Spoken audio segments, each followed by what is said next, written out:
Black Thighs Save Lives by Tyla Walker. Somebody call 911, I've fallen. For her. I can't let go. The temperature isn't the only thing hot in Malibu. No ma'am, there ain't nothing hotter than a second chance romance. But will Samantha and Nick turn up the heat this time around? Will they crash and burn like they did before? Only one way to find out. Any audiobook on Miss Tyla's channel can also be found on tylawalker.com, uncut and unabridged. With code SAVE40, you can even score a sweet 40% discount. And if you're feeling like you want the best bang for your buck, check out the audiobook bundles, which are already listed at a discount. Be sure to like this video to show your support so that we can continue to bring you full, free audiobooks. Subscribe for updates on Miss Tyla's daily releases. You're listening to Tyla Walker's Black Thighs Save Lives.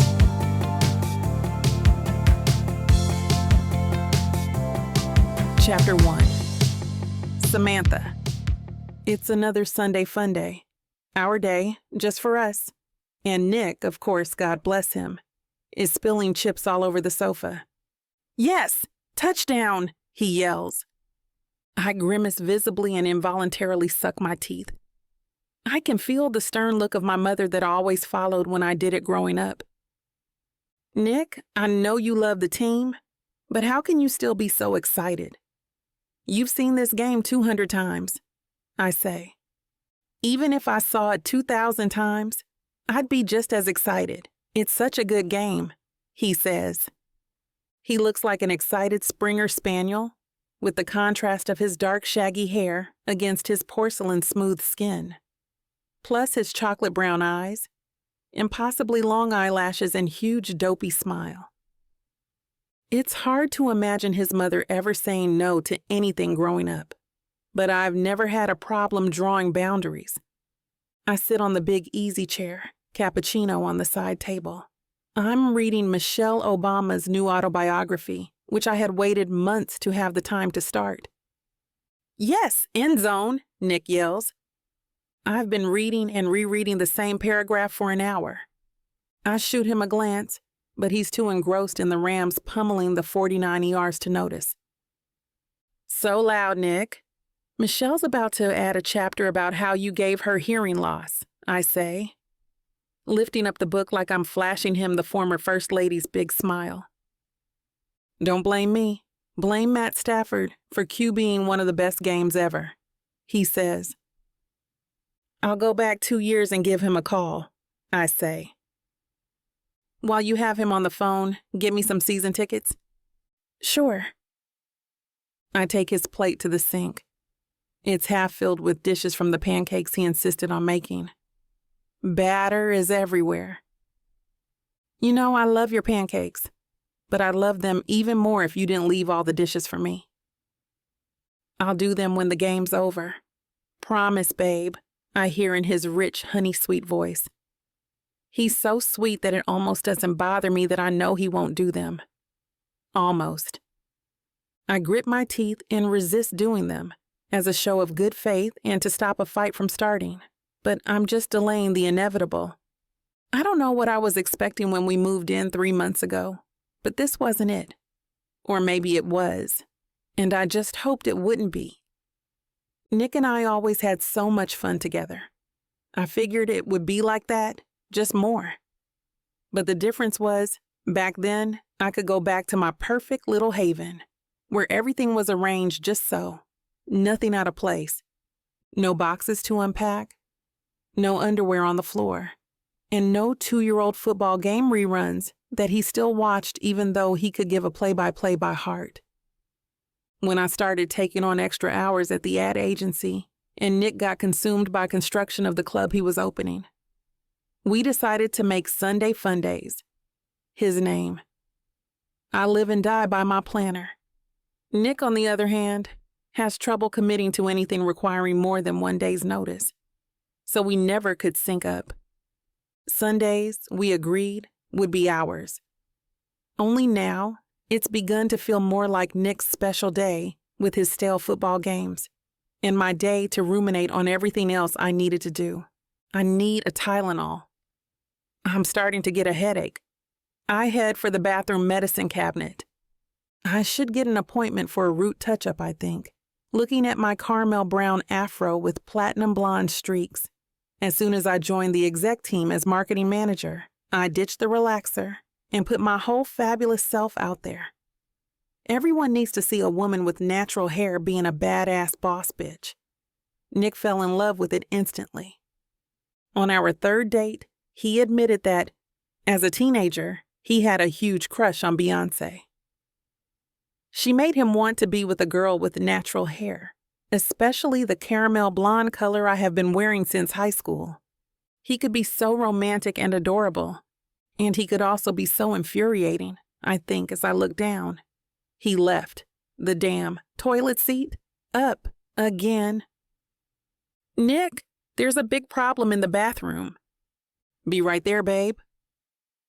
I can see him in the reflection of the mirror through the open door. He gawks at the game for a few more seconds, not moving. Nick, get in here. Hang on, the quarter's almost over. The quarter of a game you've seen 500 times. I march out of the bathroom and plant myself in front of him, hands on my hips like I'm club security. He is not getting past this rope.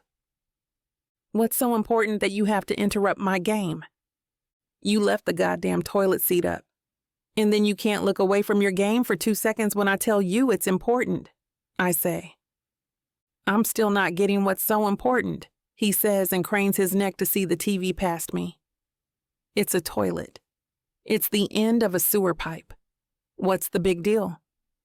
The big deal is that this is my home, not a locker room.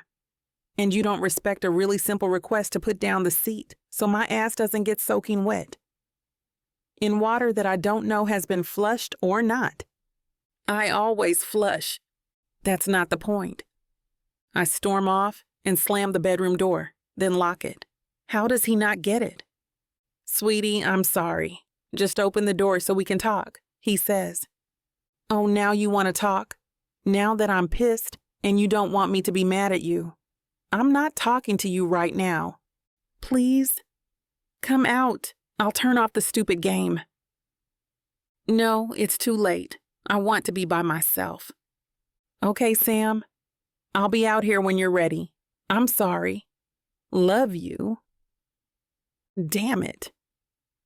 I forgot my book out there. I start going through some of his boxes. That was an issue too. I took off after the move to make a place for everything and organize it all. But Nick didn't want me to unpack his stuff. I have a system, he said. It's all up here. No, it's not, I think. It's all down there, in boxes cluttering up my sanctuary. I hear the water running and the dishes clattering.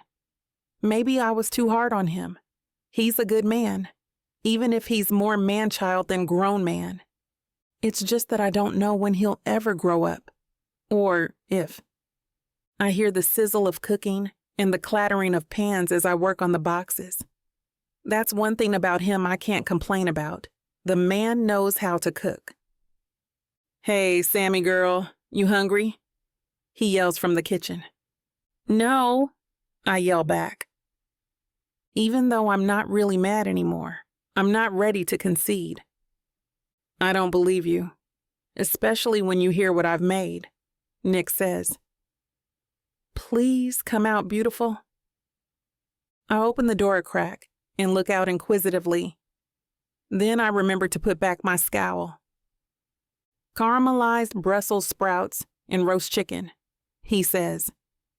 Ina's chicken? I ask. What do you think? Only the best for the best. I love cooking shows, especially the Barefoot Contessa. I guess I'm a little hungry, I say. I lost my appetite earlier. I made you a mimosa too, he says. In the little champagne flutes you got.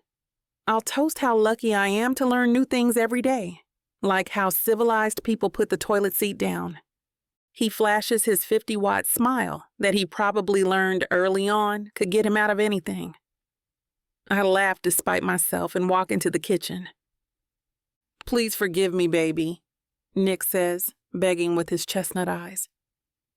He kisses me, and I feel like I'll lose my balance. He reaches out a fork to give me a taste. So good, I say. The kitchen smells delicious. After all, I gotta remind you why you stay with a caveman like me. I know you's fire. He grunts. He grabs me by the legs with his bulky arms and holds me over the shoulder like he's stealing a sack of potatoes. I scream in mock protest, and he drops me on the sofa. Instead of football, there's an episode of Ina. She's cooking chicken for her husband, Jeffrey.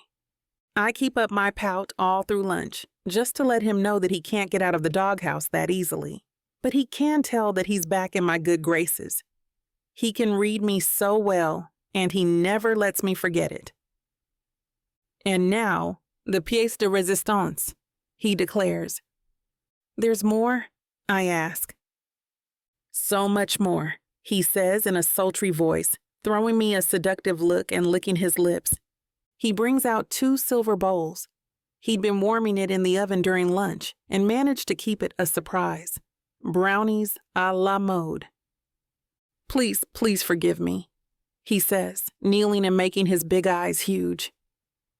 Okay, I forgive you. He kisses me on the lips, fast, and a freezing cold finger, daubed with ice cream, hits my face. Oh my God, that's cold, I shriek, and he bolts. I grab a bowl and run after him. Finally, I catch up and get him back with a dollop of ice cream in the nook of his sexy collarbone. He playfully tackles me, pinning me on the couch and hovering above. I can see his excitement. You're much sweeter than any dessert, he says. Even Ina's?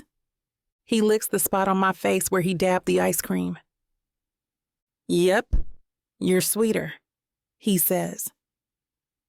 He puts his hand on my waist, sliding it under my hip. He stares at me inches away, and my heart races. He bites his lip and gives me a devilish look. I stare at those luminous dark pools, so sweet and seductive all at the same time. I grab his neck and pull his face to mine. I kiss him, gently at first. I bite his lip a little, and he sucks lightly on mine. His tongue enters my mouth. God, I can never get enough of this man, even if he doesn't know how to put down a toilet seat. Chapter 2. Nick. This is one thing I love about Samantha. Even when we argue, we can make each other laugh right away. I pull her close to me on the couch, feeling her soft breath against my neck. She's out of breath from laughing. I'm out of breath from wanting her. I've wanted her all morning. Even when she stormed out of the room, I wanted her. And now she was here, like a little doe, powerless in my arms. We lay next to each other, side by side, pressed up as tightly as we can be.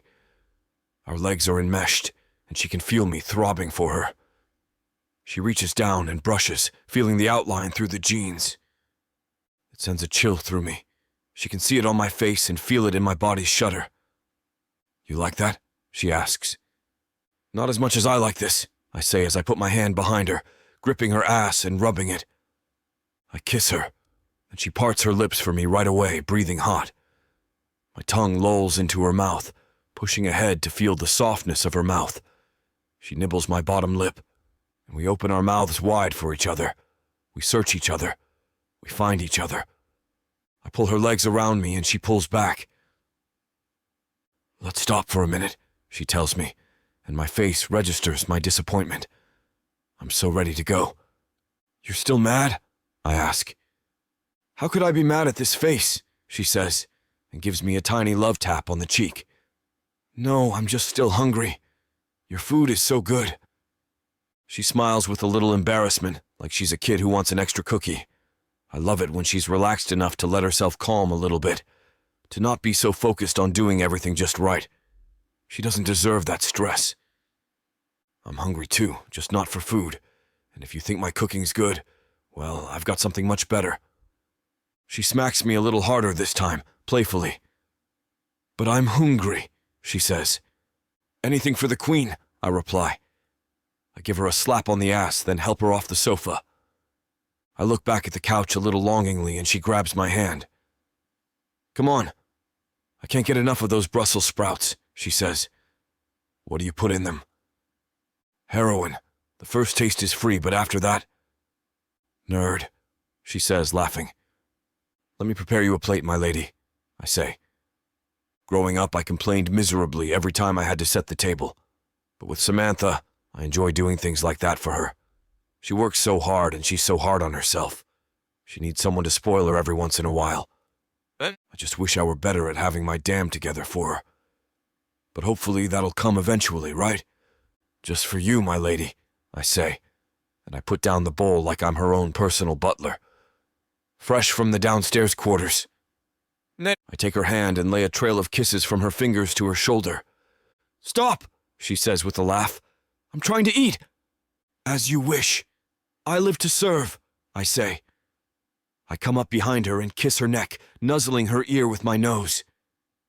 Ever since we binged Downton Abbey, I've done this routine to make her laugh. She likes to remind me that I'd be fired in a house like that before the day was out.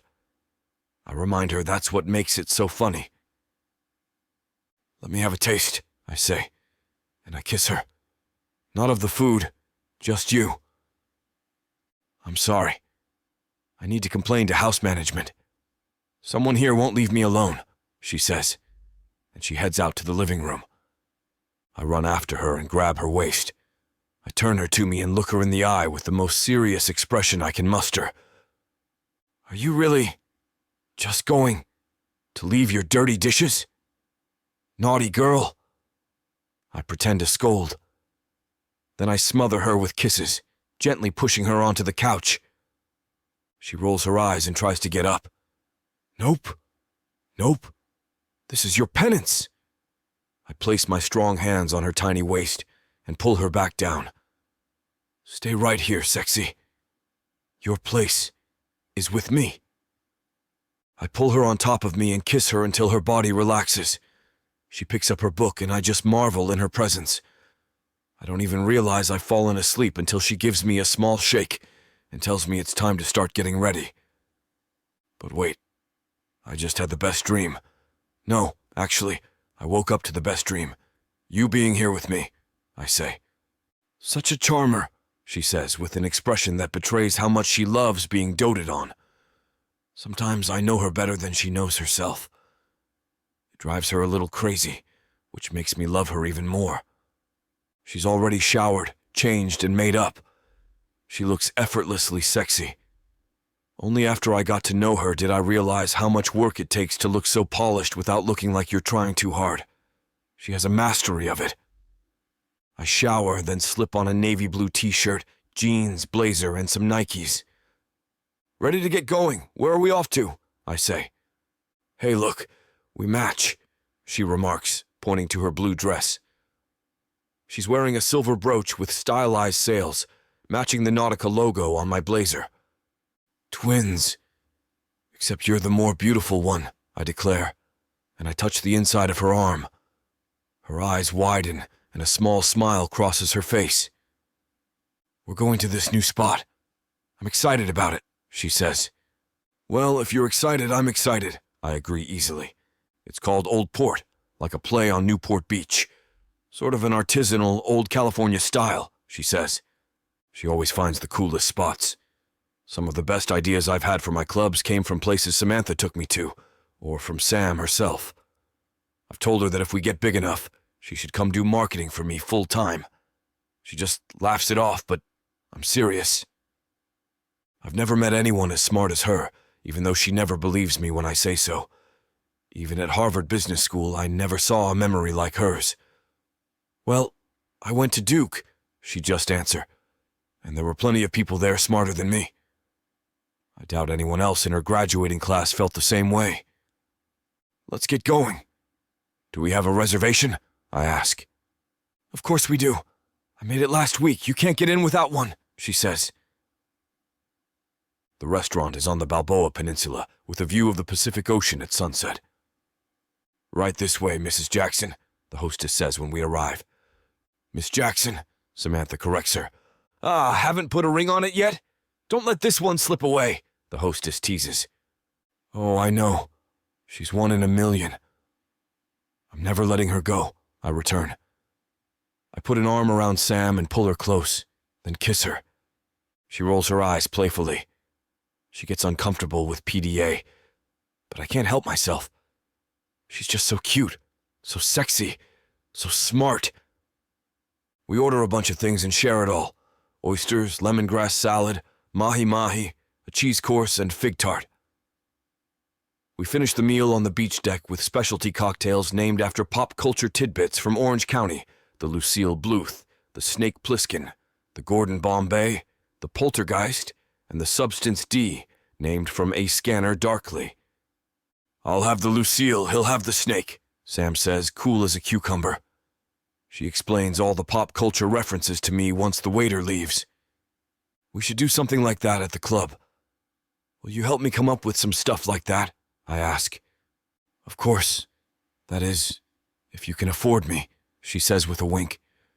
It's so hot to me how you know so much about, well, about everything.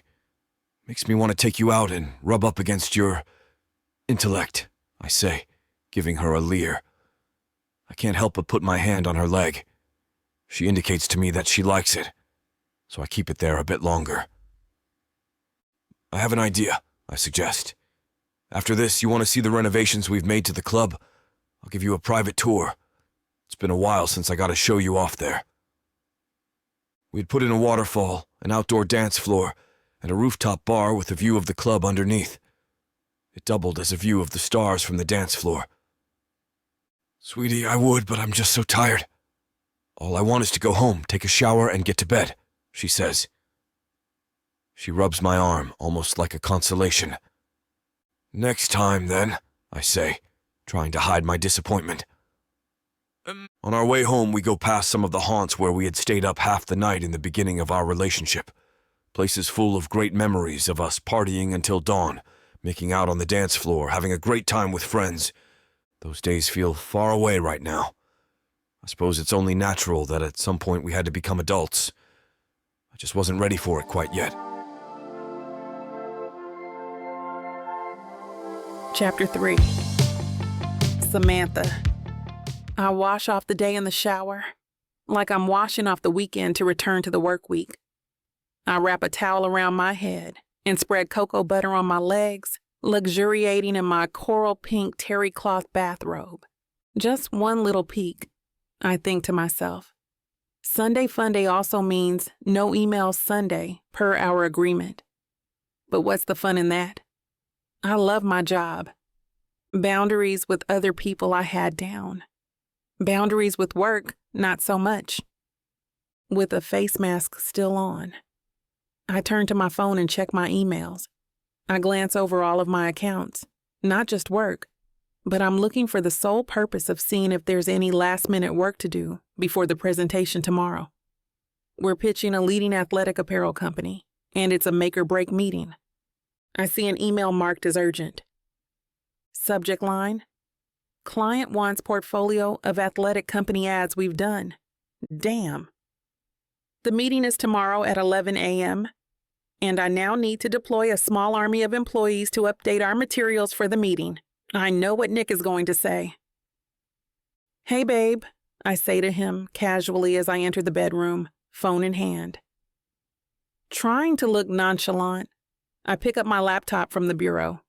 I try to make my most apologetic face possible, but Nick is already giving me an alarmed look. Oh my God. What have you done with my gorgeous girlfriend? And why is Michael Myers from the Halloween movies in my room? What are you talking? Oh, right. The face mask. I peel off the white sheet mask and throw it at him, laughing. He's lounging on the bed, wearing navy blue drawstring pajama pants. I can see the bulge he has from seeing me wander in covered only in my short bathrobe. Whether I'm looking like Michael Myers or Jamie Lee Curtis, he's never been shy about how much he wants me. His abs ripple on the bed as he looks up from his phone. He puts the sheet mask on his face. Do you think this will give me a youthful glow? You're crazy, I say. Crazy for you. Get over here, he says and grabs me. He fixates on my open bathrobe and starts pulling me on top of him. Not right now, sweetie. I get this email from work and I manage to drop my laptop on the pillow and not the floor. Oi, what is it now, babe? Your designers forget to draw the stripes on the Tropicana straw again? Whatever the emergency is, it can wait until tomorrow, he says, sighing and side-eyeing me. I swear, if it weren't important, I would leave it to the morning, I say, kissing him on his full pouty lips. But it's about materials for the 11 a.m. pitch meeting tomorrow. We have to update them, so I need the design team to get started, like yesterday. You weren't even supposed to be checking email today. It's Sunday fun day. You promised. I'll make it up to you. I promise. Okay. He reluctantly agrees. Here, I'll do my work on the bed so that you can have a view, I say, and cross my legs sexily. He palms them with his hand. Mine. Do I get to touch while you're working? He playfully paws at me and puts his head on my shoulder, keeping me from seeing what's on my laptop. I'll get too distracted, baby. In a minute. Then you can do anything you want with me. Anything? He says with an arched eyebrow. I mean, within reason. He keeps his head on my chest like a kitten walking on his owner's laptop. Babe, I can't work like this, I say, looking down at his head like an irritated teacher. Just give me a few minutes. It'll be really quick. He rolls over dramatically and stares at the ceiling, like a monk taking a vow of silence. I didn't die. I just have to use my laptop for a minute. You know how important this project is to me. You can use your phone if you want. Thank you for giving me permission, he retorts. Don't be like that, I say, and I rub his hair while looking at my screen. He scoots closer and closer to me on the bed. I can hear him snort with amusement at himself until he's flush against me and starts staring into my eyes. It reminds me of the Wicked Witch of the West when she's trying to take off Dorothy's shoes with her mind. If he can stare hard enough, maybe it'll stop me from working. Come on, babe. You're distracting me. The longer you keep me from it, the longer this is going to take. I don't let him know my heart is racing. He doesn't know that it's not just a mild distraction. When he touches me even lightly, my mind is powerless against the lust I feel for him in my body. He buries his face in my neck and starts kissing from the jawbone to the shoulder, then bites softly. I can't suppress my moan, and he takes it as a sign to continue. He starts to kiss me on the lips, and I lift up my hand. Babe, please, I'm begging you. I plead. I want to be able to enjoy all of you and not just be thinking about work the whole time. He looks at me with huge hurt eyes and a look that falls just short of scorn. He shifts quickly away, as far as he possibly can on our California king bed, and turns his back to me. Inside, I feel a sensation that reminds me of the smoke that's left after a fire has burned out. I feel terrible. But this is my career. He should be able to understand how much it takes to build a strong professional reputation and how little it takes to wipe away all that work. Within 10 minutes, the emails are sent, and everything is set in motion to be squared away well before the 11 a.m. meeting. Hey, sweetie, I'm so sorry, I say. I'm finished. I'm all yours for the rest of the night. I rub his back gently, spreading my fingers caressing him softly. He gives a little nod but doesn't move. He's engrossed in his phone. Sorry, what did you say? I'm really busy right now reading this. It's important. Oh, come on, Nick. That's not fair. You know how important this was. I can't be unprepared for this meeting tomorrow. This feels childish to me. Childish? I'm not the one who locked someone out of their bedroom today or stood in front of you to block a TV. And now that you've broken a rule we agreed to, you want me to just roll over. That's not fair either, Samantha. He shoots back. I feel myself getting hot, wanting to argue. I want to tell him that he's misreading the situation, but I realized that I hurt his feelings and that it wasn't fair of me. You're right, Nick. You're right. I'm sorry, sweetie. You've done so much to make today wonderful, and I should have been more understanding. You just want to spend time with me. I want to cuddle too. He laughs. Cuddle? Who said anything about cuddling? He says with a raised eyebrow. I want your hot bod just as bad as you want mine then, I say, laughing. Oh, yeah? I don't know if that's possible. You don't know what it's like to be next to you, he says. I'll have to take your word for it, but I think we have to open a window. Is it too warm in here? Yeah, we need some air because of how hot you're making it, I say, laughing. Then I get serious. You forgive me? I'll think about it. It might take a lot of work. Maybe as much as the prep for the meeting tomorrow, he says playfully. Okay, well, I'll try my best. You know my work ethic. He looks at his phone and gets distracted for a minute. I look at him, wondering what pulled him in. Actually, I'll forgive you if you can do one thing for me, he says, his voice suddenly shifting as if he has a real proposition. Uh-oh, what is it? Chapter 4. Nick.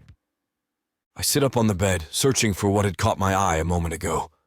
While Samantha was busy, I was mostly just filling my time by scrolling on Instagram, not looking for anything in particular, just sifting pictures until I found something interesting. Samantha waits patiently for me to explain myself. I find the item I am looking for, clicking the ad for the second time. Briefly, I scan over it to read the description and follow the link to the web. It's a promotion for a contest to stay at a resort. We'd have to agree to do some promotional photos, but it still sounds like fun. I read up on this offer, making sure that I understand it fully before I show it to Samantha. Once I am satisfied, I sit up a little higher, catching Samantha's attention. Here it is. This is how you can make it up to me. Her brow raises skeptically. I wish that wasn't her first reaction. What is it? A contest. I tip the phone screen towards her. The brightness of the screen lights up her face, and I watch her eyes skim the page. It's beautiful, she admits. Is this a real offer? It's all expenses paid, including the package deals. I look over her shoulder. I believe so. I take my phone back. It's giving us the option to register, and it's not even asking for account information, just emails and phone numbers. I see her brows crease in thought. It is a beautiful hotel. It's stunning, elegant, and the ambience is perfect. I think it can be a perfect weekend getaway. Is she really considering this? I'm pleasantly surprised. This is an adventure she needs more of in her life. And it only has the best ratings according to the reviews, she continues. It's a private resort, not to mention it's in Malibu. Her eyebrows wriggle with a sly smile. I like this side of her.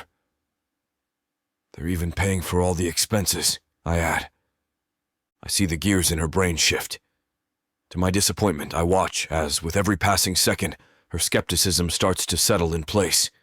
She begins to frown, that fleeting moment of hope now gone. I don't know, Nick. It's way too good to be true. Babe, I begin trying to negotiate. They're not even asking for credit card information, just our email, look. I show the phone to her again. She squints her eyes at the screen, sits up and reaches across over to the nightstand to where her laptop sits. I can still hear the fan in the computer running from being overworked. Let me type in the hotel name. It honestly looks so beautiful. It has to be fake. Her fingers tap the keys as concentration washes over her face. I wait and tap my fingers on my bare abdomen. She pauses. Nick, it's a real place. Google Maps even has the images on the site and everything. She points her laptop towards me. Everything does, in fact, check out. She continues to skim their website. Why did you leave this part out? She says out of the blue as I look up images on my phone of the Malibu resort. I ask. They're looking for hopelessly, chronically desperate singles. They want them to partake in a fake wedding. I quirked my head to the side. I did read that, but was it really relevant to the free vacation? Babe, I just thought that it wasn't that important. We're talking about a free trip here. As singles? Her face contorts in a mixture of anger and hurt. I didn't know we were suddenly single. I sigh and kiss her head. Obviously, we're not. It just seems like too great of an opportunity to pass up. I eye her, searching for any indication that she wants to go. Look, we just have to pretend we're single. We can be friends in front of everyone. They get the shots they need for their promotional ads to book more weddings. We get to relax when we're not shooting. Win-win. And all we have to do is go through the motions of a fake wedding, I reason. I am for it. Samantha hums, processing the entire info dump I just gave her. I still don't know. I sigh. Why don't we just go for fun, outside of the contest? At that suggestion, Samantha's eyes brighten. Really? I nod. Yes! Let me just do some research, she says, typing up a storm on her laptop again. I think we owe the laptop financial compensation. Great. I lean back and continue to read raving reviews. No, never mind, she says after a couple minutes in a defeated tone. What's wrong? It's way too expensive. It's a waste of money. Even with all the package deals and excursions they offer? I ask, my smile drooping. This only shows that she is interested in this vacation, this resort, and this opportunity. She would go if she could, but she is just so stubborn about wasting money. I can't really blame her. We're comfortable, but neither of us are rolling in dough. Most of everything I own is tied up into my clubs, which will someday be a lucrative investment. Right now, however, I'm still riding out the debt that comes with them. And Samantha is a professional just starting out in her career. We don't exactly have money to blow at a super fancy resort, no matter how much we want to go. And I do think she wants to go. That means I need to think of something to convince her that we should enter the contest. What is the harm, babe? I plead with her, hoping she will fold. Why can't we just try? What harm could there be in getting to attend this beautiful, relaxing, and much-needed vacation? What if they find us out? They will know we are together. In a serious relationship, might I add. What if they don't even pick us to go? She crosses her arms over her chest, making her chest push out and leaving me a bit distracted, also making me forget what she just said. It takes me a minute to gather myself. Babe, look, it's just a marketing ploy to get more traction at this hotel. That's all it is. We just do the fake wedding like they want. They get the awesome pics and make tons of money over it in the future. All while we, my love, get a picture-perfect vacation. I mean, it is a great marketing tactic. I would know, she muses. And I guess, when we aren't really busy working for them, we can find ourselves some alone time. Watch the ocean and try the food and drinks. I am loving the direction we are moving in. Keep going, I urge. I can't help hoping she's becoming more and more convinced by the second. If anyone can talk her into this, it's going to be her selling her own self on the matter. I feel a wave of excitement settle in my body, and I'm absolutely sure you can see the eagerness in my eyes. Samantha meets my gaze, mulling it over. I can see her gears shifting in a more positive direction, one she won't shoot down. And if we get found out, we won't, I assure her. I peck a kiss on her head. We can get in trouble. We aren't harming anyone if we do this. Tell me, Samantha, who is getting hurt? Her eyebrows crinkle in thought. Probably real single people. They won't even find out that we're not a real couple, I say, making air quotes. For all they know, we are single people who potentially found love with each other. Again, we can pretend to be friends for a while, just in case we get internet fame from these ad posts and people find our social media accounts and see images of us together. She rolls her eyes with a small smile. I can see she is really, actually, and deliberately considering this amazing opportunity that we absolutely cannot pass up. She knows it's more than an amazing deal. She leans back in contemplation after retiring her laptop. For the night, hopefully. I slide in close beside her. Close your eyes and imagine us basking in the glowing, orange, hazy sunset. We have a coconut cocktail in hand, our bodies seeping into the warm, grainy sand. No schedules, no phone calls, and especially no work. The only work we do is working ourselves up an appetite for all the fresh seafood that we can smell cooking from the hut bar top. She sighs in elation. A moan escapes her lips.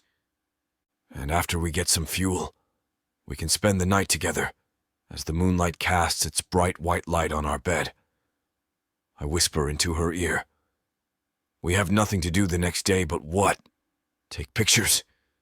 We will be sun-kissed, reimagining and replaying our perfect night, making those smiles genuine. And that married couple in the ads will look so genuine everyone's going to book their wedding there. We're already a couple in real life. She smiles. Exactly. What if that hypothetical couple just got railed minutes before the wedding? She throws her head back in laughter, such a beautiful sound. We can't miss that, she finally says. Is that a yes? I poke her sides. Oh, why not? She throws her hands up in the air in surrender. I throw myself around her, kissing her breathless. Chapter 5. Samantha. At my desk at work, I fill out a meticulous Excel sheet full of our marketing income. This specific ad targeted this many people and so on and so forth. I skim the list and fill these small boxes in number by number. It's tedious but essential. I am just about finished when my phone buzzes. I thought I put that on silent. I grimace and look over at my face-up phone. I am surprised to realize it's my mother. I clear my throat, mentally preparing myself to have this conversation. Hi, Mom. I'm a bit busy right now, so is it okay if I...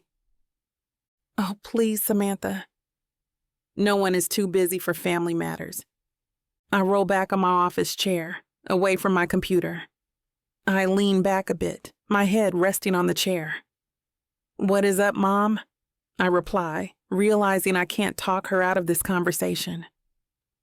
Your cousin is getting married, she announces quickly, mushing the words together in her haste. I sit up on the edge of my chair. Whoa, wait. It's amazing, right, honey? She sucks in a breath, waiting for my response. Mom, I have a couple cousins in long-term relationships. Please tell me which one so I can be excited too. Nicole, the doctor. Yes, I know who Nicole is, Mom, I say, though I did not mean for it to come out in such a frustrated tone. That's amazing, though. She is always so busy and such a workaholic, and I'm so glad she's finally making time for something other than work. For someone, my mom corrects. Speaking of a special someone, you and Nick need to come to the wedding. I know this sounds last minute, but it is in 5 days. You need to be there, Samantha. My brain suddenly swarms with meetings, events, and tasks I have to do within these next 5 days. Okay, Mom, I agree, already trying to work out the logistics. It's been a long time since I've seen the two of you. If anyone, I'm waiting for your wedding. I don't know what to tell her. I want to be there with Nick, but I know even bringing it up is going to be a whole heavy conversation in and of itself. I just know it. Weddings are such a strained topic for us. I flip the pages of my calendar loudly, hoping it is obvious over the phone. I don't know, Mom. I'm looking really busy, and this was very last minute, so I'm just going to have to, unfortunately. Your own flesh and blood? You're going to miss a monumental time in your cousin's life because of a work meeting? You can't replace memories. Not to mention you girls used to plan your own weddings together when you were little. You are letting your younger self down, she scolds. Mom, please. I know that Nicole, as busy as she is, would still undoubtedly make time for you. I'm so sure she would go in the drop of a hat. All while you, Samantha, look for excuse after excuse after excuse. I hold my phone away from my ear, waiting for her to finish. There is validity in what she's saying, and her little manipulation tactic ultimately works. I begin to move meetings around on my computer, sending out emails and clearing up my schedule. I can still hear her voice dragging me on the other end of the line, though. Samantha, are you even there? Listen to me when I'm talking to you. I hear her say. I bring the phone up back to my ear, flipping a pen between my fingers. I'm still here, Mom. You're right.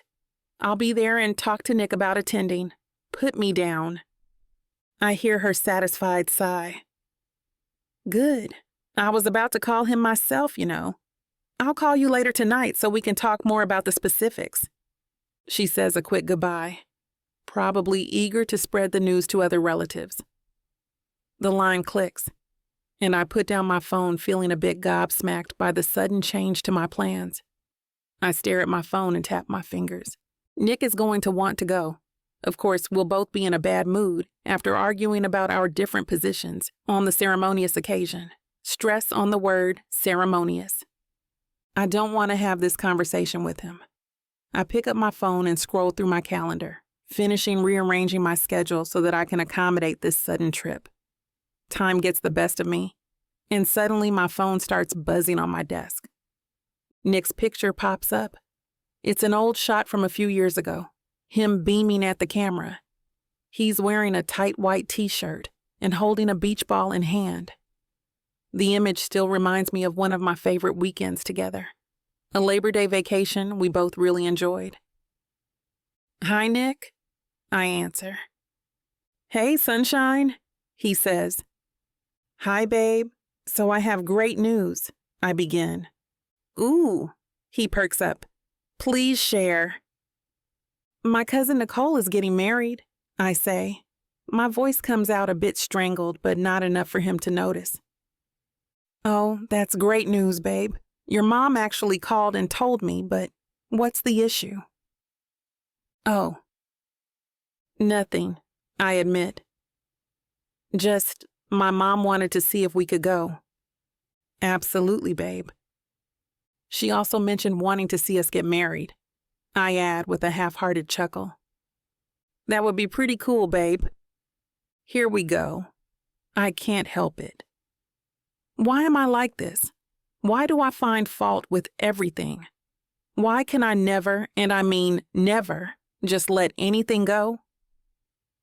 Just pretty cool, I say incredulously. Babe, please. You know that I think it'll be so awesome if we get married someday. I'm happy to go through with it. It's not something you should be going through with, I say, scoffing. I don't mean it like that, he defends himself. I'm just saying it doesn't have to be a big thing. We can just do it and be done with it whenever you want. It needs to be a momentous ceremony, a family celebration. God. Even thinking about seeing my family is making me nauseated. Babe, your family is wonderful, and I would love to have them at our hypothetical wedding. Our wedding isn't going to be some rush job to get it down on paper. It's a lifelong responsibility and commitment. Samantha, it's about spending your entire life with someone you love. The wedding is just one day. It's what it signifies. It signifies the day that begins the rest of your life with your soulmate, Samantha. You just care about the ceremony, the planning, the tradition, the process of it all. You care about the responsibility of the day. I care about spending your life with someone after the whole ceremonious process. He huffs. I have never heard him get so riled up about a wedding. Oh yeah, Nick? What wedding anyway? I coat my words with pessimism and heat. The one where you stress the actual wedding day, then forget all about the ceremony and the meaning the next day. I know exactly what marriage represents. I want it. I just want to be able to appreciate the moment, which you hardly do. You don't know how to enjoy the moment you're in now, so of course you won't get it. The ceremony represents how we are going to go forward in our lives, gaining responsibility, serving each other, committing to each other forever. I'm not saying that's not what's happening. I just think you're reading too much into this, Samantha. Are you kidding me, Nick? I'm reading too much into a legally binding wedding, the most important day of my life? Our life. I'm not belittling you or making the wedding seem insignificant. It's very important. It marks the beginning of our forever. There is a knock at my door, interrupting our squabble. Miss Jackson, I suck in a sharp and sudden breath. I am aware that my ears are hot and my breathing is labored. I turn to face the open door and my secretary. I try to soften my gaze when speaking to her, not wanting my irritation with Nick to bleed through. Yes, I say as chipper as I can. You have a client on the line. She looks at the state that I am in. But I can always call him back and say that you can call him later. You know, whenever it's convenient for you. She takes one last sweeping glance at me. No, I will definitely jump on that call very soon, I say, feeling a tad embarrassed at my outburst. Did anyone else hear this conversation? Thank you for letting me know. I smile at her, hoping it's not as tight and strained as it feels. She gives me a nod and readjusts her headset. She sidesteps out and shuts the door softly behind her. I take a deep breath, trying to compose myself before coming back to this once heated conversation. Listen, Nick, I have to go, I say coolly. I hear him take a deep breath. Okay. Bye, I say. See you at home, babe. Love you. That was so dry. Love you. Chapter 6. Nick. The night after our phone call, dinner at home is a bit strained. I try to steer the conversation away from something so sensitive, but the wedding is a huge event that we need to be prepared for. It's hard not to mention it. Listen, about weddings, I begin. It's fine. I understand how you feel about weddings. They're casual and simple, nothing else. That's not what I think. I just think the most important part is that it means getting to spend your life with someone you love. It is much more than that. It's a lifelong commitment. Marriage is about responsibility to your partner. We already show those attributes to each other, I point out. Do we? She says, and walks into the bedroom. The next few days are more of the same, and now we are in the car, taking a long road trip to her parents' house 5 hours away. It has been a bit tense lately. Not being able to take space after a fight does not give us time to settle the steam between us, and not the good kind. I look over to Samantha. She seems practically eager to jump out of this car. Both legs of hers are pressed against the passenger door, and her head rests on her hands. Hey Sam, want any more trail mix? I shake the bag in my hand, hoping it entices her to break the ice a bit. I'm fine. Thank you, though. She looks out the window. Trees pass us. The scenery, at least, is calming. I suppose that's why I blurt out the next thing on my mind. Hey, do you think... I stop abruptly and hesitate, unsure if I want to speak the rest of the sentence coming out of my mouth. She turns to me, questions written all over her face. I take a deep breath and push ahead. Do you think we are, a little too different? I ask cautiously. Normally, I think differences are good in a relationship. It keeps things lively, spicy, and fun. You're always learning from each other, teaching each other. That doesn't cause divisiveness if you know how to properly approach it. Maybe we don't do it well. Because right now, our differences feel like they're killing us. I mean, we have the same morals and values, more or less, Samantha says. I just think there's personality differences for sure. And are they something we can both work through? Possibly. Then why don't we? I say exasperatedly. I just didn't think you noticed. I raise an eyebrow, caught by surprise. Her remark is, well, mildly offensive. What is she saying? I pay no attention to her? Well, I'm glad to know you decided to keep that to yourself instead of communicating it. I just didn't want there to be strain, she says, completely facing me now. Like there is now? I point out blandly. I bring my hand over my mouth and wipe my jaw. She sighs and looks back out the window as if the scenery was going to suddenly change. I just wanted to keep the harmony between us. I don't like when things are awkward like this. I know we're different, but I always thought we could make it work, she admits. Me too, babe.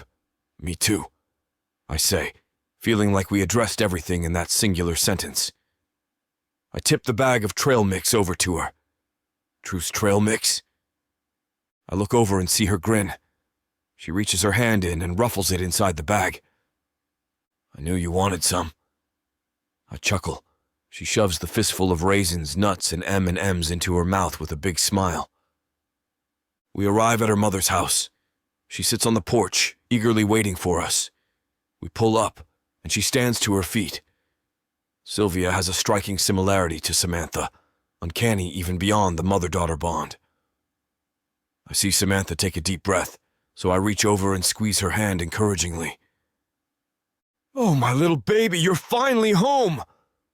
We can hear her from inside the car. Sylvia's voice carries.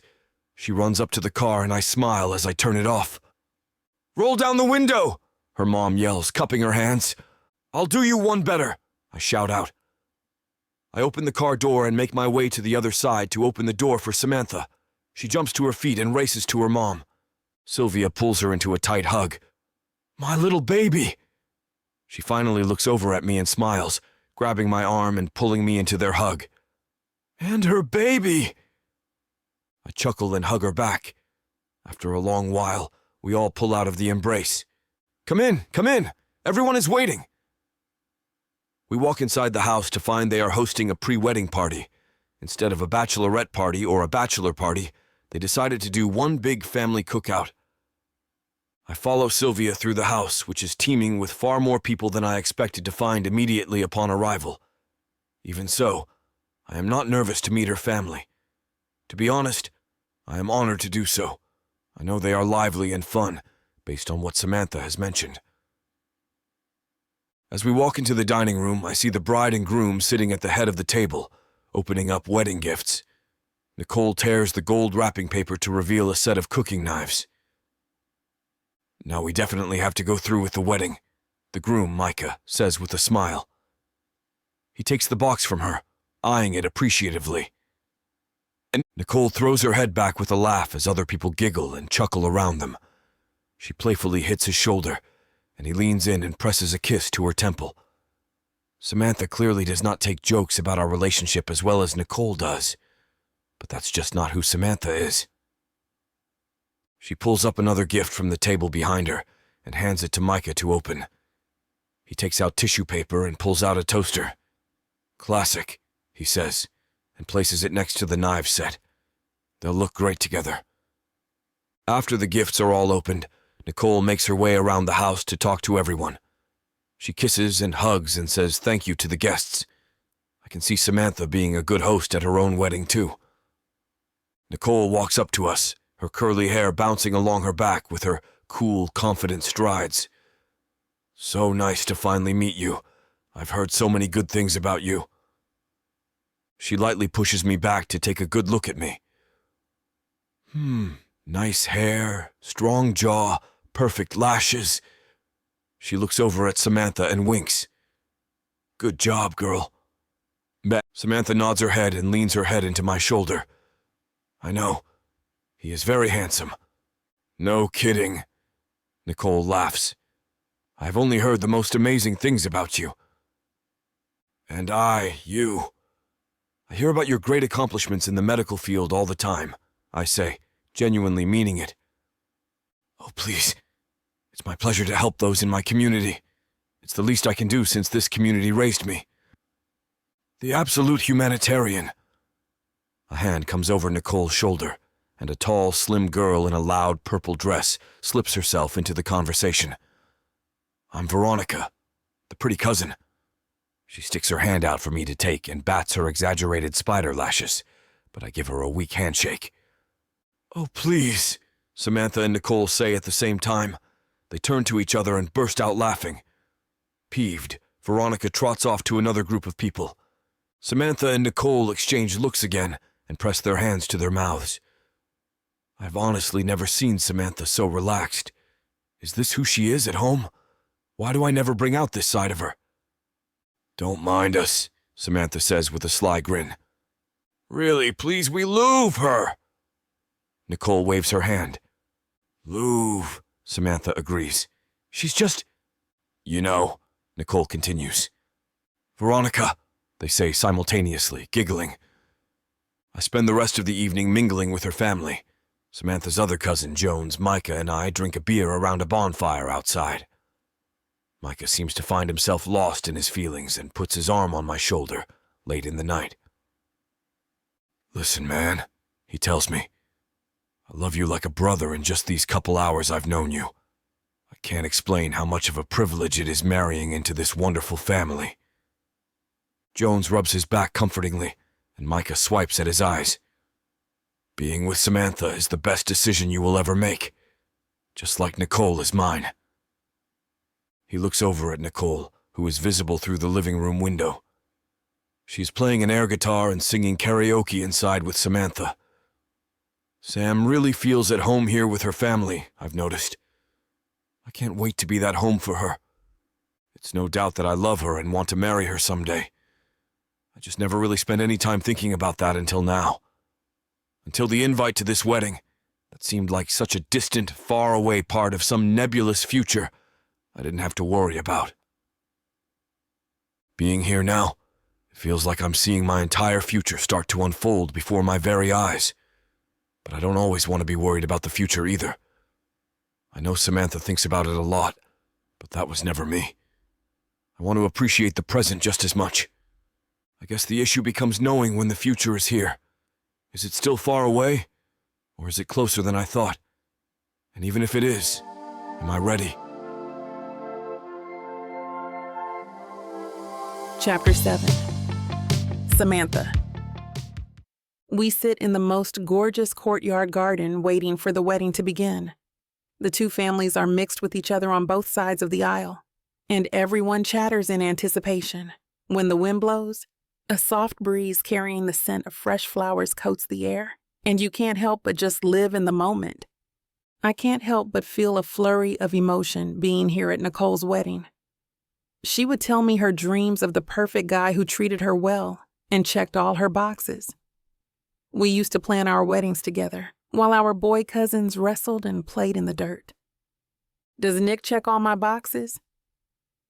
I turn around to see him sitting next to my great-aunt and having a conversation.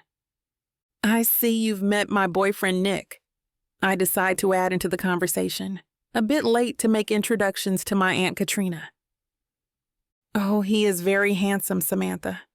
Look at that hair, those lashes, those dimples. She reaches over and presses her long acrylic nail into his deep dimple. Very nice. I bite my tongue, not wanting to say anything about that strange interaction. I can't help but feel a bit embarrassed by her. Nick looks amused. I haven't seen you in a long time, Aunt Katrina, I point out. Well, for an old woman, I keep busy. I've been around, you know, here and there, him and him, making my way around Florida. She gives a wink and a hearty laugh. Oh, I heard Florida is nice around this time of year, Nick says. I can see how he's fighting himself to not burst out laughing. Very, she begins. And you know, sometimes it gets a little too hot and sweaty. Not in a good way, you know what I mean? One time, this man and I were a little too frisky. He ended up grabbing my... The wedding music starts playing to my delight. I was not really looking forward to the rest of that sentence. Nick hurriedly excuses himself from Aunt Katrina to return to his seat beside me. I see the groom start shifting nervously at the altar. He stuffs his hands in his slacks and then removes them. Then he wipes his brow and runs his fingers through his freshly done hair. He's beside himself. It's adorable. My heart swells just thinking about how Nicole has waited her entire life for this moment. I think about every detail she wanted at her wedding, and I feel honored to even witness it today. My eyes water, and I bat the tears away. I want to see and capture this moment clearly. I look over at Nick to catch him staring at me. He blushes and turns his attention back on the ceremony. Where is his mind at? About 3 hours later, we sit in the reception hall. The large glass windows cast an orange glow inside the venue. Everyone has a glass of bubbling champagne in their hand and full stomachs. They all face me here in front of this crowd. I stare at Nicole, ready to give her the speech I have been mentally preparing for years and years. Nicole, we have talked about this day since we were little girls. You would always sketch out the most elaborate dresses for us to wear on our weddings and hope the designers would be able to decipher all the layers of lace and satin. I would color in the landscapes behind the bride, another beautiful design for the most meaningful event of our lives. I feel my voice shake with emotion, but I continue on. You told me about Micah one night, listing off every amazing quality he had. When I asked, "What's the catch?" you sat and thought for a long moment before bringing your hands to your mouth. "I found the perfect guy," you proclaimed. We jumped up and down, holding each other's hands, and I was just as giddy as you. Then you practiced writing your name, followed by his last name. It was a great fit, just like you two. Nicole uses the tip of her napkin to dab at her eyes. I feel my own eyes glistening with tears. I love you so much, Nicole. Micah, I hope you know that you were always part of the family, and we are so happy it's finally official. Marriage bonds families, people far beyond just the two of you. It's a lifelong commitment and great responsibility. I know you two are undoubtedly meant to be. Applause erupts in the venue. Nicole chokes out a cry as she tosses her arms around me, and Micah leans in too. I feel my eyes flood with tears, and I let them stay. I've only had one shot to drink with Nicole and Micah, but other than that, I have not touched alcohol. Nick has had two, one with my cousin Jones and one with Micah. We mingle with my family, and my grandma comes up to me. I put my arm around her in greeting and call Nick to say hello. She pats his arm. "Let me know when your wedding will be." Nick and I look at each other and back to her with a smile. That's the third time someone has made a similar comment, and it's the third time we both avoid that conversation. Nick clears his throat and gives my grandmother a hug as she walks away. Strange comments, I say, taking a slow sip of water and suddenly feeling awkward. "Yeah," Nick rasps. He rubs the back of his neck and adjusts his collar. We get back to our room later that night. I lay back onto the bed, kicking my heels off and taking a long sigh. Nick loosens the tie around his neck and runs his fingers through his hair.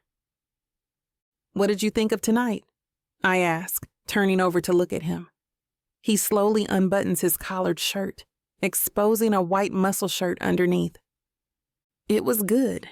It's nice to get married." After the most emotional day of my life, I sit up in bed, peeved. "Nice to get married?" Nick runs a hand over his face. "Oh, please, not this again."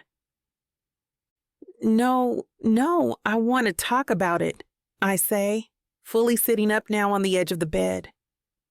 You know how I feel about marriage. It's a great day, and they're finally commencing life together. It takes months of planning. These ceremonies signify how they unite and become one in every aspect of their life. Financially, emotionally, spiritually, they become one.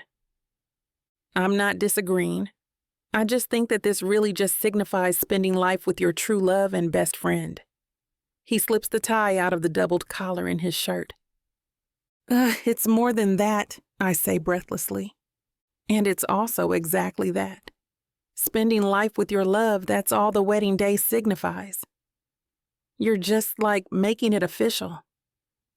You're impossible to get through to, I say, taking bobby pins out of my hair and placing them on the bed. Nick whips around, his brows furrowed. Actually, let's talk about that, shall we? I roll my eyes. About what, Nick? That right there. You've changed? I felt a gap between us, a strain. What do you want, Samantha? You're so uncomfortable anytime someone mentions marriage between us, and you make so many little comments, chipping away at who I am as a person. We just don't see eye to eye, I say, gathering the bobby pins as I refuse to meet his powerful gaze. We wouldn't be ready. Marriage is more than just love, Nick. You don't have to plan every single detail of your life out, Samantha. Why can't we just look at the finances and where we are in life right now and just be happy? You are just like my parents and that's Samantha. Planning every tiny detail of your day and getting mad when it doesn't go your way. I don't talk to them for a reason. They drove me crazy. I stare at him. Did he just compare me to his parents? You're mothering me. It doesn't even feel like I'm dating my girlfriend. It just takes me back to being constantly berated by my mother. I mother you because you're directionless. I stand and point my finger. You are lazy and never want to do anything at all. Nick clenches his jaw. I see the muscle working in his head. I'm running a business. I scoff. Yeah, and it says a lot about you. A club? You aren't even running it personally, your employees do. You never touch a key, a broom. I see his jaw continue to work. A part of me knows I'm going too far. I'm crossing a line, but it spills out anyway. Where did all this resentment come from? You don't have to fight for anything. You can always go running to mommy or daddy for money, and that's why you're not motivated. You can just throw your hands up one day and claim inheritance. I cross my arms over my chest. It is so unfair of you to judge me like that when you know how I feel about my parents. If you see me that way, then why are we even together? He says in a low voice. You think you have everything together, even me? I'm a problem to be solved? Maybe you don't give me a choice. And maybe I can't do anything because you suffocate me, Nick says breathlessly with a raised voice. My chest pains. My head spins. And you're not husband material. You act like a teenager, I shout, feeling my neck strain. Nick just stands there and takes it. Then his shoulders shake. He starts chuckling, but there's no humor in it. So that's how it is. He grabs the keys from the dresser and begins walking towards the door. If you walk out, don't bother coming back, I raise my voice. If you keep walking, we're over. Nick stiffens for a moment and takes a deep breath. He straightens and walks towards the door and down the hall. I don't stop crying until I find myself asleep.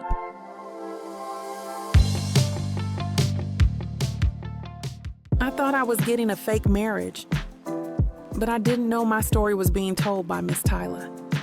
This isn't just any fake marriage, now is it? No, you introduced me to the devil. Come on, girl, Jacob isn't that bad. Oh, I love Jacob. His family, on the other hand? Beggars can't be choosers, Nyla. You should be grateful I even let Jacob Stone look your way. I just wanted to save my granddaddy. Is that so bad? Why couldn't you let this be a normal fake marriage? Instead, you put me in a twisty story filled with money, betrayal, power, and lies. Let's not forget love. That's what keeps me going. But not gonna lie, Miss Tyla. This story you got me in ain't the simple fake marriage, happy ending I thought it would be. It's not. Because where would be the fun in that? Treat yourself to Say Less I Love You. Tuesdays and Thursdays. New seasons premiere every month. Or skip the wait and grab the full series bundle from TylaWalker.com for 50% off. Treat yourself with Miss Tyla.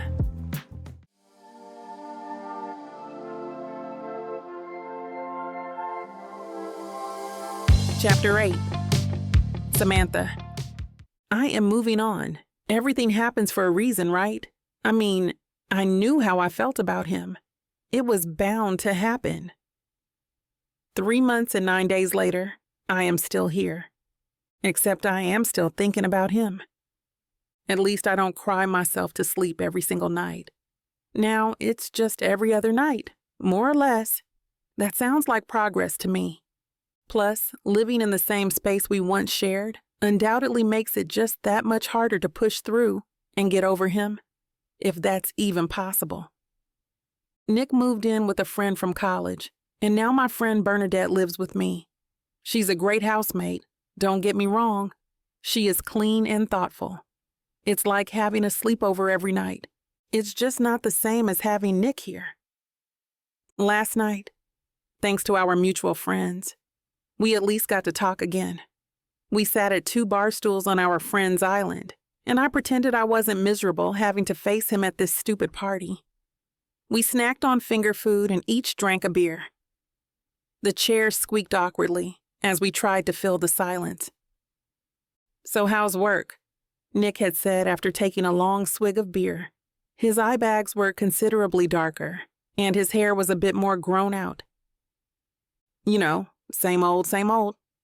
I added a chuckle and stared down at my fingers, fidgeting with the ring. When I realized he wasn't going to make another comment, I took my turn. "How is work going for you?" He nodded. "It's going." "And how's James?" I was so desperate I was now asking about the roommate. No offense to Justin, who was a perfectly nice guy, but it was excruciating how hard it was to make some conversation. "He's good. He's good. Just busy with work." "Oh, what does he do?" I asked. I could not care less, but I had nothing else to say. Another swig of beer. "Accounting. He runs our books." "Oh, still, that's great," I said, looking helplessly around the room. Words and words of reconcilement crossed my mind. Loads of apologies and regrets. By the way his eyes solemnly looked down at his drink, I wondered if they were crossing his mind too. There are just some words you can't take back. It was out there, still heavy even in the air between us now. There was so much to apologize for.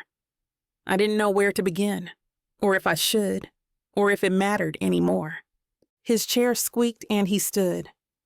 "I have to be up early for a work meeting tomorrow. Tell everyone I said goodbye. I'll catch you later, Samantha." He tossed his empty beer can in the trash and grabbed his keys from the countertop. "Bye," I squeaked, wishing I didn't still like the way my name sounded in his mouth. In the light of a new day, I'm left with a lot of remorse over our interaction last night. I want to say so much more to him. I want to vent to him about how I feel. I want to talk to him. He was my boyfriend and best friend, all in one package. I mean, for the first week when I got home after our breakup, I expected to see him there every evening. It was ultimately Bernadette sitting on the couch ready to binge a pint of ice cream with me again. I regret my hurtful words that night, but he said some hurtful words too. I keep thinking about our back and forth during that terrible fight. I truly did not mean a lot of what I said. He is responsible, caring, and could definitely make someone a great husband someday. I just couldn't help doubting that he was meant to be my husband. He had said it himself.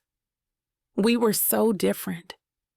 But it didn't stop the ache I still feel, wondering if there wasn't at least a chance. With him gone, there is no way of knowing now. Although the more I see of life without him, the more I still crave life with him. But he can never know I feel this way. I don't know if it's pride or dignity that I'm holding on to. I wish I could be holding on to him, but that's all in the past, and there's no use in looking back. I hardly ever hear from him now, and it's the worst feeling. I don't want to reach out first. I know he does not want to bother talking to me. What does he need me for anyway? I turn back to the spreadsheet in front of my face. I scan revenues from the different advertisements we made 3 weeks ago. Money trickles in, and I am keeping score of every penny. I am trying to keep myself as mind-numbingly busy as possible. I compute calculations by hand and insert it into Excel. I know the program can do it for you, but I always feel more confident doing the work myself. Maybe Nick was right. I am a control freak. I push the thought aside, getting up to stretch my legs. I decide to take a short trip to the water fountain. As I am walking down the hall, my phone vibrates. I pick it up, glancing at the caller ID. Hey, Bernadette, what's up? I just scored you a lunch date. My stomach twists. I don't know if this is the best time to go on dates. Oh, please. Step one of getting over a guy is going on dates with the new hot ones. Really, Bernadette, I am just not in the mood. It's for 1:30 at Campbell's. I know you're busy, so I scheduled it during your lunch today. Today? Her spontaneity reminds me of Nick. I ignore the dull ache in my chest. Yep, be there. I'm calling you afterwards to see how it went. His name is Marcos, and he is absolutely so dreamy. So, you go out with him? I counter. No, he is yours now. She hangs up. He's mine? No, he isn't. I send her a text when I'm outside Campbell's, wanting to prove that I at least came. Just know I am doing this for you, Bernadette. I don't want to be here. A text response comes back almost immediately. Oh, hush. He is blonde, about 6'4", and waiting at the bar as we speak. He is wearing a navy blue suit. I take a deep, shaky breath and stuff my phone in my bag. I walk into the classy, dim atmosphere of Campbell's. I point to the bar as I approach the hostess table, and she lets me walk on by. I spot the person she describes as Marcos in seconds. His blonde hair sweeps across his forehead, just like Nick's. He sees me, and a slow smile spreads across his lips. It isn't as vibrant or contagious as Nick's, but who is comparing? You. You are comparing. He takes my hand. The lovely Samantha. Bernadette has told me so much about you. I lightly shake his hand, dipping my head a bit. Yes, I'm sure she has. Come this way. We have a table over here. I follow him as he leads us further into the restaurant. The staccato rhythm of my heels are suddenly silenced by the carpeted floors. My pencil skirt rides up a bit and I pull it down. He pulls out my chair and I take a seat. He walks over and sits down directly in front of me. I busy my hands by drinking a bit of the complimentary water already poured for us into 2 wine glasses. So please tell me about how your day is going so far. He tilts his head and looks into my eyes, eager for my response. Well, I was just busy calculating revenue from our several advertisements and then inputting those totals into Excel. It's time-consuming, I say, trying to sound charismatic, but it comes out sarcastic instead. Not to burst the fun math bubble, but I think Excel might calculate those things for you now. He bites his tongue as he smiles. It's a pretty smile, but not the one I love. Oh, yes, I know. I just wanted to see if I was proficient enough to do it on my own. I add a small chuckle, deeming it appropriate to fit there.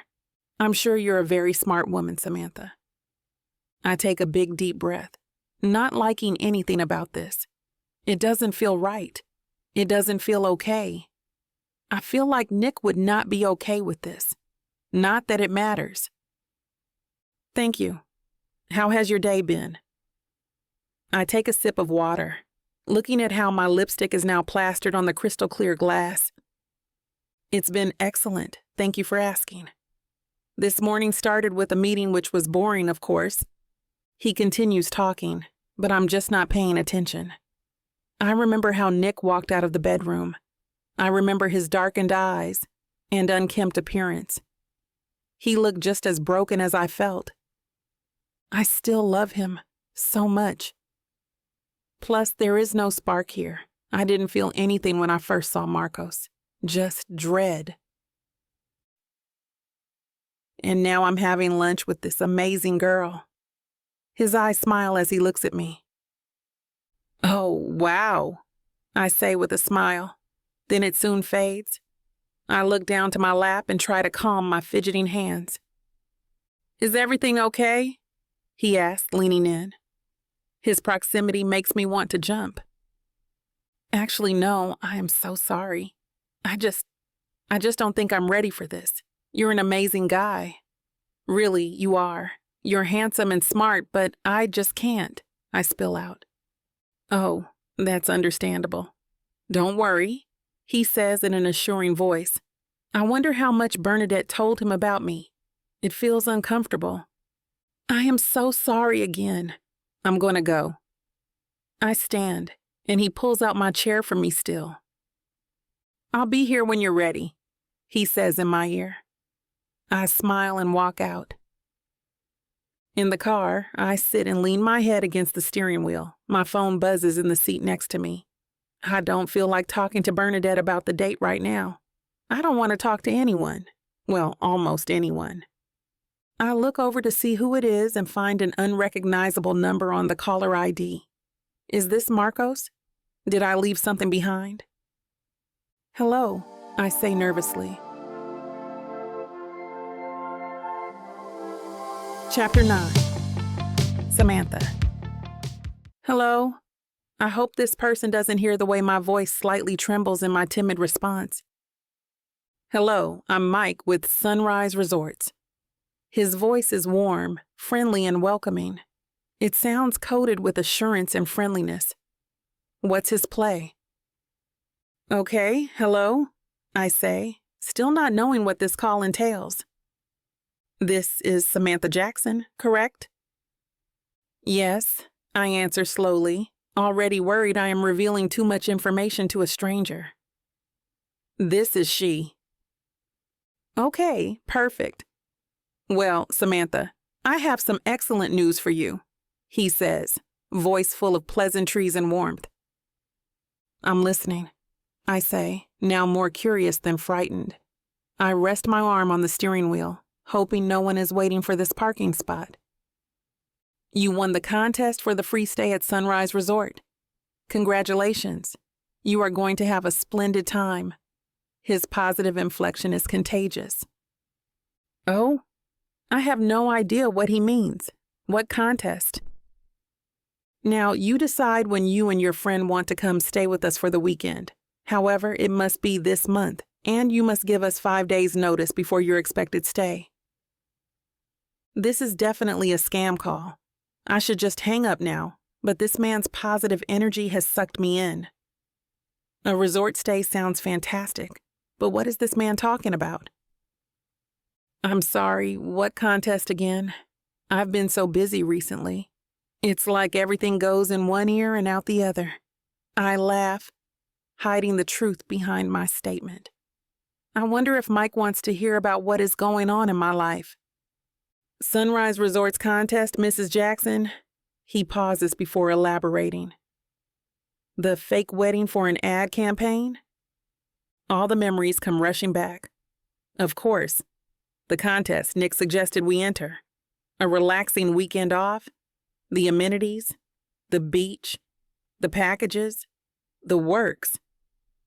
Wait, I won, I say, still trying to process the information. Like, I won the contest? You picked us? Yes, Miss Jackson. Congratulations. His tone is still as overjoyed as the first time he told me. Is this a spam call? No, ma'am. I can personally assure you this is a very real call, and you actually won the contest. Full package included. He is patient as I come to this realization. No way. This is incredible. Just what I needed right now, I say, jumping around in my car. An onlooker might believe some more sordid activity is happening in this bouncing car. You will be receiving the official ticketing information, as well as the resort stay information in the mail soon. This will also be accompanied with an email to your recorded registered email with the same travel information.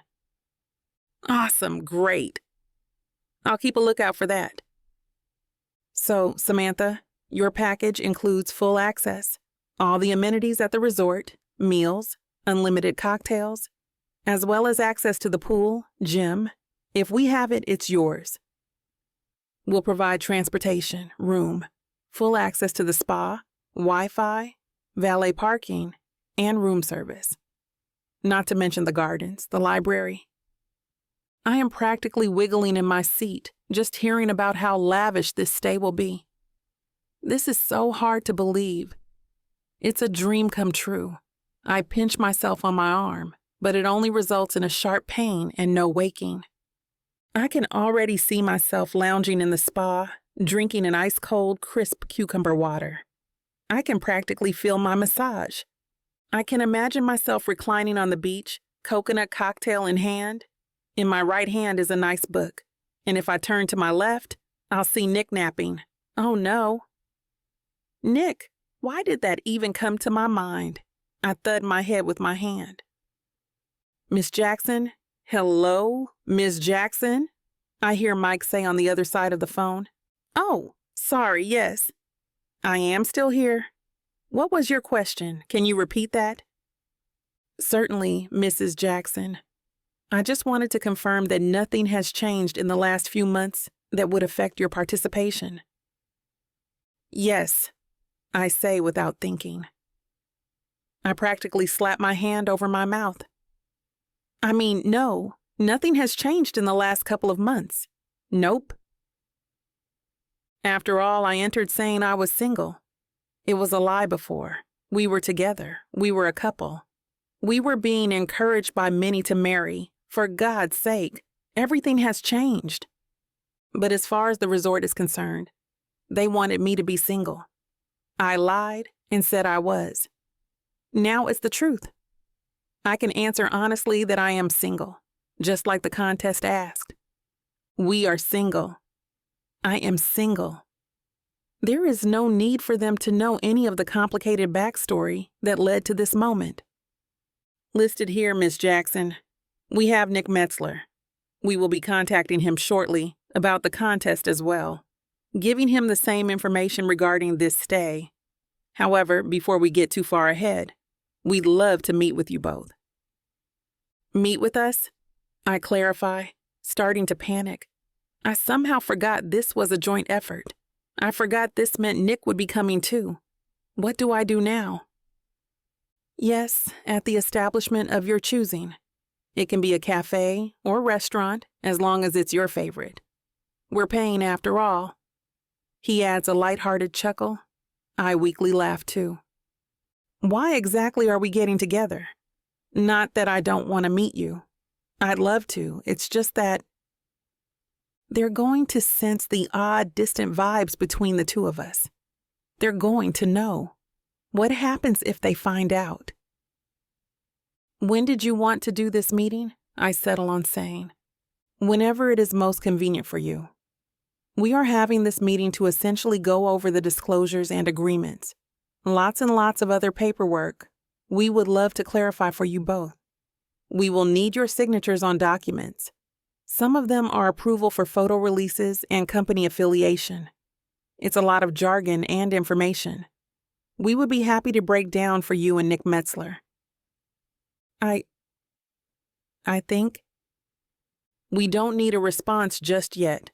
Just discuss it with your friend Nick and get a good time and date sorted between you both. I wish it was that easy. When you do so, give us a call back at this number you're talking with right now. Just mention your first and last name in the contest. Everyone knows who you are. What? Do we need to do this? What if I just drop out of the contest? Now that I really think about it, I don't need this vacation. I'm busy anyway. Nick can take whoever he wants, and she can pretend to be me. But then he would have to take a girl to this romantic spot, and I don't want him to be with anyone else. This just proves I'm not over him yet. Perhaps I can pull out of the competition. They can award some other friends. People who were not lying like we were. I think of my sweet, sweet vacation, withering away in my imagination. I really want to do this, so badly. Would Nick want to do this with me? How do I even begin to tell Nick? Is this better via text message or phone call? I really miss his voice. Sounds great, Mike. I will call you and let you know where we decide to meet. I say as cheerfully as possible. I hope he can't tell I am practically on the verge of tears. Thank you so much for your time, Miss Jackson. Congratulations again, and we cannot wait to meet up with you all and see you enjoying our lovely resort. It's a great place for some much-needed rest. Uh-oh. He definitely heard the crack in my voice. Perfect. Thank you. We are looking forward to this amazing opportunity, I say, trying to keep my voice even. Have an amazing day, Miss Jackson. See you and Nick soon, Mike says, voice as warm and energetic as when we began this conversation. You too. We're so excited. Bye, I say, my hand slightly shaking. Bye. I let out the breath I was holding and lean my head against the driving wheel. I look up and see Marcos exiting the restaurant. I immediately slink down into my seat and grab my phone. I need to let Nick know. He wouldn't want to go, right? Chapter 10. Nick. I've been staying with James since the breakup. It's been a few weeks. Or months. I don't know. I try not to dwell on the length of time and just get through each day. It's depressing to think about how full my life was when I came home every day to her, and how barren it feels now. Even spending so much time with my best friend and business partner doesn't fill the hole she left. James and I spend most of our waking hours at our clubs right now, especially the one we're renovating. We're running into road bumps, but I admit it's kind of nice to have something else to distract me. But every other thought I have is of her. "I'm not used to seeing you so down, man," James says, sitting on a bar stool in the empty club. The room looks different when it's flooded with daylight. He looks down, reading over our renovation plans. "Things will look up soon. The opening of the new bar's coming up, and you'll be able to hold court as impresario. You love that, damn." We're working with some of the contractors to redo the bathroom sinks. The marble they put in was white rather than slate gray, and it was necessary to get it changed. It might sound like a minor detail, but I've always been particular when it comes to my clubs. Plus, it was good for me to get my mind off of things, even if the only way was focusing on unimportant details. In school, James had a saying, "Nothing more dangerous than Nick with an unoccupied mind." So he worked on filling my mind with information. He kept my brain churning with thoughts of contractors, types of wood, specs, timelines, and more. Even so, in between overseeing the renovations and doing a little bit of work around the bar, sweeping, putting in new light fixtures, testing out the audio, I can't get my mind off of Samantha. As pathetic as it feels, there's an emptiness, and talking about her temporarily fills it. I lean over to James and he gives me a look, like he knows what's coming. "James, do you think Samantha and I are really that different?" "Dude, stop. You're making yourself miserable." "No, but you're one of my oldest friends. You're my business partner. You saw me and Samantha together from the beginning. How different were we?" "Well, for starters, she wakes up at 4 in the morning. On weekends, that's when we're finally leaving the bar. So I'd say that's a big difference," James says. "But is that what really seals the deal? Having the same bedtime?" I say, my voice dripping with skepticism. "No, but priorities. Things you value, ways you live your life. She's by the book with everything. You lost the book before you even left the library. If I even found the library to begin with. I've just done a lot of soul-searching the last few months without her. And even with our differences, there's something that's missing. There are parts of me that have changed because of her, and other parts where I want to change more. You just need a little more time. You'll figure it out. Or you could talk to her. I tried that. It didn't go well. And she's right. We're too different, and I'm never going to be the man she needs." "Yeah, but is she the woman you need, Nick? Once your system's a little more cleared out, you'll have a clearer perspective. Have some fun in the meantime, okay? You're too depressed to notice all the girls looking at you when the club's open, but I'm not. Go get it, bruh! I pretend to look at paint swatches, but I can't get Samantha out of my head. I don't want the other girls. I just want her. We don't always see eye to eye. Hell, we aren't even facing the same direction half the time. But I don't want anyone else. I keep thinking about the words she said to me that night. The night after the wedding. The worst night of my life. Directionless. Lazy. You act like a teenager, not husband material. Oddly, they don't make me angry anymore. They don't even really make me sad. The crazy thing is, when I think about that argument, and all of the others over the years, I just miss her, especially because she was right. The fact that she was brave enough to tell me something so hard to say, and something she knew would be hard for me to hear, only makes me love her even more. I'll never deserve her, but she makes me want to try, no matter how futile it feels. You know, James, I will admit, it's a relief to come home and not have to worry about whether I hung up my coat or not, I offer. About that, he says, then breaks into laughter. Oh God, not you too. Her, at least, I can sleep with. You're propositioning me. Shut up. I think about how different Samantha and I are. She cares so much about things like toilet paper and which laundry basket was for dirty clothes or clean ones. I remember that time when she got crazy because the TV remote was under the couch cushion. Why don't you just put it in the basket where it belongs? That's why it's there, I remember her telling me. And getting places on time. If we weren't 5 minutes early, then she called to apologize for being late. Even at Nicole's wedding, she insisted on just sitting in her chair for 40 minutes in case it started early, and she was unprepared. So many of those issues could have been avoided if she lightened up just a little bit and didn't expect the entire world to conform to her unrealistic expectations of it. Even her cousins told me about how over the top she could be.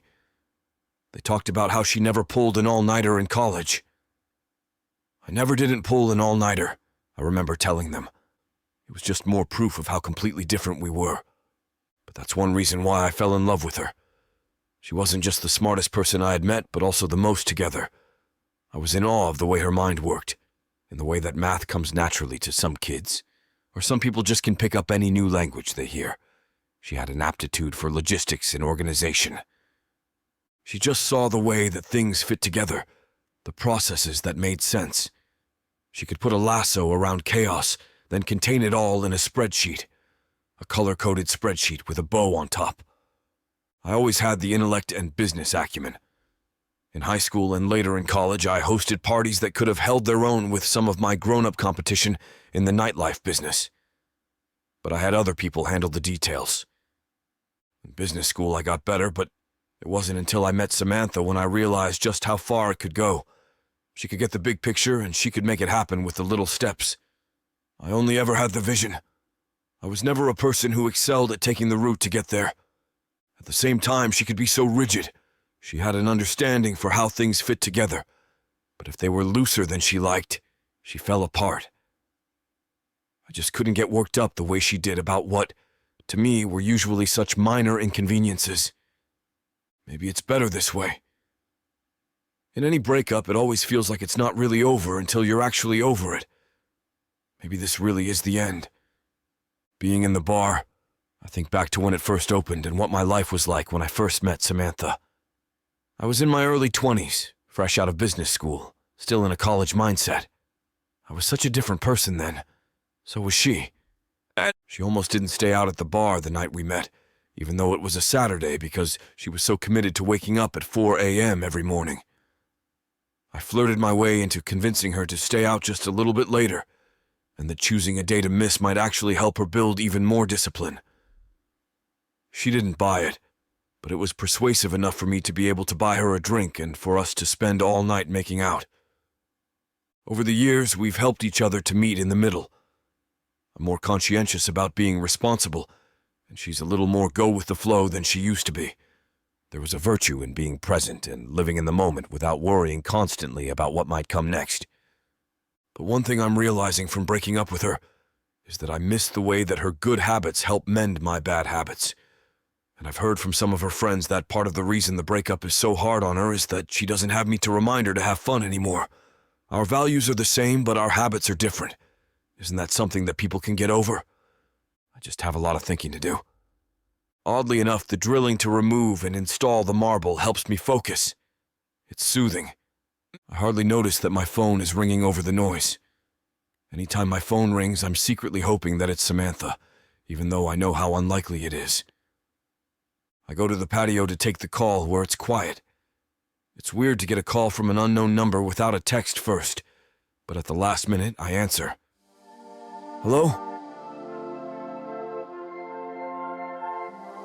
Chapter 11. Nick. Hi, this is Nick, I say, waiting for the person on the other line. I get so many calls from contractors, I'm used to it. Hi, Nick. Glad I caught you, the voice on the other line says. This is Mike Thompson, and I'm the promotions manager for Sunrise Resorts. Great talking to you, Mike. How can I help? I'm calling to let you know you won the competition for the singles wedding sweepstakes. We're inviting you and your friend to stay with us, all expenses paid, and we'll put on the fake wedding of your dreams. Oh my God, that silly thing we sent in after the fight about bringing work to bed. I can't believe we won. It makes me feel, just for a minute, that I'm back with Samantha again. I'm ecstatic. That's great. What are the next steps? And when are you looking for me to decide whether to commit? Commitment issues gotcha, he jokes. Good one. That's funny, I say. We'd like for you and your friend to sign the paperwork and releases as soon as you can if you're in, he says. And you can book any time in the coming month, but we'd need at least 5 days' notice to prepare. As for committing, I know it's short notice, but we'd like to meet up with you and Miss Jackson this week, as soon as possible. Yeah, sure. Let me think about it and get back to you. But I should be able to. This the best number to call you at? Yes, sir. And if you can't reach me, you can call the front desk of the hotel and tell them to put you through to my direct line. Mike Thompson. Great. I'll get back to you today about it. Looking forward to meeting you, I say. You too, Mr. Metzler. Oh, just Nick is fine. No one's really called me Mr. Metzler since I got detention for stealing all the blackboard erasers. All right, well, with that said, we'll keep an extra eye on you at the resort, he says with a chuckle. Probably a smart move. Maybe talk to the head of security, I say, laughing. Anyway, talk to you soon. Thanks for the call. Take care, Nick. Hope to meet you soon. Damn. I forgot to ask if he had talked to Samantha already. And if he did, what she said. My brain is going 1,000,000 miles per hour. I was on autopilot on the phone with him, my charming business owner persona. Not my sad sack post-breakup, woe is me persona. I got sucked into the idea of being back together with her, picturing the vacation as if we were still together. And now, I'm plunged into the harsh reality. I am single, and so is she. It would break my heart to see her lounging by the pool in a bikini, not even talking to me. Knowing my luck, it might end up like a bad romance comedy, with me as the villain ex-boyfriend in the background as she falls in love with the cute cabana boy who dreams of making it big. Or she might think about it the same way I did when I saw it, and the same way I do now. A free vacation at a 5-star resort, being spoiled to our heart's content, and getting a wild, giant party. Yes, please. It wouldn't have to be awkward unless we made it awkward ourselves. Knowing Samantha, she's just as pragmatic as me. She's probably thinking about it even more dispassionately than I am. She always made fun of me for being the romantic of the relationship. I don't know whether I should call her or whether I should wait for her to call me. I contemplated deleting her number when we broke up, but hers is the only number I know by heart anyway. So what good would it have done? Should I maybe call one of our mutual friends and feel them out? I'm being silly, I know. We're both grown-ass adults. We've talked to each other since the breakup. Apart from it being painfully awkward, it was civil. And think about how much more awkward it would be to just see each other when we meet up with the promotions manager. I go back into the bar and hear the hammering. "Hey, where'd you go?" James asks. "You vanished like a ghost." "Something told me to go away from the light, so here I am," I say. "No, you remember that dumb contest I told you about from a few months ago? The hotel?" "Yeah, the free vacation.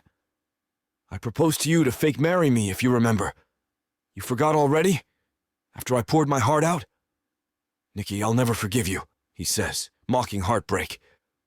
"Yeah, well, maybe I should have. I won it. I just got the call. And I don't think I need to remind you who I entered the contest with. Oh, God. The honeymoon from hell. Paradise with the ex you're still in love with." "Yeah. So what are you going to do?" "I'm going to call Samantha later. See what she wants to do. But I'm inclined to think I should say yes." "And what do you hope will happen? You don't want to be crying in your fake wedding photos, my friend," he says. "I'm hoping maybe we can learn to be friends. Worst comes to worst, we spend the time apart. We can spend the weekend enjoying the resort without having to spend every minute together." "So you're gonna call her?" "I'm gonna wait a little bit to see if she calls me. Clear my head. But if I don't hear from her, I'll call. What sort of Nick work do you have to take my mind off this?" "The wall over there. Want to grab a roller?" "More than I've ever wanted anything in my life." I go over to one of the walls and pick up a roller. One guy is doing the teal-blue accent wall next to me. I pick up the roller for the white wall and get started. I look at my phone every 5 minutes, even though I know I have alerts on. If I hear one of the workmen's phones go off, I immediately check mine. When I feel the buzzing of the drill, I check to see if it's a notification, as if my settings have been changed in the last 5 seconds. I paint the wall meditatively, thinking about all of the scenarios that could play out if we decide to go to the resort. I think no matter what, we both need the time for relaxation. I'm just scared I'll want to get back together, and she won't. "Dude, what the hell are you doing?" I hear James shout from across the room. "Painting?" I answer. "Look at the roller, man." I see in my hand that the roller I'm holding isn't the one with the plain eggshell white. It's the electric blue one. It looks like a kid's finger painting on the wall where the floodlights are supposed to be. "Damn, I'm sorry. I can be a helper on something that calls for a little less brain power," I say. "Less brain power than holding a paint roller? I think you need to make that phone call so you can get your mind back. I heard from Sarah that she misses you just as much. Don't let it freak you out, though." "Thanks, bro. You're a good friend." "I know," he says with a wink. "Go outside, make the call, and I'll have a beer waiting for you." "Thank you, James. You're saving my life. I'll make it up to you, you know." James waves me off. I go outside onto the bar patio and pace back and forth. I pull up her number and my phone hovers for a minute before calling. I like being in this space, just on the border of calling, but not there yet. I press down my thumb and hear the ring. Damn, she's not picking up. She's not going to talk to me ever again. She's done with me. Shh. It's fine, dude. It's only rung twice. "Hello, Nick," she says in her assertive, honey-sweet voice. I miss her so much. Chapter 12. Samantha.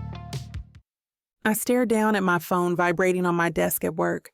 It buzzes and buzzes, but my mind just can't conjure up the fact that it is truly Nick calling. I feel like I haven't seen this picture in years. I haven't seen his face light up my phone as it rings in months. My hands are a bit shaky and clammy.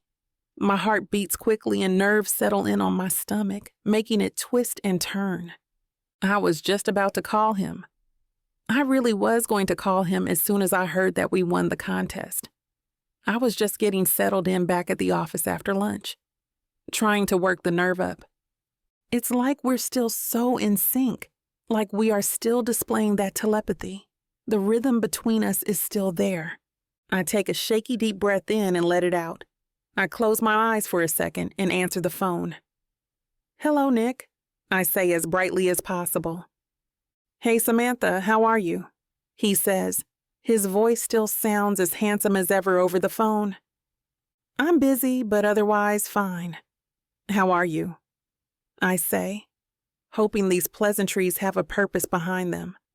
I'm suddenly too anxious to mention the resort and earlier phone call. I hope you're giving yourself breaks. You've always been a hard worker, he says, making my heart beat with hope and glimmer. I shove those thoughts deep into the depths of my mind. I'm also busy, but doing well. Thank you for asking. Thank you, and good. That's great. Glad your business is doing quite well. Yes, thank you, he says and clears his throat to fill the sudden looming silence. It feels as if this pause is filled with thoughts that are running through both our minds right now. Things never said and apologies never received. It stretches on, and for a second I worry the line has disconnected. I wonder why he is calling. Does he want to talk with me about something? I know what I needed to tell him, but I just can't get it out yet. I just want to hear him talk some more. I miss the sound of his voice. I miss hearing him on the other line. He sounds so comforting, like home, so familiar. He was my constant for so long. No, Samantha, I can't do this. I need to snap out of this right now. I vowed I was moving on anyway, and this does not sound like a moving on self-talk. It sounds hopeful and desperate. What is wrong with me? I mute my phone long enough to take a big sigh, hoping this composes my racing mind. I breathe in through my nose and out through my mouth. Thumbs up for coping mechanisms. This silence has extended on too long. I was waiting to find out what he had to say. But maybe it's time I share with him the most recent information I learned about the contest. I mean, he was there when we signed up. He was the reason we signed up. He needs to know, whether we accept it or not. So, we both speak at the same time and then pause. After a beat, we awkwardly laugh together. My cheeks heat up. Thank God he cannot see this right now. You go first, please. I insist. I still need to gather myself anyway. Well, I just wanted to tell you about that contest we spontaneously entered a few months back. Funnily enough, we won, he says with a bit of excitement in his voice. Oh. How do I tell him I know already? I wish I could pause time and think. Yeah, so I just received a call from the resort. This guy named Mike told me all about what our package includes. And it honestly sounds pretty great, he says with a bit of a laugh. I was actually going to call you as well. He contacted me too, telling me roughly the same thing. He was very animated, wasn't he? We both giggle at that before another silence falls in between us. It takes me back to when we first signed up. I was so apprehensive about it, but he was so excited. It was contagious. I was just as excited to go too. I mean, he made me make a spontaneous decision. No easy feat. He was the only one who would be able to convince me to try it at all. Planning this vacation on a whim and dreaming about how we'd spend our time at the resort is still one of my treasured memories with him, as well as what followed.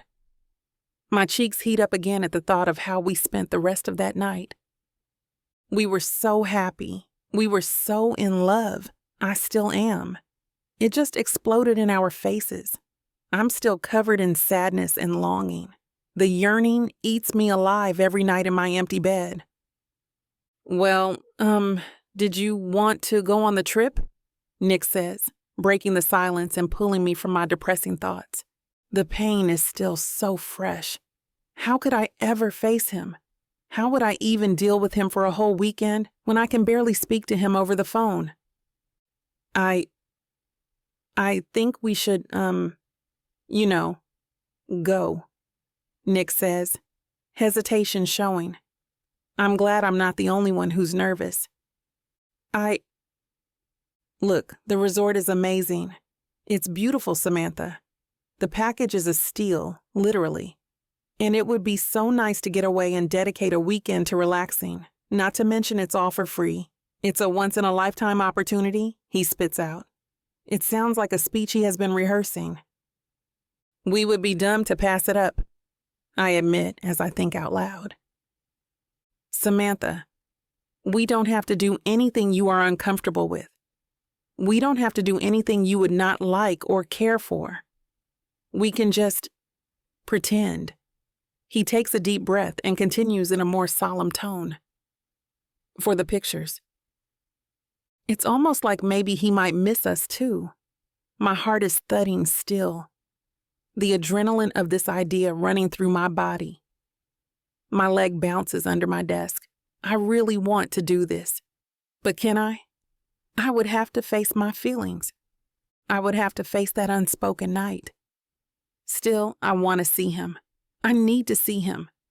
My heart and mind are toe to toe. The rope they're tugging between each other starts to lean closer to my heart.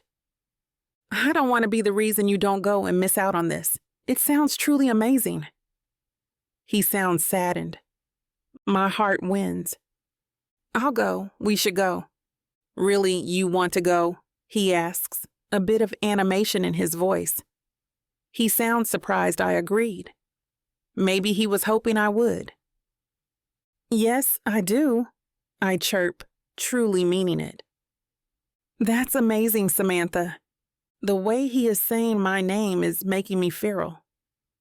Also, Mike, the resort manager, asked to meet with us this week. He wants us to sign some paperwork and go over legal things and whatnot. I add quickly. Oh, that's right. He told me the same thing. He hums as he thinks. Well, there is that cafe we used to go to after work by your office. We can try there? Used to. Great idea.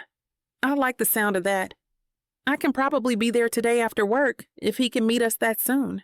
I know he wanted to get the paperwork over with. Fantastic. Did you want me to inform Mike? No, don't worry. I'll do it, I say, being considerate. I know he already has to drive across town to see me. He picked a place convenient for me, so I can make the call. I'll try to set something up for 4 o'clock, I suggest. If he can't do it that soon, I'll let you know. But let's just assume that unless you hear otherwise. All right, sounds good.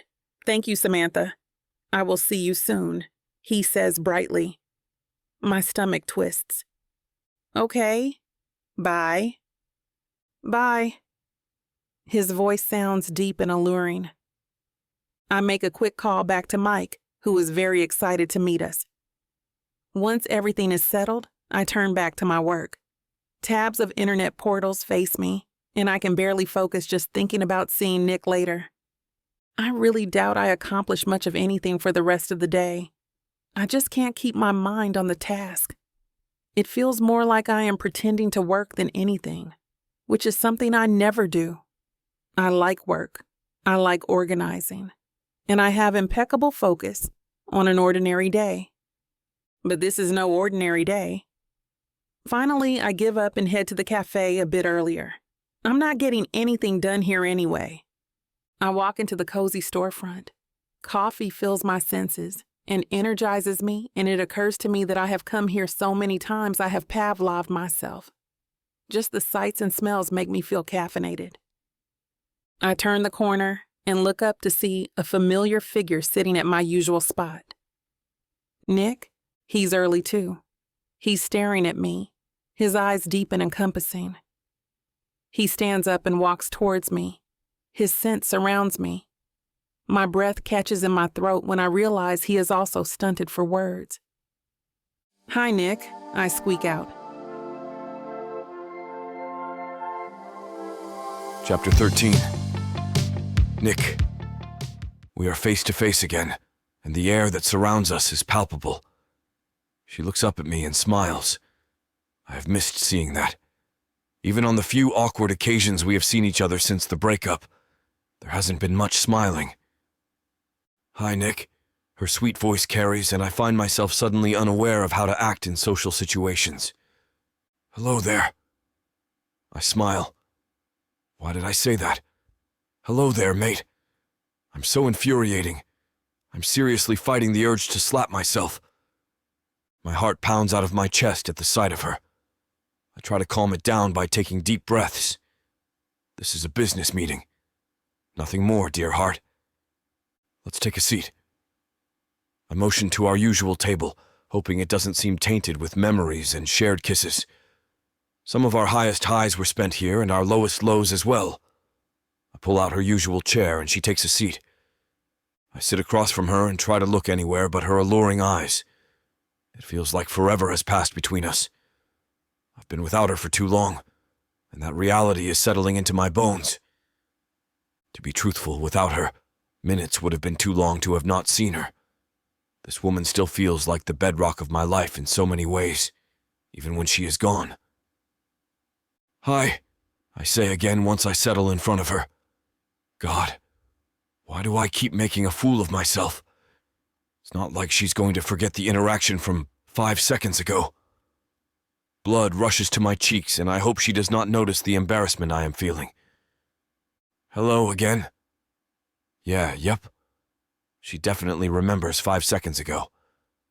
I notice that her eyes wander, looking from the door to the paintings on the walls that have been there for years, to the baristas grinding coffee beans. How are you feeling? Busy, tired, swamped? I offer a smile. And plenty of adjectives too, I guess. She takes a deep breath and ponders the question. A bit of everything, I suppose. Yeah, I can understand that, I say, nodding, then sigh quietly. She nods too, still not meeting my gaze. I watch the clock on the far wall and she fidgets with her fingers. It is something she does when she feels awkward or nervous. So, is Mike coming anytime soon, or? I say, breaking the silence. Yes, yeah. He should be here soon. We're both early, she points out. I shift in my seat. Honestly, I thought I was going to be the first one here, she admits. I even left the office early.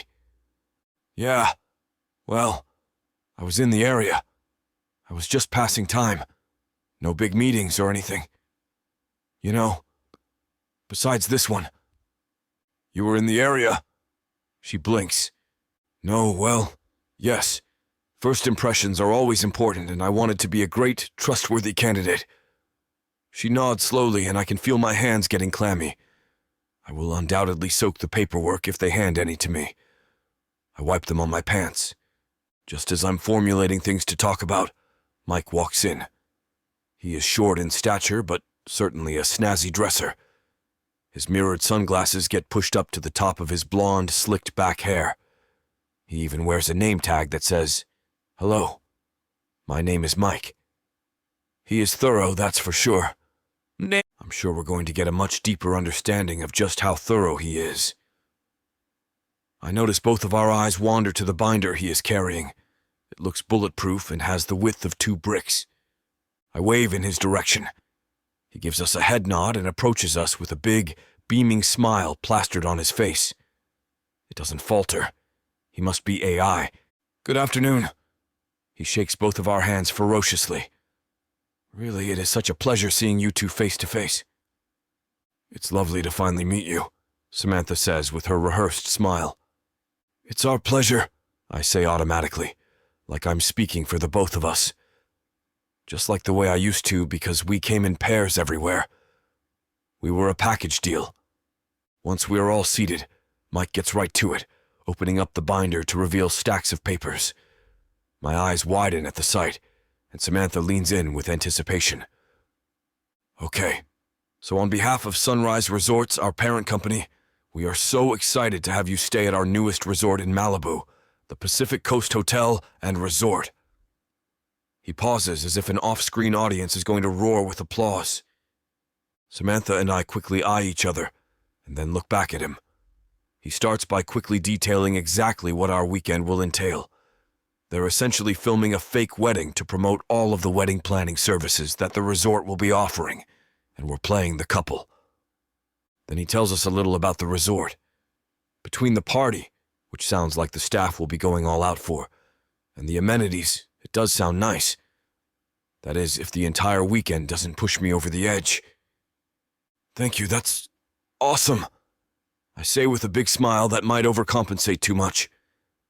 We are so excited. Samantha adds much more value to this conversation. That's fantastic to hear, guys. Mind if I ask you a couple of questions? He stares at us expectantly. Was that rhetorical or... Of course, Samantha answers before I can. So firstly, how did you hear about us? Mike asks, reading off a sheet. He has a pen ready in his hand.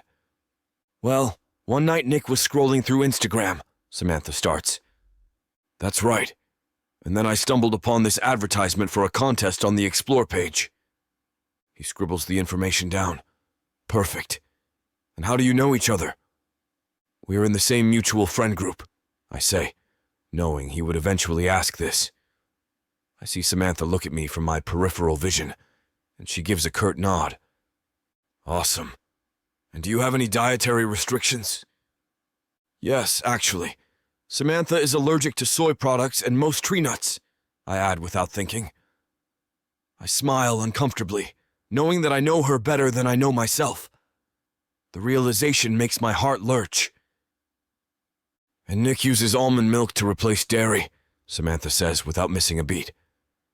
Mike looks up from his papers and eyes the two of us. He looks back down. Noted. And do we have your permission to use any photos we may take on our websites, advertisements, and promotional outlets? Yes, we say in unison. And what are your sizes for any outfit designs we will put you all in? We can make adjustments, but there's definitely going to be several outfits involved. We'd like to have them ready in advance. Samantha answers for us both, and I look at her. So much time has passed, but nothing has changed.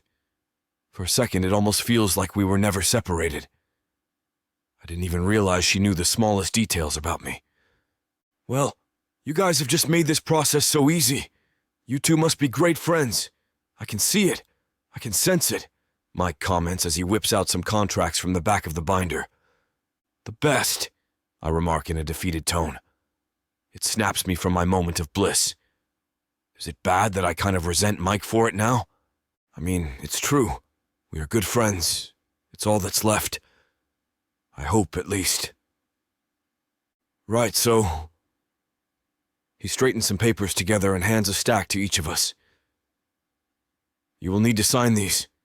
It's just a standard contract, really, no biggie. Just says you won't sue if something happens to either of you, that you're agreeing to be part of our ad campaign, that you give us rights to our photos, things like that. He hands us both high-quality, intimidating contract signing pens. It makes me a bit nervous. We scribble our names on several dotted lines and initial where we need to. Now, this is a beautiful romantic resort. Don't fall in love, Mike teases. Samantha and I look at each other with wide eyes. I'm just playing. You two are very obviously acquainted. Anywho, if there is anything you are uncomfortable with, now is the time to let me know. I promise that you two don't have to do anything you won't enjoy. If you have a fear of balloons, speak up. Samantha looks at Mike. I think she's about to say something, but then she just smiles. Everything sounds great. What was she going to say? Did she want to say something? Is she uncomfortable? I am probably overthinking. So, I talked about dates with Samantha earlier. We're hoping to have the trip set for next weekend. 7 days from now. We have you scheduled for Thursday. How does that sound? We both nod intently. Awesome. I will see you both then. For now, I have got to dash. He packs up his binder and gives us both a head nod and an eager smile. If you have any questions in the meantime, you know my number. Just call. He was with us for about half an hour, and now it's just Samantha and I, here at our old table at our old cafe. This was great, I can't wait, Samantha says happily. I study her face. Is she really not nervous? Because I'm mildly terrified. Yes, me too. We both smile and look into each other's eyes. I feel the tension build around us again, full of yearning. Well, I have to get back to work, Samantha says as she walks off. I give her an awkward nod as opposed to a lingering hug. I watch her figure as she walks away. I can't help but look. She used to be mine. Is this trip the right thing to do? Can I really handle a weekend with just the two of us?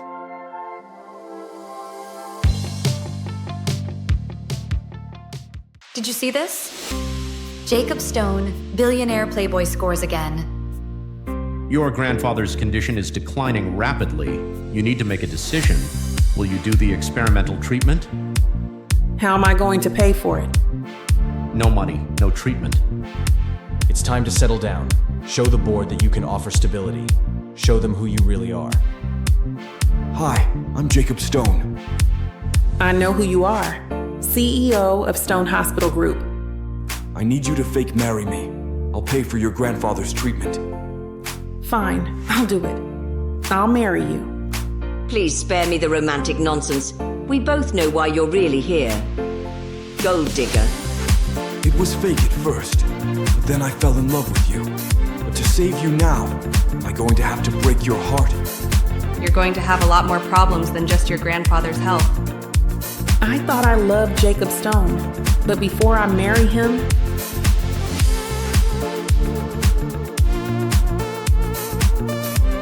I'm gonna have to destroy him.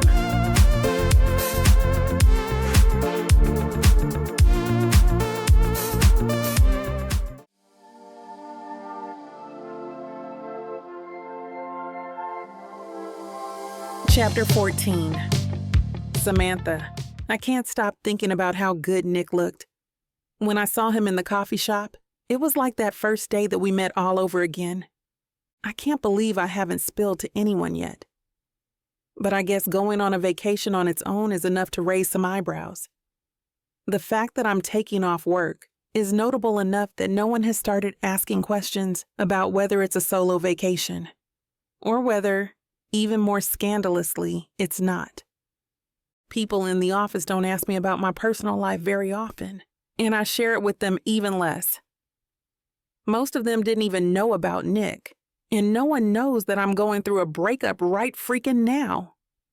In marketing and public relations, it's about never showing cracks in the facade. So it always came naturally. That's the way I've always lived my life. Samantha, are there things I should take care of during your time off? It's so rare for that to happen, my assistant Rose asks me. She's a Howard University graduate fresh out of the college and so eager to make her way, just like me. She doesn't realize that I'm barely older than her and hardly ever feel like a real adult. I'm working on a memo that I'm about to send right now. You can get familiar with it and ask me any questions before I leave at the end of the day tomorrow. I was thinking you could take on some of my tasks to give you a chance to run with project management like you mentioned, I say. She looks so happy she could cry with excitement. I'll only be gone 3 days, 2 this week and 1 next week, I say. I want to make sure you have a chance to take the leadership role that you've wanted. Thank you so much, Samantha. I won't let you down, she says. I know you won't, I say with a smile. You'll also be getting my emails in your inbox, and all the project leads are on the email with the memo to let them know what's happening. Sounds like you've got everything under control, she says. I hope. I was raised to feel that if you weren't maxing out your capacity, you were somehow cheating or falling short. It came as a shock in the corporate world to learn that sometimes having too much work was not to be praised, but rather reflected inefficiency at delegating. It made my head hurt. I know it's not a real wedding, but I want it to be perfect. The fact that I'm taking such pains to put everything off my plate, something that has caused me almost physical pain in the past, tells me how much this weekend means. I entered the contest on a lark, and it wasn't even my idea. But hell if I was going to be miserable. This would be the real opportunity to try to get over him and to just be friends. To see what life would be like as just Samantha, no Nick.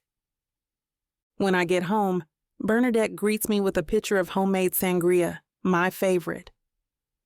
Cheers. This is to start you on vacation mode early, and also so I can live vicariously through you. You'll have to tell me all about all the hot surfers you hook up with, Bernadette says, clinking a glass to mine. Hot surfers? You have some imagination, Bernie, I say, laughing. The only hot thing I want on my body is the water in the jacuzzi. This is a detox from men, a solo getaway. I need to wash Nick from my psyche. I'm impressed that I'm lying so well, especially considering that the next several days will be an immersive experience in all things Nick. What am I doing? You're going to a luxury hotel, babe, not a convent. Anyway, once you see what I got you and what I've worked on packing, you'll have to beat back the hot guys with a surfboard, she says. Oh God, Bernie, please just let me pack my own things, I say. Too late. I've already packed your swimsuit bag, she declares with an impish smile. I know what you'll pack if it's left to you. You'll look like you just left the Victorian ages. Oh, come on. They're not that modest, I deny, and she throws me a look.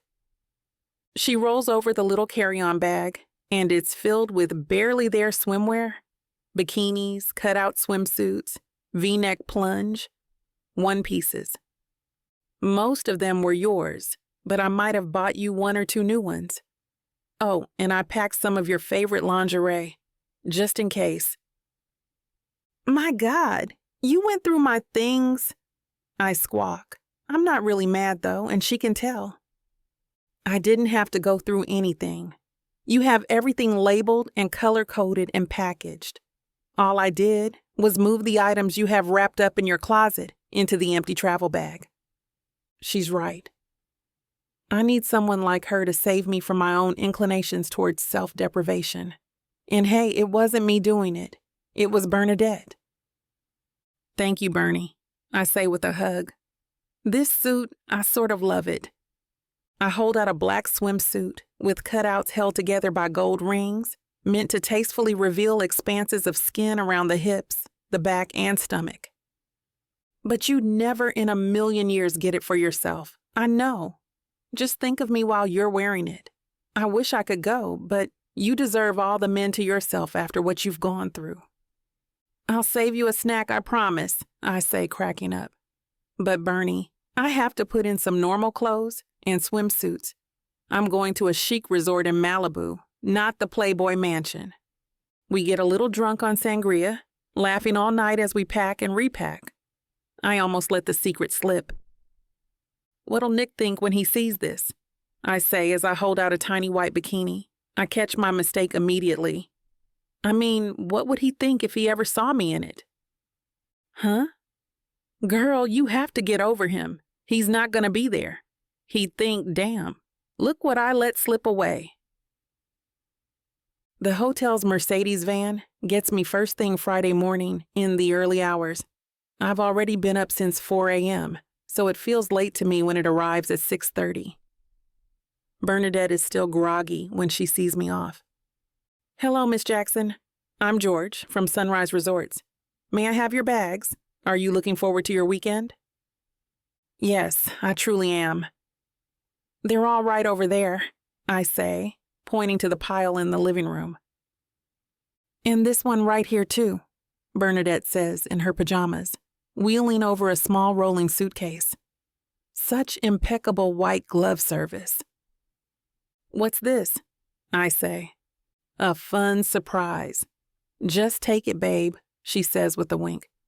You want to give yourself options. Don't limit yourself. I'm sure it's the suggestive swimsuits, underthings, dresses, shoes, and stockings that I carefully unpacked the night before. The employee looks at me, gesturing as to whether he should take it. Yeah, throw it in, I say. Bernadette hugs me goodbye and snaps a photo.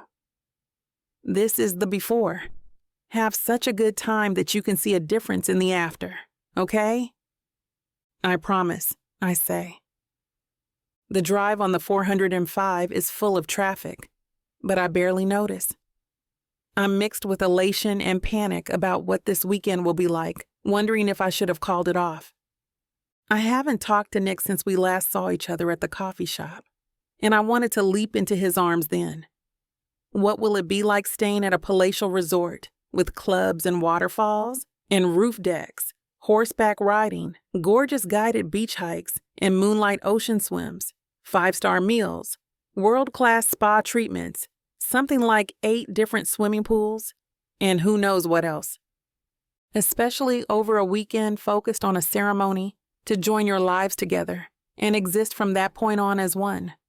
No him, no me, just us. Even if it was fake, this was a man I loved for years. How will I get through it without falling apart? What if I beg him to take me back? Or worse, what if I act like I don't care at all because I can't deal with how much I still love him? Next stop, Malibu. The expansive lawn and circular driveway of the Pacific Coast Hotel looks straight out of fairy tale. Welcome to your wedding weekend, girl. I hope you survive it in one piece. Chapter 15. Nick. I pass on Sunrise's offer to shuttle me from the OC to Malibu. Instead, I rent an Audi A5 and drive on the Pacific Coast Highway with the top down, cruising as fast as I want, listening to the music I love. This is so much better than faking small talk about pretend marrying the woman I wish I were marrying for real. I see Catalina Island out on my left, and I remember the time she surprised me with the gold and white striped bikini she had underneath the whole time. If she were here, I'd probably make fun of her for putting a bonnet in her hair, even though she would just insist she did it for me, so my girlfriend didn't look like she stuck her finger in a socket. She'd definitely be telling me to slow down. So I go a little faster and imagine I'm Cary Grant in a Hitchcock film, and she's Eva Marie Saint.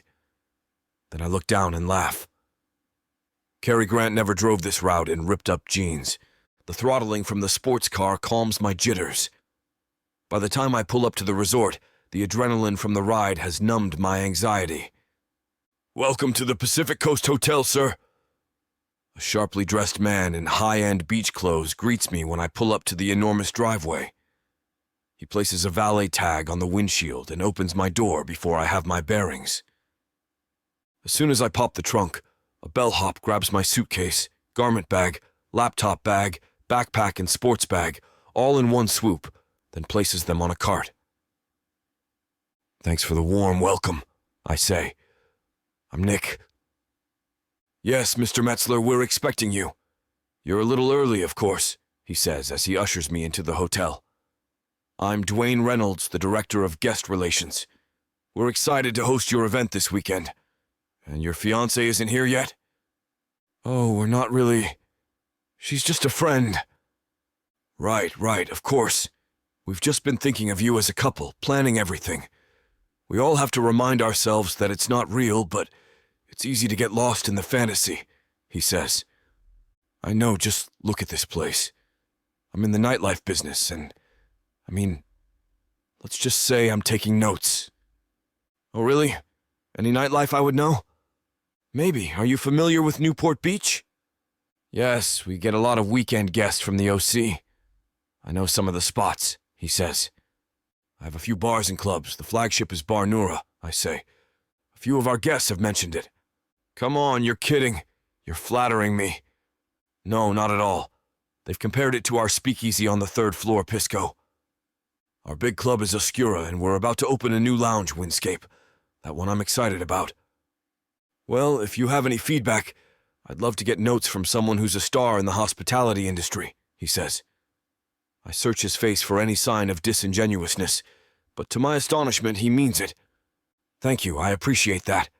So far, this place is phenomenal." "I'm extremely proud of that. Thank you, Mr. Metzler." He's such a regal presence, I don't even say my usual line about no one calling me Mr. Metzler. "Let me take you up to your suite, and from there you'll get settled," he says. "No check-in?" "Nope, that's all taken care of. Plus, I think Mike already had you download the app. Everything you need is there, and all the alerts are set. And there are prompts to communicate with us and list preferences, and it works as your key." "It's pretty extraordinary," he says, holding out his phone. We get off the elevator on the 3rd floor, and already I spot a view of the ocean. Dwayne opens the room door, and I find my bags are already arranged on the cart inside. "I'll let you settle in. Please explore the resort, And feel free to use the app or to speak directly with a staff member if there is anything at all you need, Dwayne says. The schedule is on it. Thank you so much, Dwayne. You've been incredible, I say, giving him a $20 bill. Oh, sir, that's not necessary whatsoever. I appreciate the gesture, he says, and slips it back with utter grace. Dwayne, before the weekend is over, this will be in your pocket. At the very least, I say. He makes a disapproving, almost bashful look. We'll see, he says with a grin, showing the first playful crack in his fastidious shell. He closes the door behind him. I could spend hours just checking out the luxury detailings of the room, from the silk comforters to the top-of-the-line kitchen appliances. There's a Viking range and a convection oven. Samantha won't believe the storage bins and cubbies to keep everything in place for cooking, cleaning, washing. Towel storage, shampoo storage, storage for the remotes. That alone is worth the cost right there, for her. But she'll see for herself. I go down to the beach level, with a whole host of indoor and outdoor areas offering all manner of food, drinks, and entertainment. In one cozy outdoor seating area, with a fireplace in the middle, a couple in bathing suits sits with their legs against each other, kissing as if no one else is around. I envy them. I wish that were me and Samantha. This is good, though. I need to get all my fantasizing out of my system before she gets here. I walk down to the white, sandy beach and think about how much Samantha will love it. I know well how during her time living in Massachusetts for college, she longed for vacations on beaches like this one instead of the place being a frozen solid ice skating rink from October to May.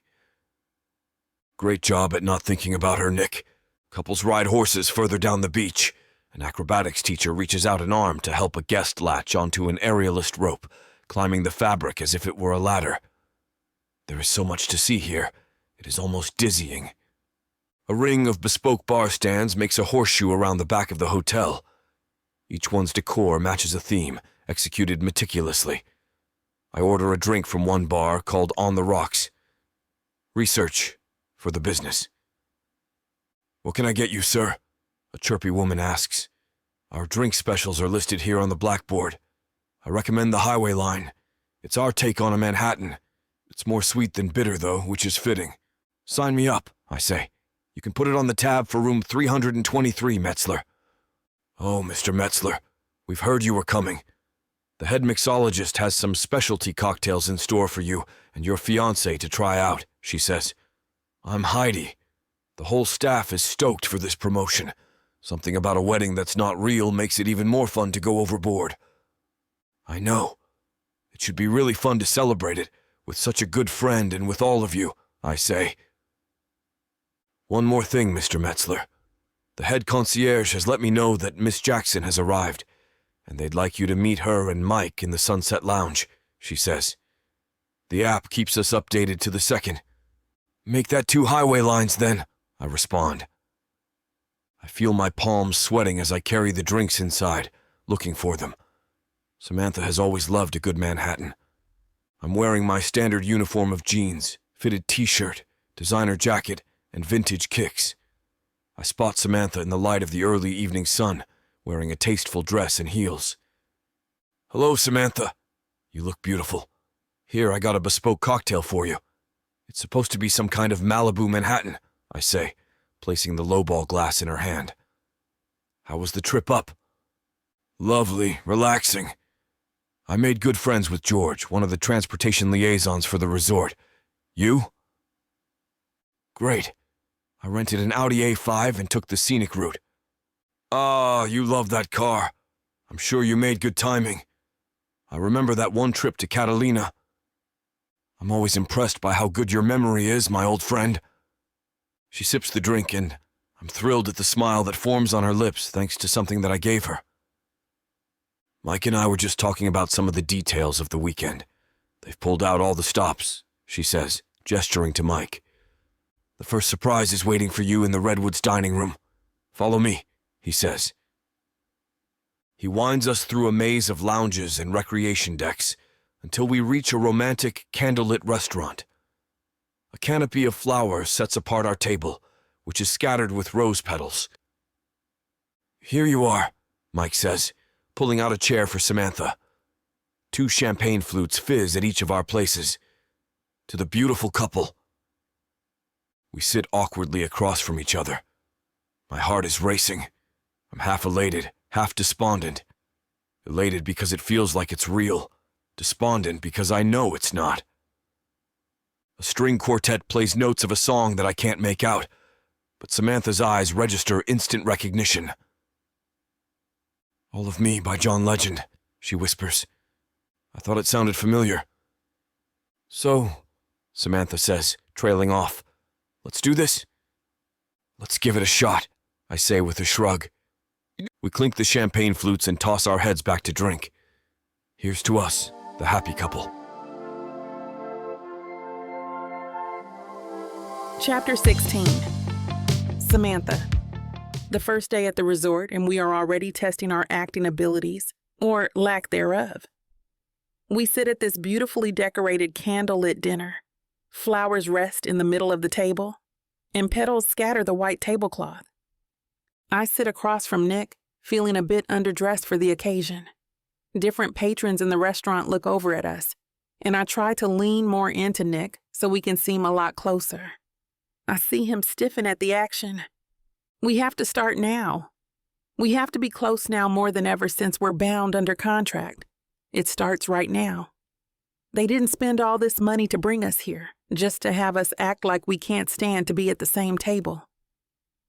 Nerves creep up my spine at the thought of it. I see movement to my left and watch the live music band for a moment. It's a distraction, but not a great one, as they're playing just about every serenading song under the sun. While I'm here with my ex, whom I still very much love. What a perfect, ironic cherry on top. The live music is playing so closely to us, and the flicker in the candles illuminate Nick's face in a way that makes my heart rush. This is starting to feel more like a moment meant for the two of us. All I can look at are Nick's dimples, peeking through from his 5 o'clock shadow.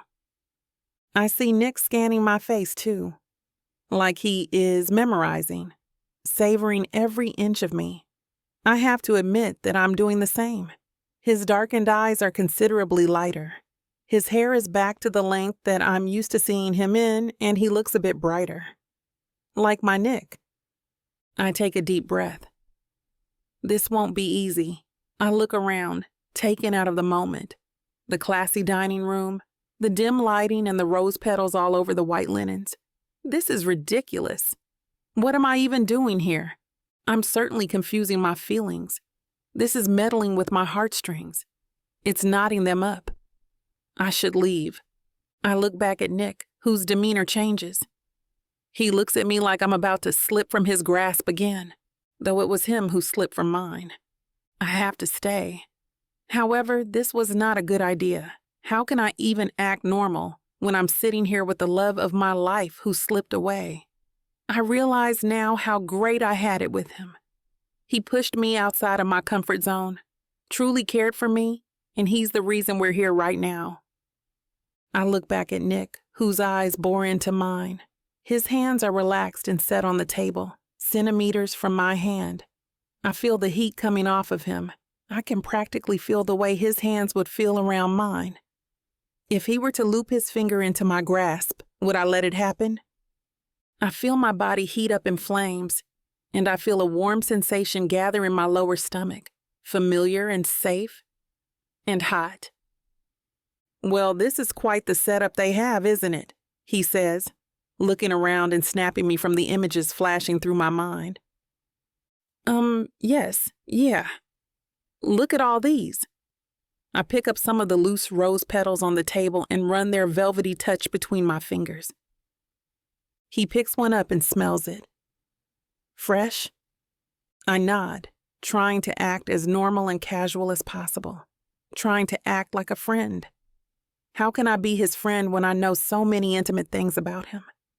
When I have seen him in so many intimate settings? When I love him so much my heart hurts? I have to push through. I have to do this. I need to put effort in too. How is Bernadette? I know she moved in with you, Nick says, drawing my wandering mind back to him. Oh, she's great.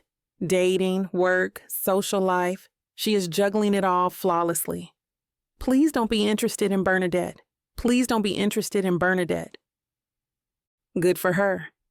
He takes a sip out of the water glass and scans the menu. This date already feels so much different compared to the one Bernadette set me up on. And how are you? How are your parents? I ask. He scoffs and rolls his eyes, his usual response. They're fine. And James? I ask, knowing he recently moved in with him. Oh, you know, the same. He is also in the dating pool and also juggling his work life. His eyes continue to scan the menu until I see them abruptly stop on a particular item. I bet that the filet mignon caught his eye. Conversation begins to flow smoothly, like nothing quite ever changed between us. That, or we are ignoring the obvious. And get this, the dog's leash slipped out from my neighbor's hand. The puppy ran around my legs again and again, and he had me all tied up. I couldn't move. Nick pauses his story to laugh as he recalls the event. My poor neighbor, he was apologizing profusely and trying to unravel me. He couldn't get the knots out, and I was too stuck to help. I laugh along with him, feeling weightless now. Isn't that neighbor like 70? He squeezes his eyes with his hands, trying not to laugh at this poor old man's misfortune. No, he has to be older. The waiter comes by and drops off our entrees. I got fresh salmon and steamed vegetables on top of a rice pilaf. Just like I thought, Nick ordered the filet mignon and mashed potatoes. This is going to be a great weekend, he says, staring at his plate. It sure is. The aroma of the salmon floats up to my nose and makes my mouth water. Nick cuts into his steak and pulls out a small portion. He places it on my plate and goes back to cutting a piece for himself. The gesture stops me in my tracks. He used to do that all the time when we dated. He would always share his portion of food with me, and he was happy to do so. I am sure he did it without thinking. Just looking at him, I can tell the gesture hasn't settled into his mind yet. He didn't even pause to see my reaction. The tension in the air has lightened, and things between us feel almost just like they used to. There isn't a hint of awkwardness, and I don't want to ruin the moment by drawing attention to what he did. I know he would get all flustered and, well, it's actually kind of cute when he blushes. I need to get my mind out of the gutter. We are at dinner, for God's sake. A platonic, friendly, incredibly romantic dinner. After our delicious dinner, we sit back in our seats. We are stuffed to the brim, and we still have one more course. I see the waiter round the corner with a plate of dessert meant to be shared. He leans down and is about to place the plate of this nutty, chocolatey, heaven-sent dish when Nick jumps and brings his hands up to stop him. Sorry, are there nuts in here? He looks at me with widened, concerned eyes and back at the waiter. Samantha cannot have most nuts. She is severely allergic. I freeze and stare at him, and for some reason the fact that he remembers is suddenly painful. He really did care about the small details about me, and clearly still does. The waiter waves a hand in dismissal. No worries, sir. We read over the list of ingredients listed in the dietary restrictions portion of your meeting with Mike. I can assure you myself this dish is perfectly safe for the both of you. It's a granola topping. I see him let out a breath of relief, and he lets him place the dish down on the table. The waiter leaves with a nod, and I look to Nick. Thank you for... I trail off, not sure what to say next. Thank you for looking out for me. Thank you for loving me. Sorry I was too stupid to notice it. What really is the correct response here? Of course, Samantha. I want you safe. He fleetingly squeezes my hand, then picks up a spoon to hand to me. You get the first bite. After dessert, we sit in silence. My belly is officially full as can be, and I'm about to crash into a food coma. Probably right over there, on that private beach with white sands. Samantha, can we please put everything that happened behind us? He says out of nowhere. Just for now, I just want you to enjoy this vacation, he adds. I am at a loss for words. With his reminder, the pain comes rolling back. Sure, I guess we can put it on the back burner for now. Great. He smiles and reaches over, again giving my hand a small, reassuring squeeze. Does he want to forget everything that happened between us? Or does he just mean that horrible fight? Does it cause him pain to think about how we ended too? There's probably a more important question I should be asking myself. Can I even go without thinking about it? Because so far, I haven't been able to stop thinking about him, period. Chapter 17. Nick.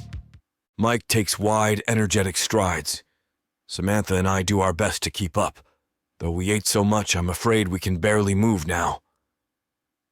We walk along a lamplit path, and we can hear the sounds of the sea.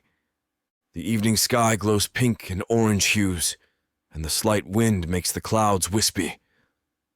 I look over to see Samantha is walking along, staring at the same sky. I take out my phone and take a picture of the sky, and then I pause to let Samantha go ahead of me.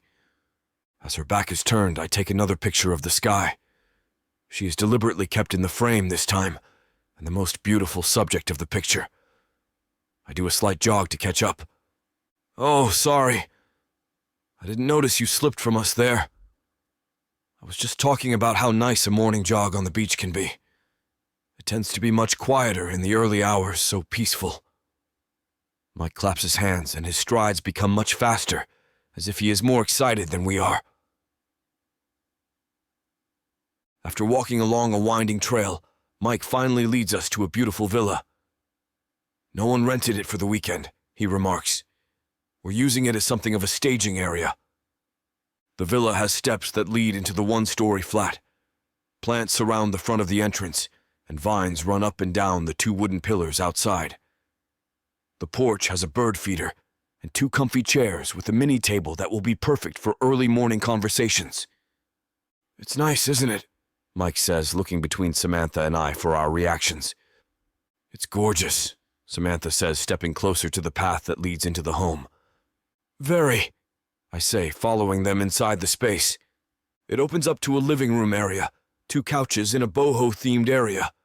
There are wedding items and decor strewn all over, and it's quickly obvious that this is some kind of a workspace for their planning.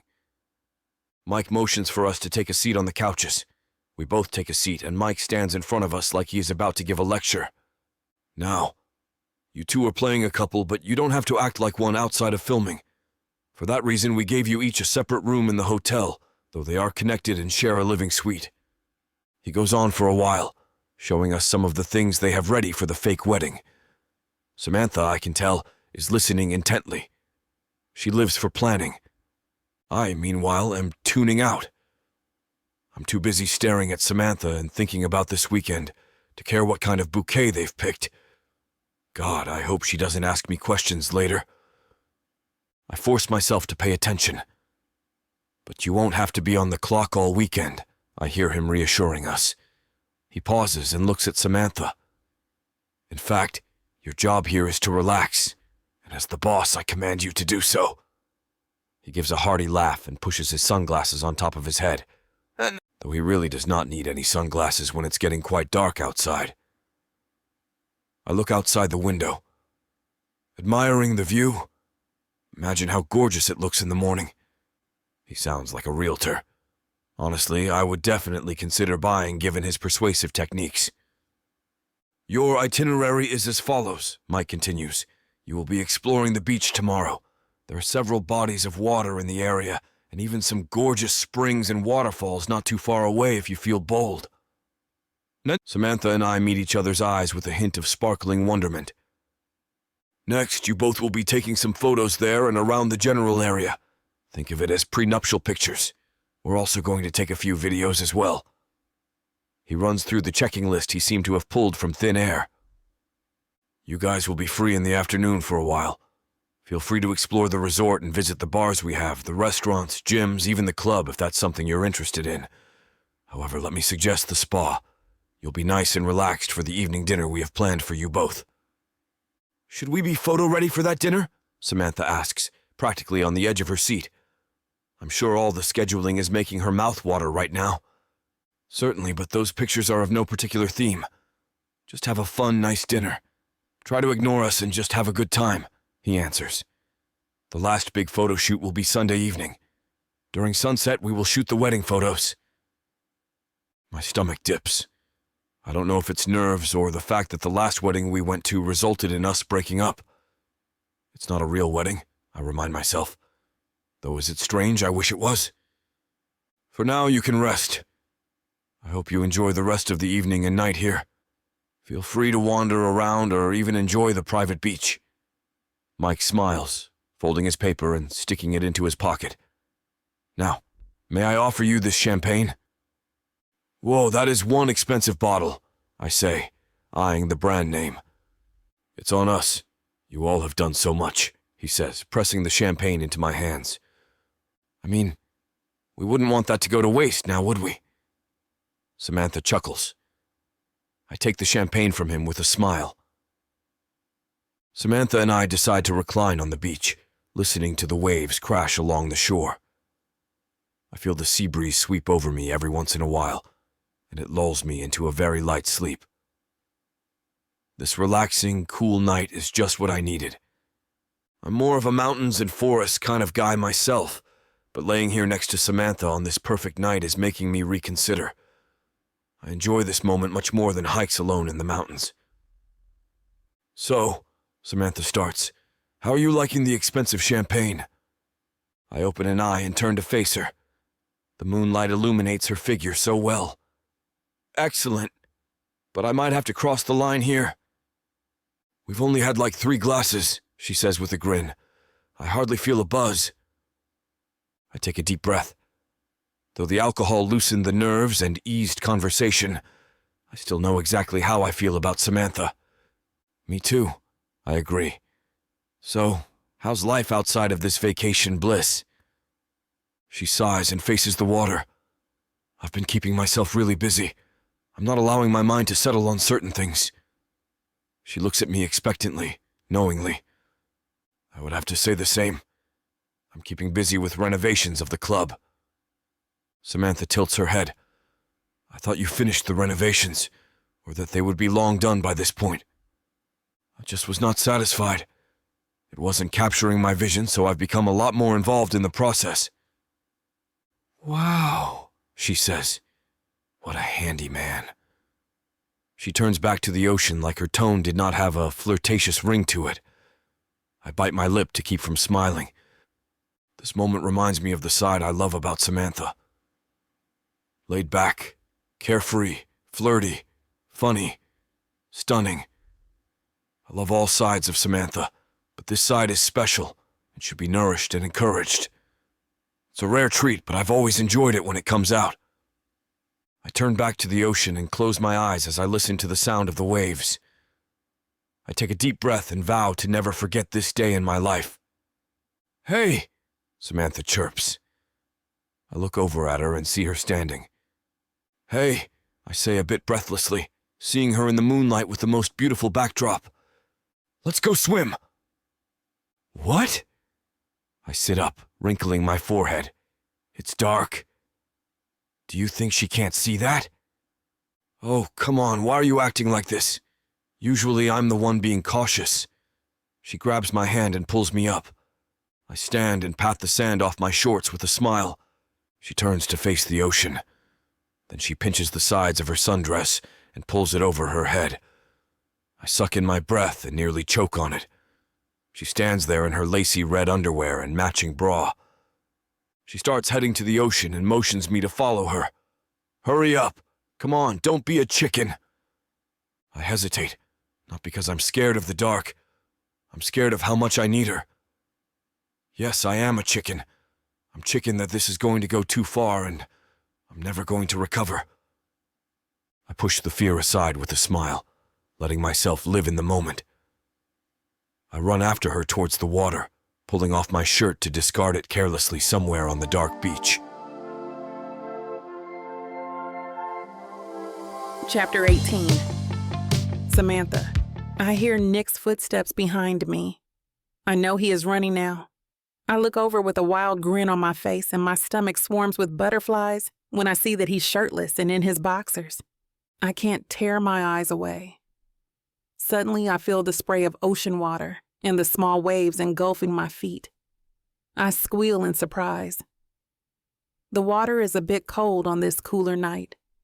The only way to get used to the water is to wade in it. I waddle my way into the water as fast as I can, and I feel Nick run up behind me and pinch my torso. I giggle, letting the butterflies overtake my heart as well. We get into waist-level water, and I splash him. "Oh, yeah?" He rasps. God, I love that sound. He scoops water in his hands and pours it over my head. The chilly water raises goosebumps over my skin. I shriek in delight. "Get over here now! I will drown you!" I laugh. He splashes as he swims away. I try to splash him from where I'm at, but he is a fast swimmer. I taste the salt on my tongue as I try to make the water reach where he stands. Now feet away from me. I need to get closer to him. I want to get closer to him. "Come over here," I call out. He shakes his head and rolls his eyes. "So that you can drown me?" he says, his voice booming in the quiet night. "I don't think so." "No, you just have to trust me," I yell gleefully. He swims over, grabbing me by my waist and pulling me up. My breath catches, and my chest heaves. "Now, what are you going to do now?" To me, it looks like you're in a bind.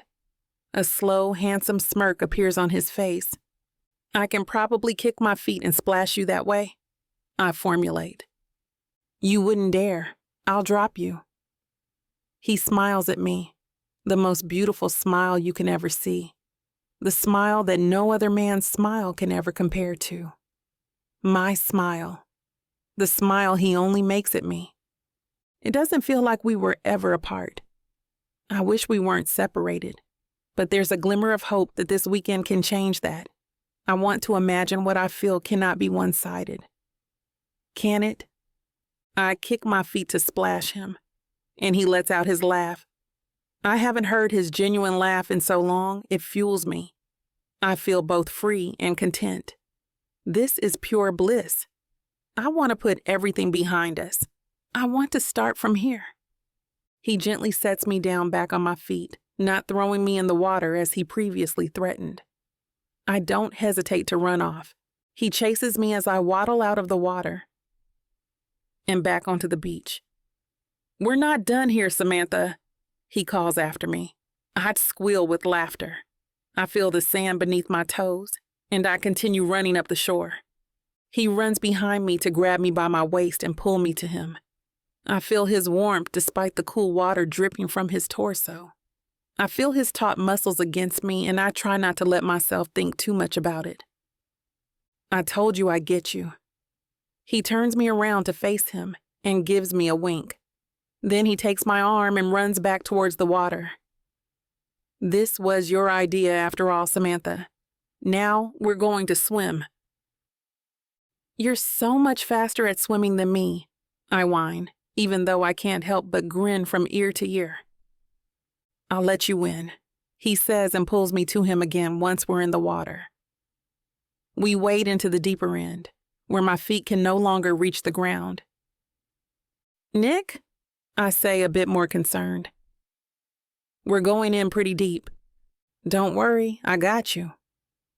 He takes my arm from around his waist and wraps it around his neck. The gesture makes my heart quicken. We're so close. I know he can feel it too. We go a bit deeper. Now he can't touch the bottom either. He pushes me to his side and holds my hand so I'm steady. "What are we going to do?" I ask, searching his brown eyes. I can see the reflection of the moon in them. "We're going to race to the shore." He smiles. "First one to reach your discarded dress in the sand wins." He squints to look ahead, It's not a long swim. And you're sure you're going to let me win? I smirk. I will let you get a head start. You do what you will with that. I raise a brow. I'll let you win, Samantha. He playfully rolls his eyes. Well, no. Now I want some fair competition. I laugh and cross my arms over my chest, but without waiting, my head slips under the water momentarily. His strong arm lifts me back up and pushes the hair now plastered to my face out of the way. Well, you're going to have to be able to see. When I am settled, he raises one arm like a starting flag. Ready, set, go. I splash away from him and towards the shore as fast as possible. I feel like I'm making great time. The cool breeze hits my face every so often, and I feel the water getting more shallow as I move through it. Going to have to swim faster, sweetheart, I hear Nick say as he comes up beside me. I groan in frustration, but feel laughter bubbling up inside of me.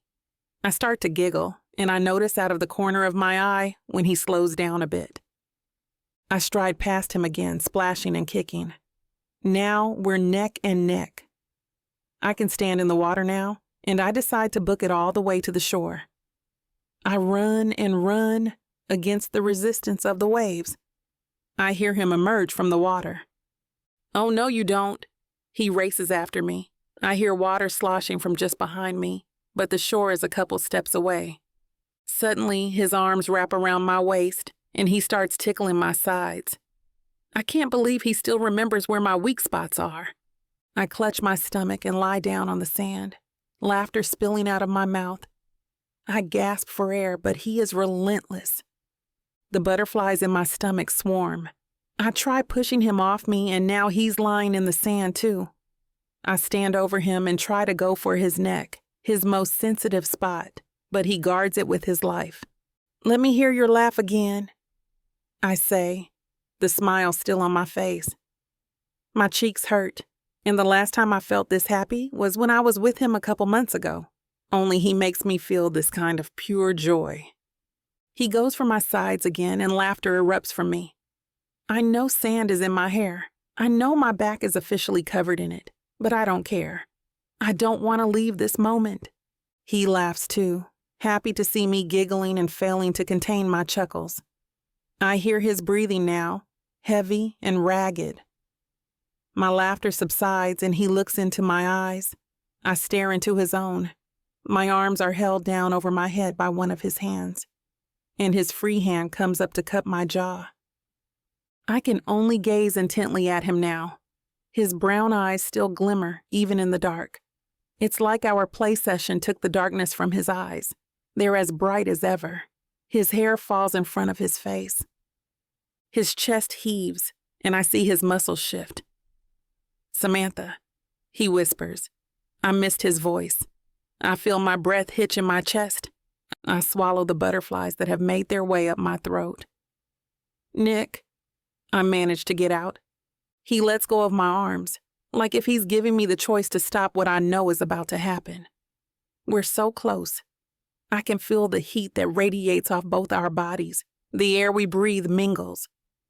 He dips his head towards my lips and hovers with hesitation. I can't help but close the distance. His kiss is soft at first, hesitant, as if he's waiting for me to pull away.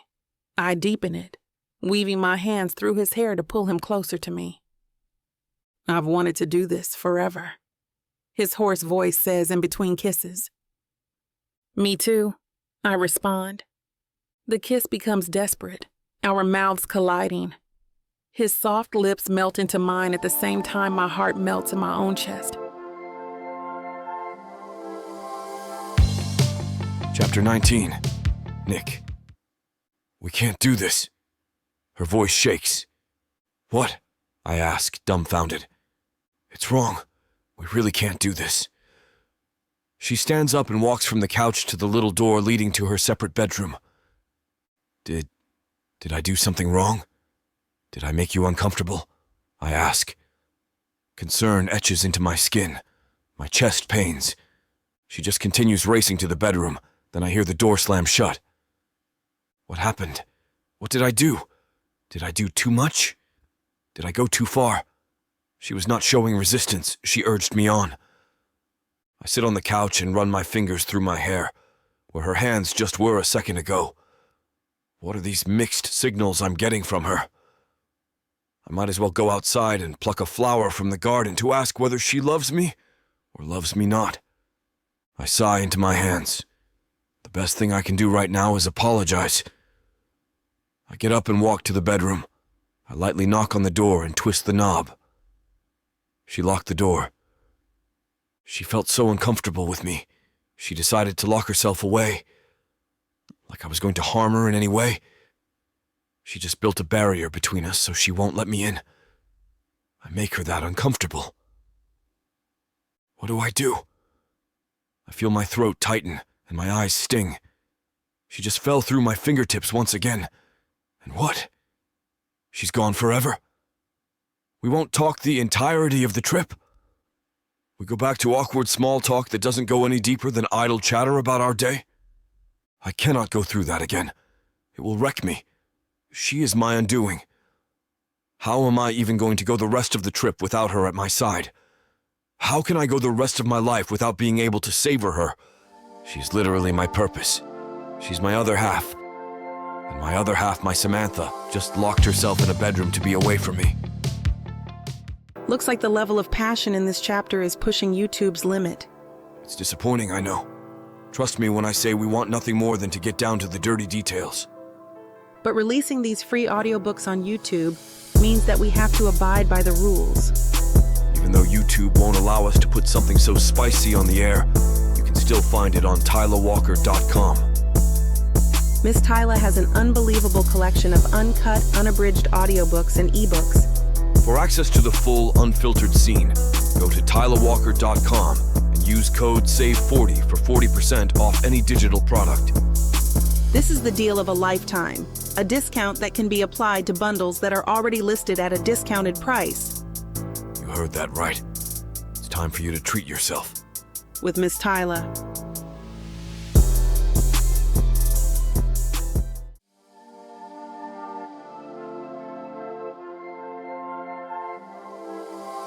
Chapter 20. Samantha. I shut and lock the door behind me. My chest heaves as I slide down the door and sit on the cool, tiled floor. What was that? I try to take deep breaths. I want to calm my system. Warmth has already gathered between my legs, and I am more impressed I was able to pull away when I did. I run my hands through my hair and rest my arm on my knees. What am I doing? Why did I do that? I'm probably giving him so many mixed signals, but nothing can happen this weekend between us. A fling on a vacation? We're not even together anymore. I'm just going to confuse myself more. Why tell myself I have a chance with him when I'm not even sure how he feels? That could have been just sexual desire. Maybe he won't take all of me back. But one thing is for sure, there is still chemistry there. What would have happened if I didn't stop our steamy makeout session? I don't think we would have stopped at all. In fact, who knows how far we would get before I called it off? My face warms at the thought. I need to clean myself up and get my head out of the gutter. I stand up and hear a knock at my bedroom door. It's urgent, concerned, and worried. I can't go back out there now. Not after I ran away like that. I hear him twist the knob and hear the lock click. I hear a deep, heavy sigh and footsteps walking away. I scramble over to my suitcase to pull out some pajamas and less suggestive underwear. Still lacy, though. In the shower, I let the water run down my face and let it completely soak my hair. Sand, feelings, and wants drip down the drain. I am so stupid. Nick does not deserve to be stuck with a girl who runs away from her problems, let alone runs away from him during a makeout session. My cheeks heat up with embarrassment, and I feel it creep up to my ears. How do I know Nick feels the same about me? Maybe he just did want to get into my pants, though that seems out of character for him. He is just too considerate, too caring. I don't even deserve it. My throat tightens and swells, and I choke out a sob. Why does he still care after all this time? Has he been waiting for this? Have I been subconsciously waiting for him? Is that why my date with Bernadette's colleague went terribly? I hope I can get through this weekend unscathed. I hope no more encounters cause me to spiral in my brain. Nick has always been forward with his feelings, and if I wait around longer, he might just reveal his intention. I let a couple more tears slide down my face as I quickly go through my shower routine. I don't enjoy a second of it. I wipe my hand over the foggy mirror and stare back at my lonely, solemn expression. I sigh and walk out of the bathroom-turned-steam room. I settle down on the king bed, clearly made for two, and scoot towards the middle. I try to settle on top of the puffed-up pillows and slide my body under the heavy comforter. I close my eyes and don't even realize when I drift off. I wake up when the room is still dark. The windows show a dark blue hue in the sky. I look at my phone that I placed on the nightstand. 5 a.m. on vacation. Lovely. I hardly got any sleep. How was I supposed to anyway, with the state I was in? I go over to my suitcase that is still packed up, and I search for some shorts and a flowy beach shirt. I quickly put them on and wash my tear-stained face in the restroom and brush my teeth. I head downstairs and decide to walk over to the beach. I walk along the water, holding my sandals in my hand. I let my feet soak into the cool sand and allow the tide to wash the sand off my feet. I see the sun rise over the ocean. I squint in its direction. The orange-pink sky illuminates the atmosphere, instantly making me feel uplifted and hopeful. It's a new day. I walk along the shore, but pause when I see Nick laying in the hammock near the circle of now-closed bar fronts. How long has he been there? Has he even slept? I see his chest slowly rise and fall, his abs still taut, his skin freshly tanned. I slowly walk towards him, thankful that my footfalls are practically silent on the sand. I look at him, the glowing sky now illuminating his face. His perfectly carved cheekbones and jawline beg to be touched. His dimples form over his cheeks, and his hair falls over his face. He gets more handsome with each passing second. I'm convinced artists used Nick as a muse for Greek sculptures. He is certainly my muse. Is he really asleep? I lean in closer to him and tilt my head to the side so I can hear his heavy breathing. He is undoubtedly sleeping so peacefully in this hammock. I internalize his features, leaning closer. I gaze at his sweeping eyelashes that touch his cheek when they're shut closed. His wavy dark hair moves softly in the wind, his lips slightly open and a bit pursed. I reach my hand out and hesitate. I want to trace his features and etch them permanently into my memory to be accessed on a rainy day. I lean a bit closer to his ear and whisper in the softest voice I can muster. Nick? I wait for a response, but he does not stir awake. I call out one more time to be sure. Nick? Are you awake? No response. I reach my hand out and use my knuckle to carve out his temples. I flip my hand and run my palm along his stubble, remembering how it felt to hold him by his jaw and kiss him senseless, how it felt to be able to run my hands along his defined features, just to appreciate them and the maker. It makes me realize all over again how much I miss him. I miss his company. I miss his voice. I miss the way he would wake me up with kisses in the morning, and I miss how I never went to bed alone. I miss the way he made me feel empowered and beautiful. Tears swell in my eyes again, and I frustratingly wipe them away and take a step back. I do not need to get into my feelings first thing in the morning. I just need to find something to fill this Nick-shaped void in my heart. Work just isn't doing the job. Neither is keeping my schedule constantly full. I shake my head in disappointment. I sigh and sit on a lawn chair nearby, checking my phone. 6:30 a.m. How long was my walk on the beach? Or rather, how long was I staring at Nick? Oh, fantastic. You both are up. A staff member rounds the corner and waves at us. Her blonde ponytail sways behind her, and she holds a checklist in her hands. I was hoping I would catch you both soon. Good morning, Miss Samantha and Mr. Nick. Oh, yes. Good morning, I say, suddenly feeling overwhelmed with the day they have planned for us. Also, I don't know why she keeps referring to Nick when he is clearly still sleeping. I just wanted to swing by and check to see if you were all interested in having breakfast yet. We offer an amazing wide variety of breakfast foods. Everything from waffles to eggs to cereals to crepes. You don't want to miss it, she says with a cheery smile. Sounds delicious, a husky voice says to my side. I whip my head around to see Nick sitting upright in the hammock, bright-eyed and sporting a perfect smile. You're awake? I exclaim. He gets up and walks towards me. He leans in to whisper in a raspy tone. I've been awake this whole time, Samantha. He runs his finger along my jaw before following the cheery staff member. My cheeks flame, and I am so glad he is already gone to not see my discomfort. Why didn't he say anything? Chapter 21. Nick. I sit at a table lined with fresh linens and rose petals, holding an array of breakfast items spread before Samantha and I. I let my mind drift off to my own headspace, filled with doubts about the way she feels for me. How should I even feel or act around her? Does she have feelings for me or not? These mixed signals are putting a damper on my mood, and most importantly, this amazing free vacation. I look up through my eyebrows and bore my gaze into Samantha, who pops a grape into her mouth as she listens to Mike talk about the day's routine.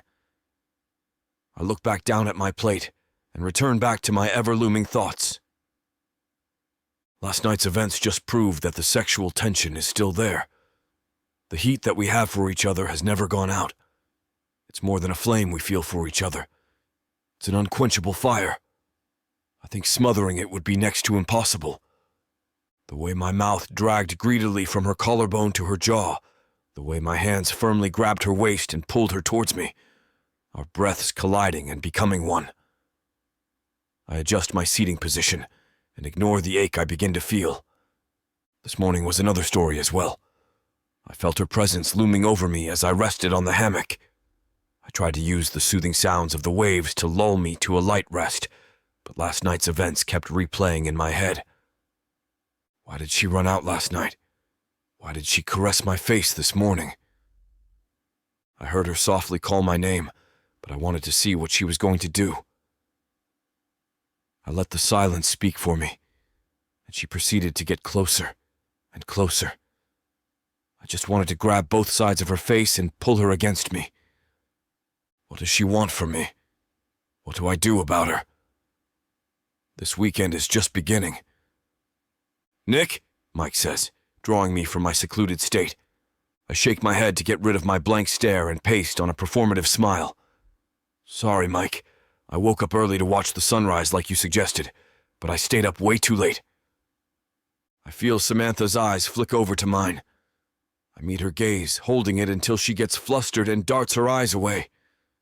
No worries. Hope you enjoyed the sunrise as much as I do, Mike remarks. I was just wondering if you have any clothing preferences for the prenuptial pictures later.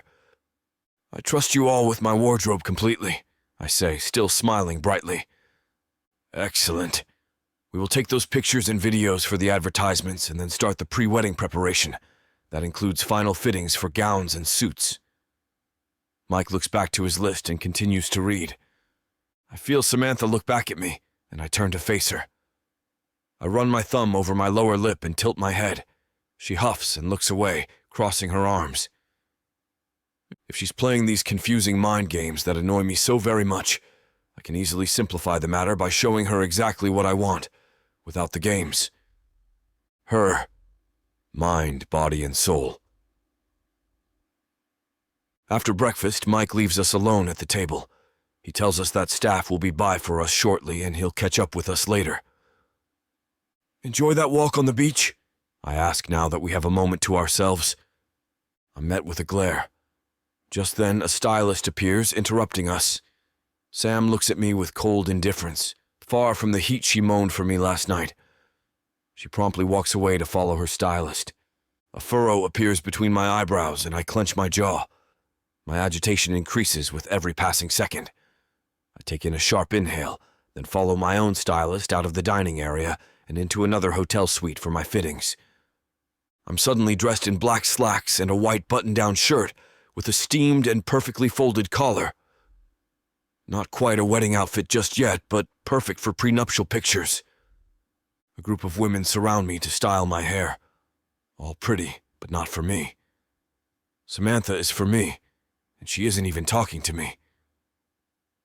"You have the softest hair, Nick," one of the girls says in a breathy voice as she sprays some water onto my hair. "Thanks," I say with a tight smile. "And it's so long. You literally look like an actor," another girl says as she warms up some pomade in her hands. I just politely nod. I don't want anyone regarding my looks but Samantha. It takes over an hour, but I'm finally ready. I look in the mirror. I'm clean-shaven, though I'm sure that my stubble will be back by this evening. My hair is slicked back and my outfit fits just right. I look damn good. I linger outside on our first shooting location, the beach. There is lighting, camera, and audio equipment sprawled out all over the grounds. A photographer in the distance blows sand off of a lens cap he dropped. I look behind me to see if Samantha is out yet. She isn't, so I walk over to the photographer to occupy myself with conversation instead of my thoughts. "Wow, the resort really went all out for this, didn't they?" I say, motioning to all the equipment. I shiver a bit. Seeing all this techie stuff is making me a bit nervous. "Oh, not to worry, sir. Just think of it as a casual photo shoot. We take hundreds of pictures. There will be amazing pictures, maybe even a few perfect ones. You look excellent." I look down and wave a hand of dismissal. "Thank you, kind sir." I look around at the literal production crew gathered around. This is serious business. I try not to get sand all over my clean and polished shoes. I carefully walk over the pesky grains and look up to see the most beautiful sight I've ever laid my eyes on. My jaw drops as I see Samantha walk out of the resort in the most beautiful, off-white flowing gown. My heart stops beating, and she steals my breath. I'm positive it's just us in this world. Looks like we are getting fancier with the prenuptial pictures than I expected. I can't imagine how the wedding will be Dot. Her hair is half up, half down, and her brown skin glows in the sunlight. Her ears and collarbones sparkle with fine and dainty jewelry, and her red lips are enough to make me salivate. I can see her every curve, and I blink back the night we had yesterday. Her eyes meet mine from a distance. I clear my throat and give a curt nod of acknowledgement. I want to profess my love to her here and now. She walks up to me, also careful not to let her heels sink into the sand. She walks up to me and stands next to me, fidgeting with her hands. At least she's expressing something other than disdain for me now. "How do I look?" she nervously asks as she eyes her dress. She's my entire world, my sun, the center of everything. She is my gravity, grounding me down and pulling me towards her. "You look absolutely beautiful," I settle for saying. I look over to the photographer. "So when do we start?" The photographer poses us for the first couple of pictures. He has us hold hands and look at each other with smiles. It is rather easy to do, at least on my end. The smile comes naturally, readily. Then we hug, but I can sense there is a void and distance that undeniably looms between us. She never wants to touch me for longer than she needs to. "All right, guys, you look amazing. Now we're going to have you do some casual photos. Just relax and do whatever feels natural to you both." We try a couple of pictures, but the distance between us is always too great to make a convincing newly engaged couple. We look completely stiff. The photographer keeps doing his best to get us to relax, but it only makes me feel more stressed. I let out a huff, annoyed that Samantha is distancing herself, annoyed that she won't look at me, that she won't talk to me. I grab her by her waist and pull her to my hips, my chest puffed with authority. I lower my head to her ear and gravelly whisper, "Since you want to get away from me so badly, cooperate with me so we can finish sooner." I look at the camera with a smile and I hold my love to my heart. She glares at me and answers through gritted teeth. "Fine, let's do this."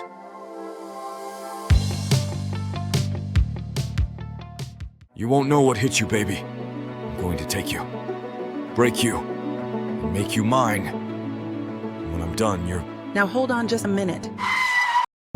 "What? I got something to say. What's the meaning of this?" Now you may be some fine-looking white boy, Got that right, baby. It takes hard work. and you might got the money, Fat stacks, baby, to spoil you with. but that doesn't mean I'm going to give it up to you without a fight. A fight? You want some limp wilting flowers? Go to historical romance, baby. But you want sassy and spicy strong black queens that tame their alpha male bad boys? I think our listeners do. Then you go on and look at Miss Tyla's Bougie Brides and Billionaires audio bundle. 50 hours of me whispering the most romantic things in your ears. Fake marriages, alpha male billionaires, strong black women, steamy scenes that will make your eyes roll back. And everything wrapped up in a happily ever after that will put you in an afterglow. Use code SAVE40 to get 40% off this bundle and any other digital product in Miss Tyla's store. Unabridged and uncut. Just like you, You're gonna have to find out. Tyla Walker Romances. Escape your life with sassy romance.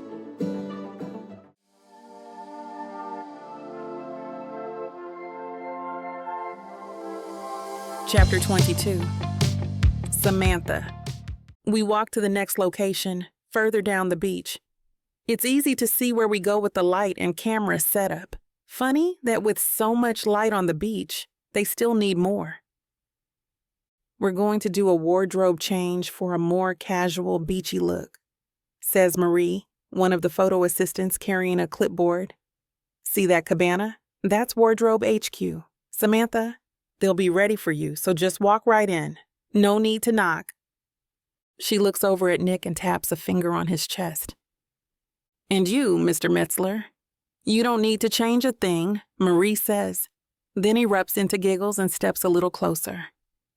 My heart seethes, and I try not to get pissed. Don't freak out, Samantha. She thinks he's single. You got a lot more to go through before this is all over. You gotta be strong. And besides that, Samantha, every time you've had a freak out, isn't it because he's been getting too close? Maybe it's a good thing if he focuses on someone else.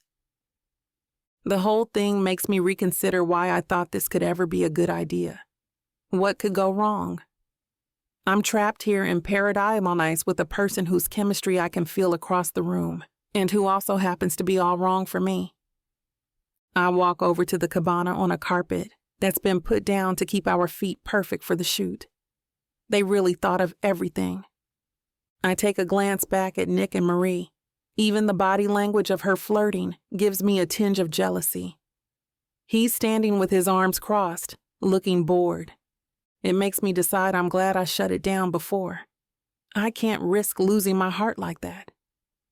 If we had gone further, I would be obsessing even more right now. I'd be even more consumed by conflicting thoughts of wanting to be back with him and wanting to pretend I never met him. I push the cabana door open without knocking, just like Marie said, and I'm greeted with a huge hug. Samantha, nice to meet you. I'm Alejandro. I was waiting for you, one of the stylists says. Mimosa? Yes, nothing sounds better to me right now. Just make sure to finish before changing. Don't want to get orange juice over your bridal whites. I take a quick sip, draining half the champagne flute. Shouldn't be a problem, I say with a big smile. You sure you're not about to get married for real? Alejandro asks. Your stress levels are right for it. Oh, no, thank God, I say. Just playing dress up with my friend. I saw that friend. Woo! My advice? Get it, girl. He lifts an eyebrow and starts rifling through the racks. Well, consider me your fairy godfather, Cinderella. he says. We're going to make you the princess of the Pacific Coast. I have one in mind. Just let me find it. He pushes the hangers aside, looking determined. Aha! Here it is. Perfection. He holds it up against his own body and mock sachets over to hand it to me. It's a flowy, paper-thin cotton with a slit going up just above the knee. It's Grecian goddess white. My first thought is that I can't wait for Nick to see me in it. My second thought is a renewal of my irritation about him sticking to me all weekend. Not because I don't like it, but because it makes me lose my bearings and ability to focus on anything else. When he's around, my whole self is consumed by him. I put the dress over my head, and Alejandro stands behind me to tie the halter around the neck and a second tie closure just beneath it. He puts a vine of crystal California poppies in my hair, custom made for the shoot, and a necklace of interconnected golden leaves. You look like a fairy tale princess. Now, time to show your prince, he says. Not a prince, just a frog for now, I say. No kiss. Uh-huh, he says, then winks. Nick is talking to a few of the assistants, sitting on a chair when I see him turn. He tries to hide it, but I can see his jaw drop. He stands as I get closer. Hi, Nick. You ready? I say. Just let me catch my breath first. He reaches out and brushes the place between my neck and shoulder with his hand. You look amazing, babe, he says. And he looks at me straight in the eyes. You look very nice yourself, I say. It takes everything in me to not reveal how sexy I think he looks. You can see his muscles casually filling out his snow-white, button-down shirt. Looking at his belt, I just want to take him and tear it off.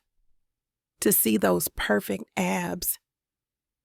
I can see the photographer taking photos of us already, even before we've been asked to pose. Just keep doing what you're doing, the photographer says. You're pros. You hear that? I'm a pro, he says. At what? I say with a grin and hit him lightly on the chest. I feel his tight pecs against my hands and remember what he looked like without a shirt this morning, cradled in the hammock. I wanted to jump into it and feel his perfect skin against mine. He grabs me by the waist and looks at me like he'd like to grab a lot more than that. He's extra close to me. I decide to give him a taste of his own medicine. If he wants to keep teasing me by playing with fire, I can throw a Molotov cocktail. I get even closer to him, pressing my body against his. I trace a line on his chest, and I put my hand on his waist, then pull. He loses his balance a little bit. This is great stuff, the photographer says. So convincing.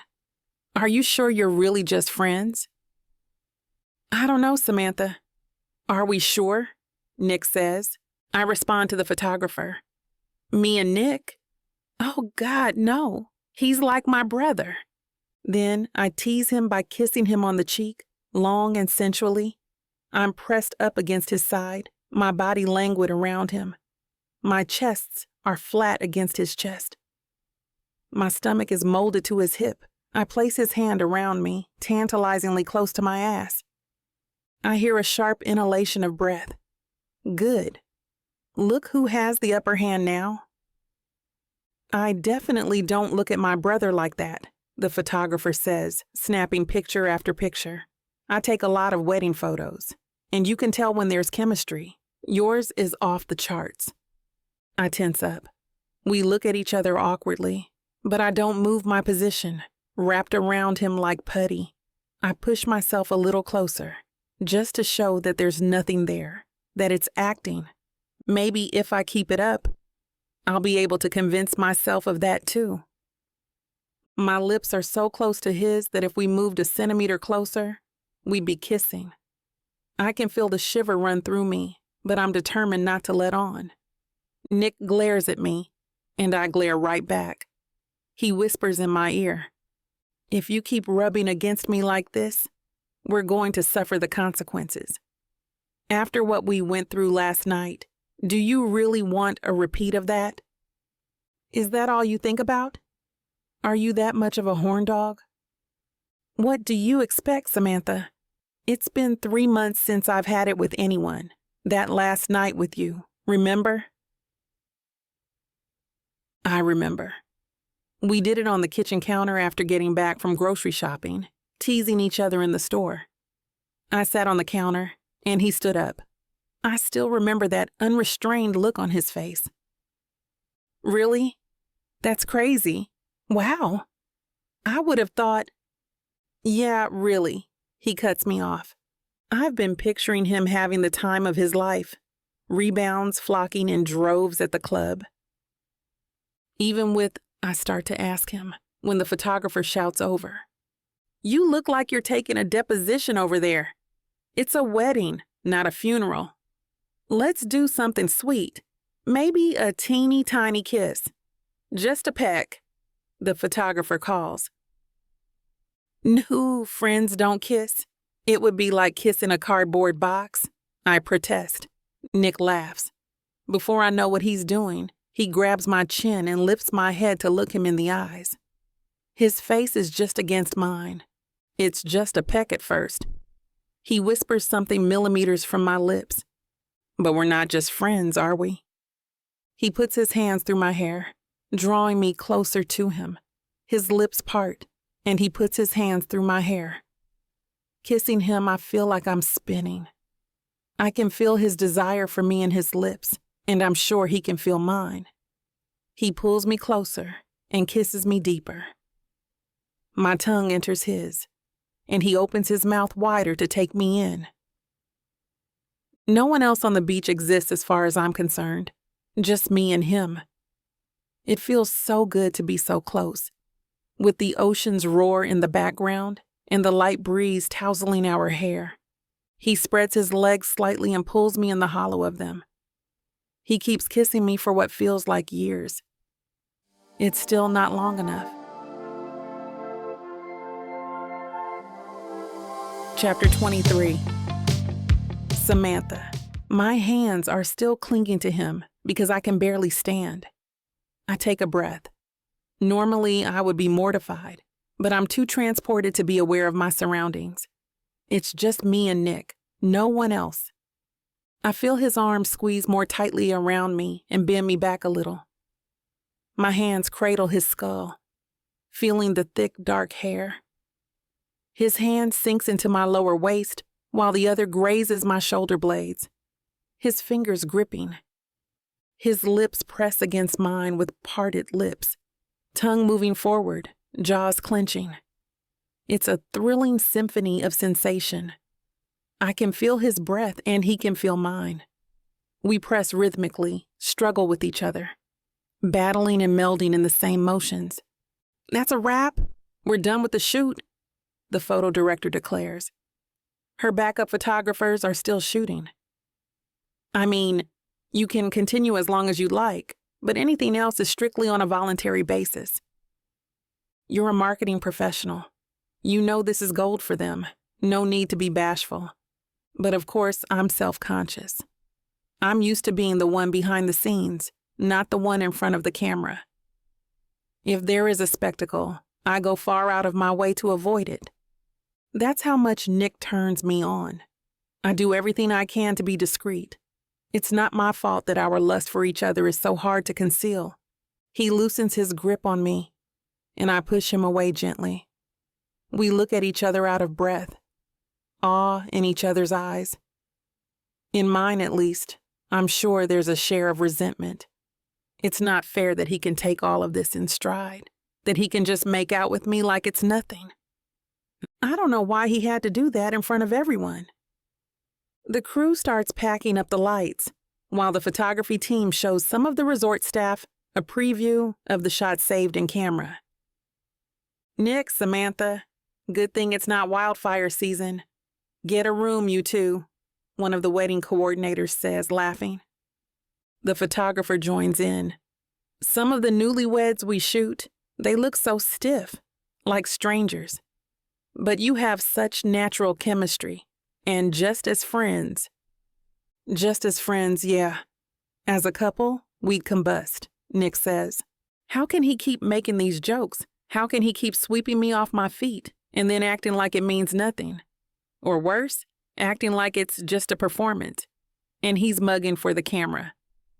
I'll be right back. I have to go change, I say, desperate to get out of there. Don't change? You're perfect, he say, grinning. I roll my eyes. I run into the changing room cabana where Alejandro had picked out my dress. Maybe he can help me change into something else that's perfect for the occasion. Damn, he's not here. I need clothes that make me look different, make me feel like someone different, so I can move completely past what just happened. I need someone to distract me from this roller coaster of wanting Nick one moment and wanting to be 1,000 miles away the next. I want to laugh and cry. I want to yell from being elated to be in his arms again and relieved to think he wants me as much as ever. Maybe even more, now that he's realized what it's like without me. But why did he have to do that in front of everyone? What's wrong with him? I leaf through the rack of clothing and choose a sweet but sexy romper. It's linen in a dusty pink color, low cut with little short shorts. It's adorable.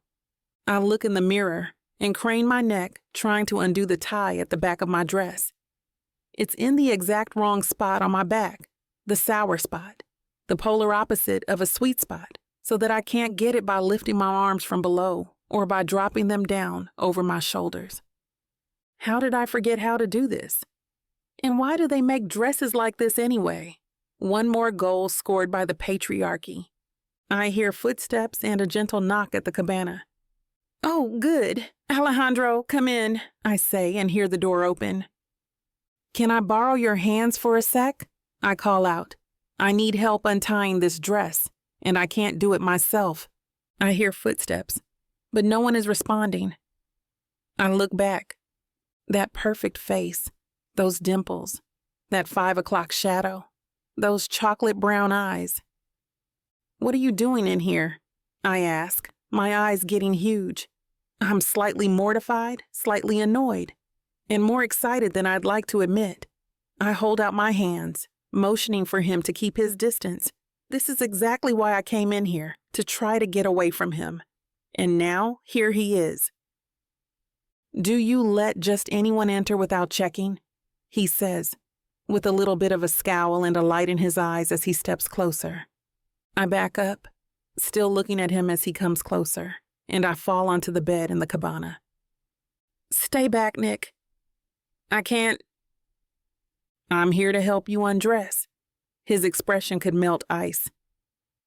I meant the stylist, Nick, not you. I'm still waiting for an answer to my original question. Do you let just anyone in? Is it that easy for anyone to take off that dress of yours?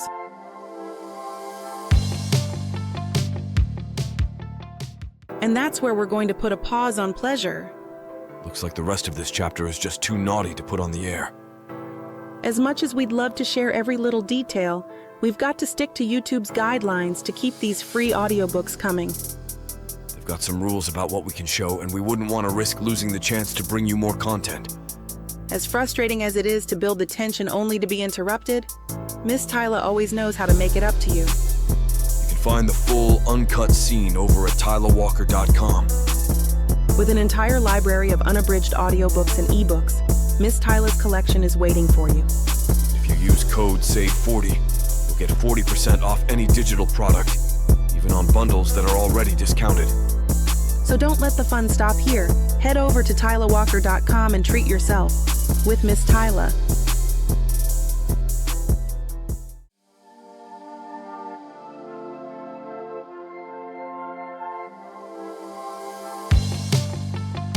Chapter 24, Nick. I hate to put a stop to a good time, but it looks like we've hit YouTube's limit for spiciness.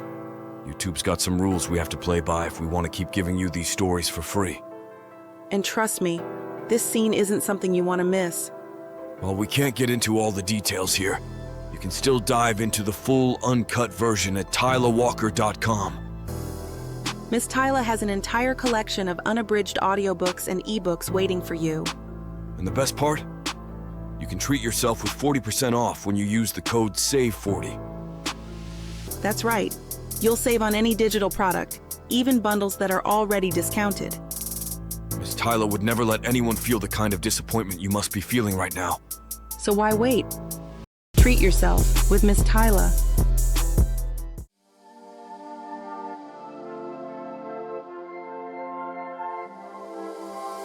Chapter 25. Samantha. Looks like the level of passion in this chapter is pushing YouTube's limit. It's disappointing, I know. Trust me when I say we want nothing more than to get down to the dirty details. But releasing these free audiobooks on YouTube means that we have to abide by the rules. Even though YouTube won't allow us to put something so spicy on the air, you can still find it on TylaWalker.com. Miss Tyla has an unbelievable collection of uncut, unabridged audiobooks and ebooks. For access to the full, unfiltered scene, go to TylaWalker.com and use code SAVE40 for 40% off any digital product. This is the deal of a lifetime, a discount that can be applied to bundles that are already listed at a discounted price. You heard that right. It's time for you to treat yourself. With Miss Tyla.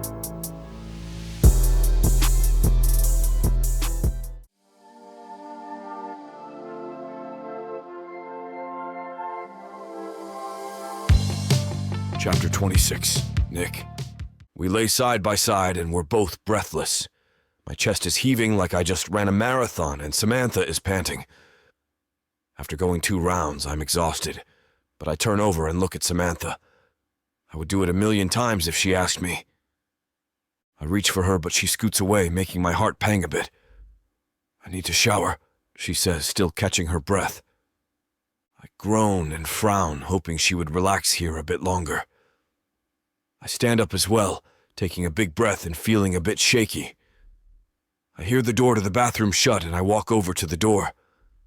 I twist the knob, feeling it give. Samantha turns around and jumps in surprise. Sorry, love. Didn't mean to startle you. I smirk. She scoffs and rolls her eyes, but I see a smile playing at her lips. Get out! I stroll inside, ignoring her. I shut the door behind us and lock it. See, that's a locked door, I begin. An unlocked door is an invitation. Well, maybe I just forgot to lock it. Nothing else to it. She turns around to place a towel on the rack. She meets my eyes through the mirror, and then places another towel on the rack next to hers. A grin slips onto my face. She turns the shower on and stands just outside, waiting for the water to warm. I walk up to her and use the back of my hands to trace her cheek. I run my fingers down her face, neck, and chest. I take in every side of her body, marveling at her velvet skin. I hear her breath hitch with every inch my finger traces. I tilt her chin up towards me and brush a soft, slow, and light kiss on her lips. Her hands reach up and hold my fingers, which hug her jaw. She moans quietly in my mouth. I pull away and open the shower curtain, waiting for her to step in first. In the shower, the hot water falls over us both. I let her run her hands through her hair under the warm water, and I stand in the cooler air. Just seeing her satisfied is enough to warm my heart. She reaches for the shampoo and I take it from her hands. Her eyebrow quirks as I squirt the soap into my hands. I rub it between my hands and motion for her to turn around. She obliges, and I work the shampoo into her hair. I slowly massage it in, coating her ends and taking in the scent that smells like her. It's nostalgic and makes me miss the times I would do this. I slide my fingers down to the nape of her neck, where she is most sensitive, and watch her eyes lull back. You know, you don't have to do this. I can very well bathe myself, she says as she opens her eyes. She's clearly enjoying it.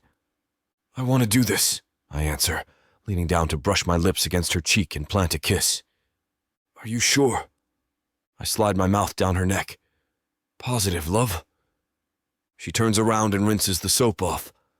I lean over and massage it out of her hair. I try not to look down at her eyes because I know I would want to go another round in the shower. I hold out my hand. She instantly knows what I need for her. She squirts some conditioner into my hand with a smile. We are still so in sync.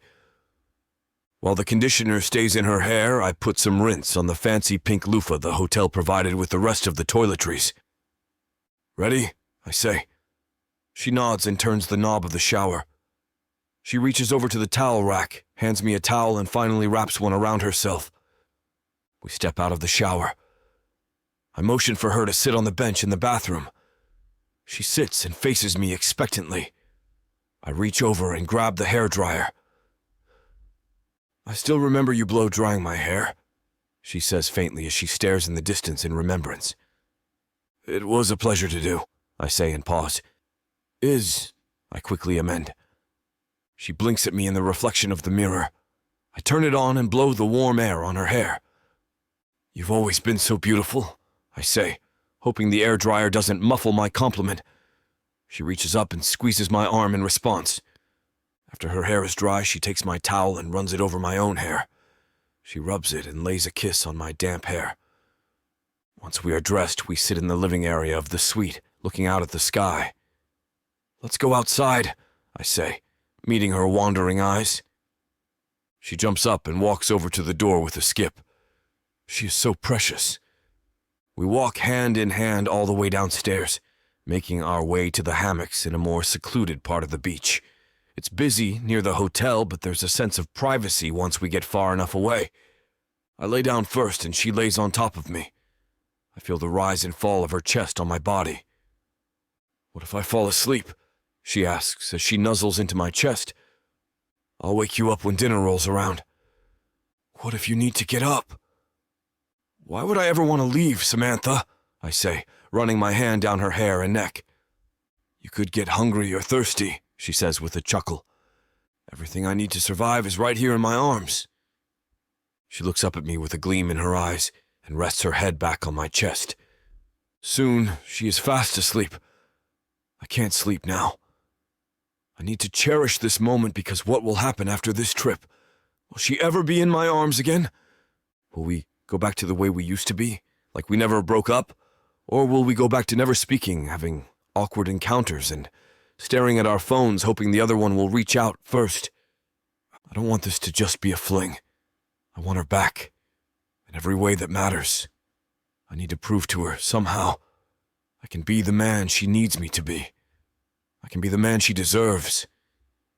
She deserves the world, but I will try my best every day to be someone she deserves. I swear to it. God, this is what Samantha feels when she overthinks the future.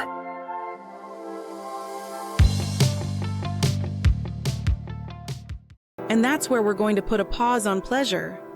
Looks like the rest of this chapter is just too naughty to put on the air. As much as we'd love to share every little detail, we've got to stick to YouTube's guidelines to keep these free audiobooks coming. They've got some rules about what we can show, and we wouldn't want to risk losing the chance to bring you more content. As frustrating as it is to build the tension only to be interrupted, Miss Tyla always knows how to make it up to you. You can find the full, uncut scene over at TylaWalker.com. With an entire library of unabridged audiobooks and ebooks, Miss Tyla's collection is waiting for you. If you use code SAVE40, you'll get 40% off any digital product, even on bundles that are already discounted. So don't let the fun stop here.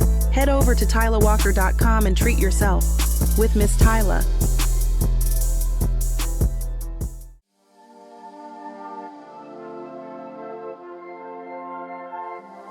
Chapter 27.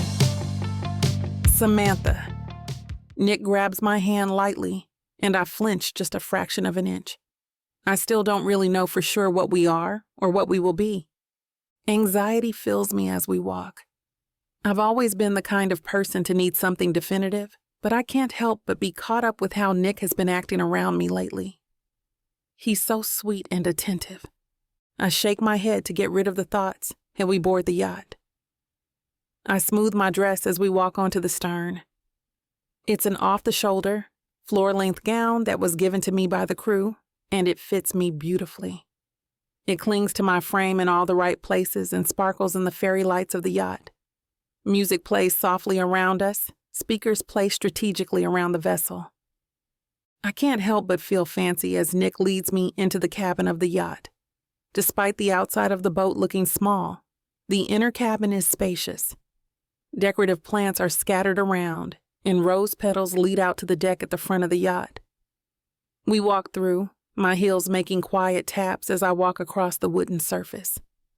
Nick doesn't talk much as the open air hits us again. He tightens his grip just a bit, giving me a comforting squeeze. I can feel the heat rising to my face as I see a camera flash in the background. I stifle a giggle as I hear grumbling in the distance. "Turn your flash off. You're ruining the moment," I hear one of the crew members complain.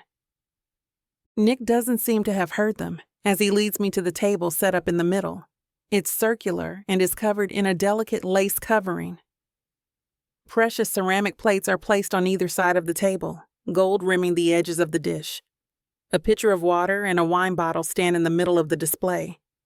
Based on the label, it has a low alcohol percentage. He stops on my side and pulls out the chair for me. I feel my heart flutter as I sit, his hand brushing my shoulder briefly. He looks down at me, and I can see his eyes soften as he gazes at me. Without another moment of hesitation, his hand cups my cheek. I stare up at him, not truly knowing what to do. All I know is that my face feels like it's on fire. I can't help but feel incredibly shy. I know the cameras are going crazy, but I can't focus on them. His thumb gently swipes over my bottom lip, and that's when I can't take it anymore. My heart feels like it's going to beat out of my chest. I duck my head, needing to put some degree of distance between us before I hyperventilate. Considering we're stuck on a boat, this is as good as I can do.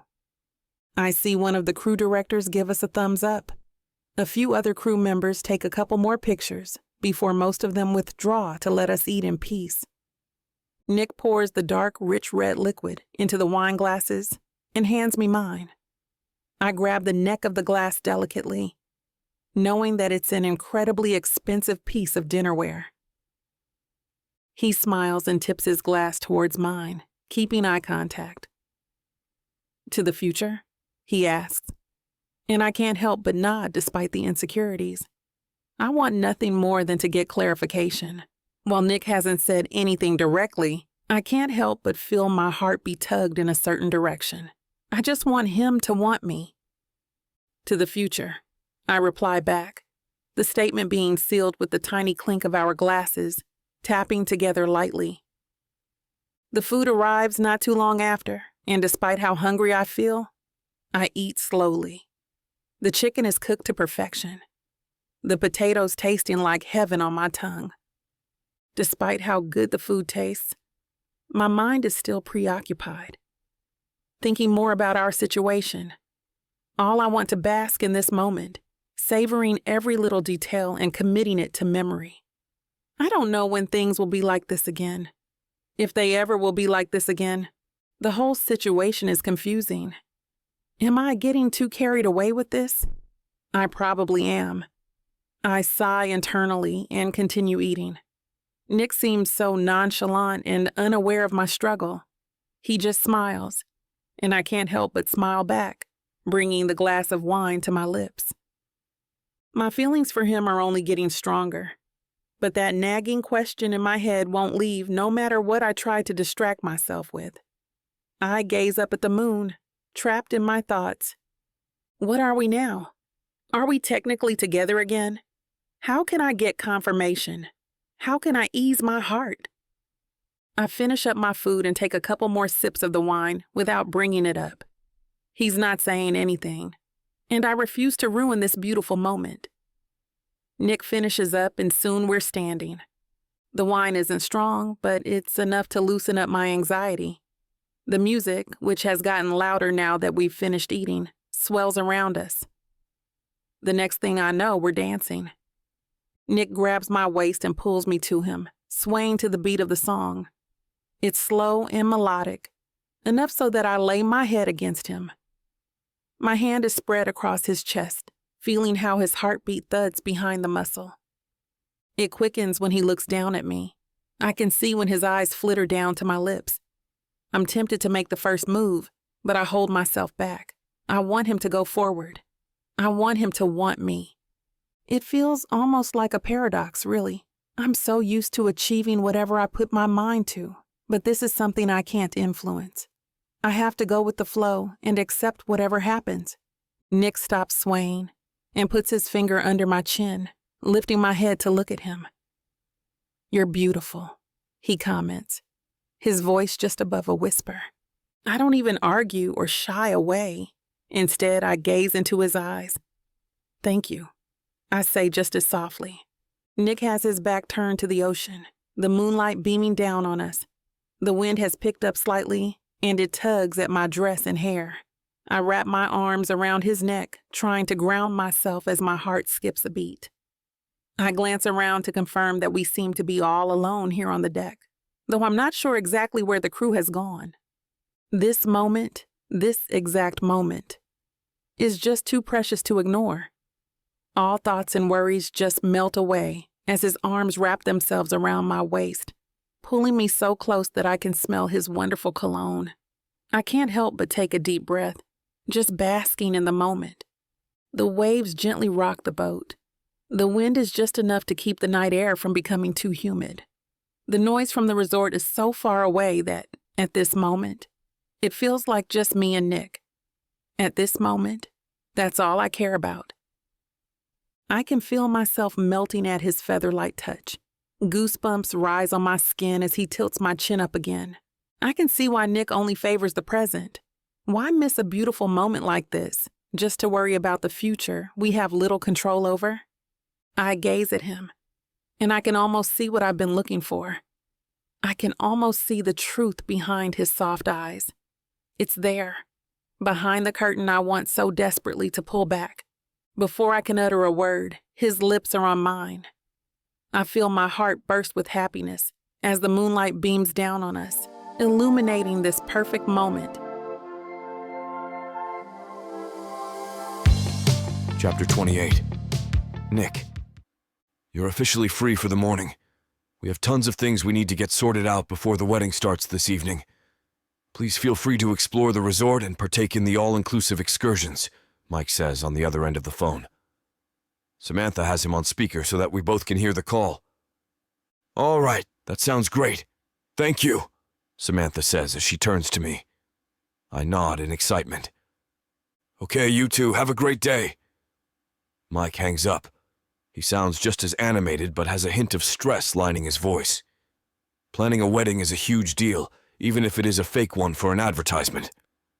In the next moment, Samantha is pressing her lips against mine, leaving me breathless and grinning from ear to ear. I can't believe how easily I blush with her around. She finally pulls away, leaving the heat between us looming in the air. What should we do first? She asks, as she sits crossed-legged on the unmade bed where the events of yesterday still linger. My stomach lets out a quiet grumble, and her eyes flick up to meet mine. We're getting breakfast, she decides, answering her own question. What?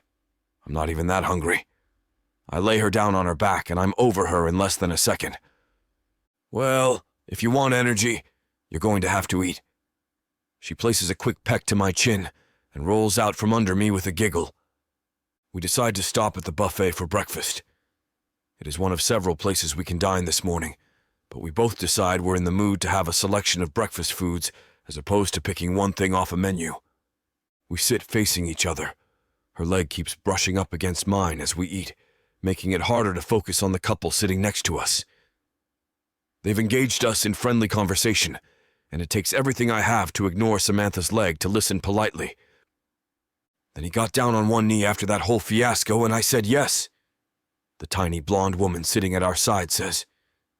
She reaches over and places her hand in her husband's.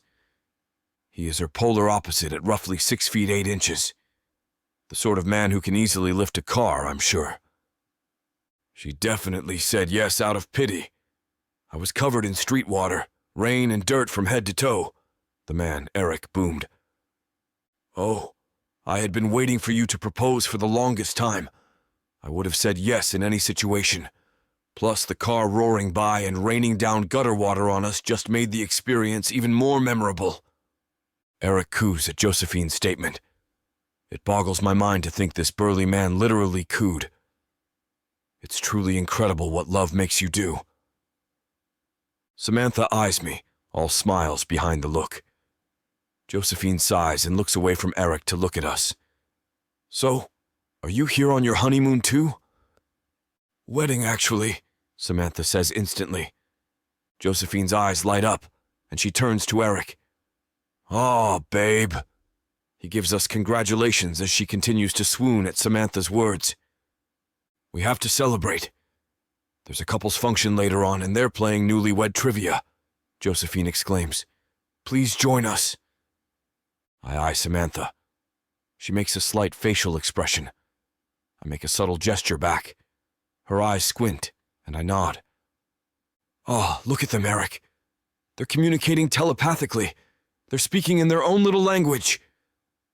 She cups her hands under her chin and watches us. "We'll go with you both," I say with a smile. "Cool," Eric says casually. A few hours later, we are in one of the hotel's conference rooms. We are surrounded by 3 other pairs of couples. Josephine and Eric sit closest to us, at our side on their own little sofa. The smaller conference room is decorated like a game show. God, this resort really goes all out with the couples things. I let my eyes wander at the "Do you know your boo?" sign draped over at the host. "Welcome, couples, to Do You Know Your Boo Thang," the overexcited announcer shouts. "We'll ask questions for you to answer about your boo, and we will compare your answers to your baes." "What is your boo's favorite place to eat?" E asks. I scribble down my answer on my whiteboard. Samantha scribbles on hers and places the marker down. "All right, ladies, flip your boards. We will now go to each couple and see how they did." Samantha and the other ladies flip their boards. The announcer starts with Josephine and Eric. "All right, couple number 1, let's see what you got." The announcer peeks over at their board. Josephine said, "Anything greasy?" And Eric said. Eric flips his board over with a small smile. "Greaseballs." The announcer's lip curls downward at the thought, but awards them a point. He moves on to me, and my stomach churns. I'm sure I got it right, but I just want to be sure. "Let's see what Samantha has." She flips over her whiteboard. I see, in her exact, precise, and perfect writing, any seafood plastered on there. My lip quirks and I reveal my board. "Seafood dinner, steak dinner," I wrote. "Well, Nick, you certainly know your boo. Moving on," the announcer shouts in an animated tone. I look over at Samantha, who excitedly squirms in her seat. She plants a quick kiss on my lips. I fight the urge to not deepen it in front of this audience. When it is our turn again, the announcer asks if our boo prefers cuddles or kisses. Samantha is guessing my answer this time.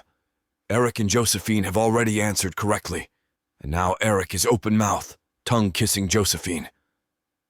The host tries desperately to ignore it, and instead bring everyone's attention to Samantha and I. Now, though I do love cuddles and cuddling with Samantha, I also love to show her just how much I care about her through kisses and whatnot. I'm very big on physical touch. I flip my board, and Samantha reveals hers with a smile on her face. Kisses.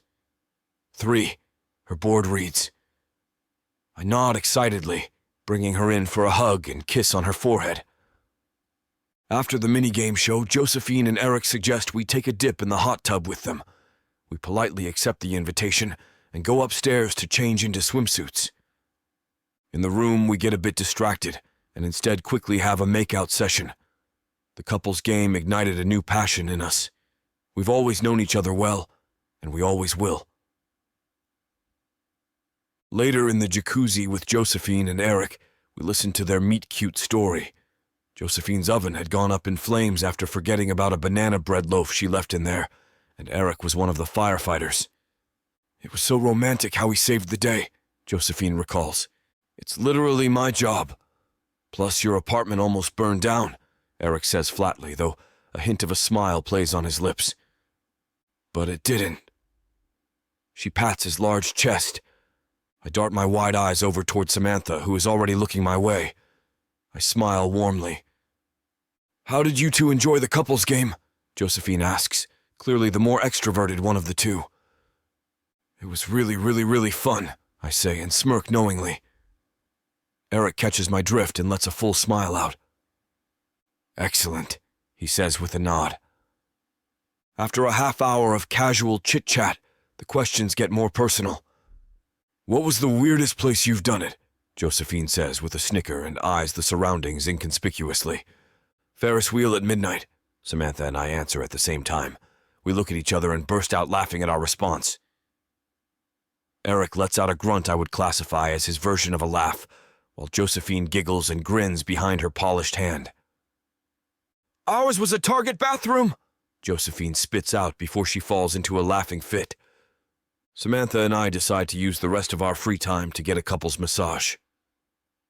After drinking tons of cucumber water and needing to run to the restroom, the masseuse guides us to a private room where he shows us each to a massage table. The room is relaxing, with dim lights, spa music, and the sounds of water, as well as various scents of lotions and oils. It's nice, but I can't help thinking I'd rather be massaging Samantha myself. Back in the room, I suggest just that. She agrees, looking giddy to get 2 massages in one day.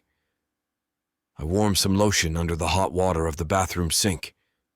Then I squeeze the lotion into the palm of my hand and work it into her shoulders, her mid-back, and just above her butt. I deepen the massage with every groan and moan I hear.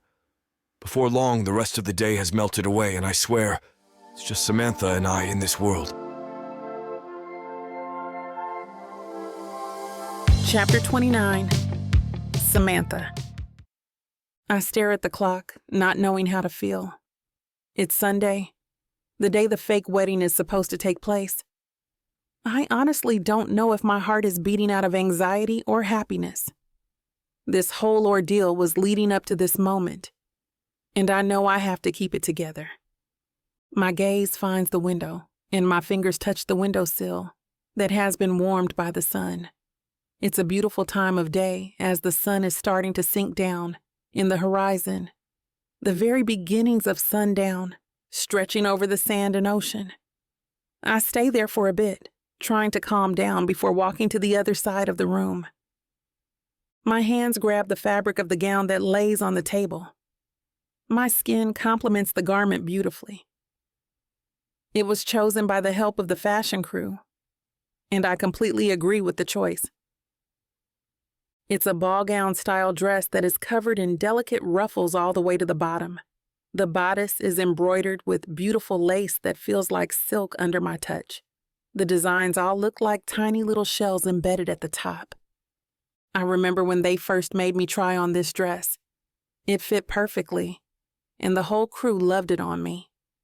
At the time, I was more interested in how I looked rather than how I felt. But now, as one of the stylists walks through the door, I can't seem to look past my feelings. Is this how people feel before they get married? Or is the anxiety of knowing it's a fake marriage and wishing it was real? I sigh as the stylist begins to work to get me into the dress. Just like before, the gown fits me like it was made just for me. The ruffles are almost like a waterfall, gracefully spilling onto the floor around me like a halo. The dress looks amazing on you. I'm glad they went with this style as opposed to the Empire style. This suits you so much better. Classical, yet still unique, the stylist says as she begins to tighten the corset. Another stylist walks in, much smaller than the lady handling the gown. She's carrying a big bag of cosmetics. I can't tell if the unsettling feeling in my stomach is from the ribbons being tightened too much or if it's the nerves finally bubbling over. The second woman sits me down at the mirrored vanity, but stands in front of me so I can't see what I look like. She layers on light makeup, diligently rubbing concealer on my face. Next, she adds a natural colored lipstick and then chooses a fine brush for the eyeliner. Her fingers work without pause. With a dusting of blush on my cheeks, she finishes. Her petite frame moves to the side, and I can finally see my reflection. Without even saying a word, my eyes well up with unshed tears. My heart constricts and everything suddenly seems too real. The breakup, the resort, the fake wedding. Everything I have been balancing so carefully this weekend feels like it comes crashing down suddenly on my head. I can't help it as the tears I'm trying so hard to contain spill out. The stylist wastes no time and presses a napkin under my eyes so as to not ruin the makeup. I can feel myself wanting to cry harder as the guilt builds up.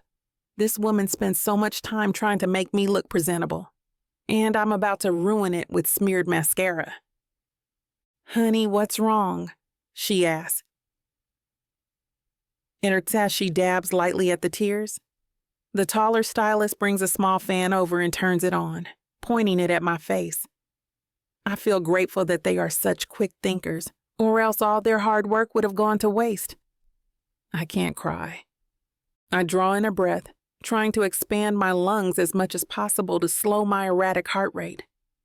I don't know what to say or how much to reveal. This isn't a real wedding after all, so I'm sure the waterworks are a bit of a surprise. I just feel happy is all. I take the napkin from the cosmetics stylist. I just never thought I'd be wearing a dress like this. It's an actual wedding gown, a gorgeous wedding gown. It's at least part of the truth anyway. I never really thought I'd be here with Nick, fake or not. The short stylist smiles as the taller one begins fixing up my hair. "Listen, Samantha." She grabs my hand. Despite her small stature, she gives off a motherly tone. "You're a career woman, right? You've succeeded at so much in your life. You've done so much. You deserve a wedding dress as extravagant as this one. Even if you're single, it's fun to dress up." She smiles. "Why shouldn't you have the fun without the hassle of a marriage?" She lets go of my hand, but I can't help but get lost in my own thoughts. It reminds me of my fight with Nick so long ago, when he suggested the ceremony was a one-day party. I gave him such grief about it, but he wasn't entirely wrong. I see it now. Women like the dresses, the makeup, the beauty. Right now, I am having a wedding. A fabulous wedding. I am not having a marriage. Nick. Nick. Nick. His name keeps bouncing around my head like a pinball. I can just imagine how handsome he looks in his suit.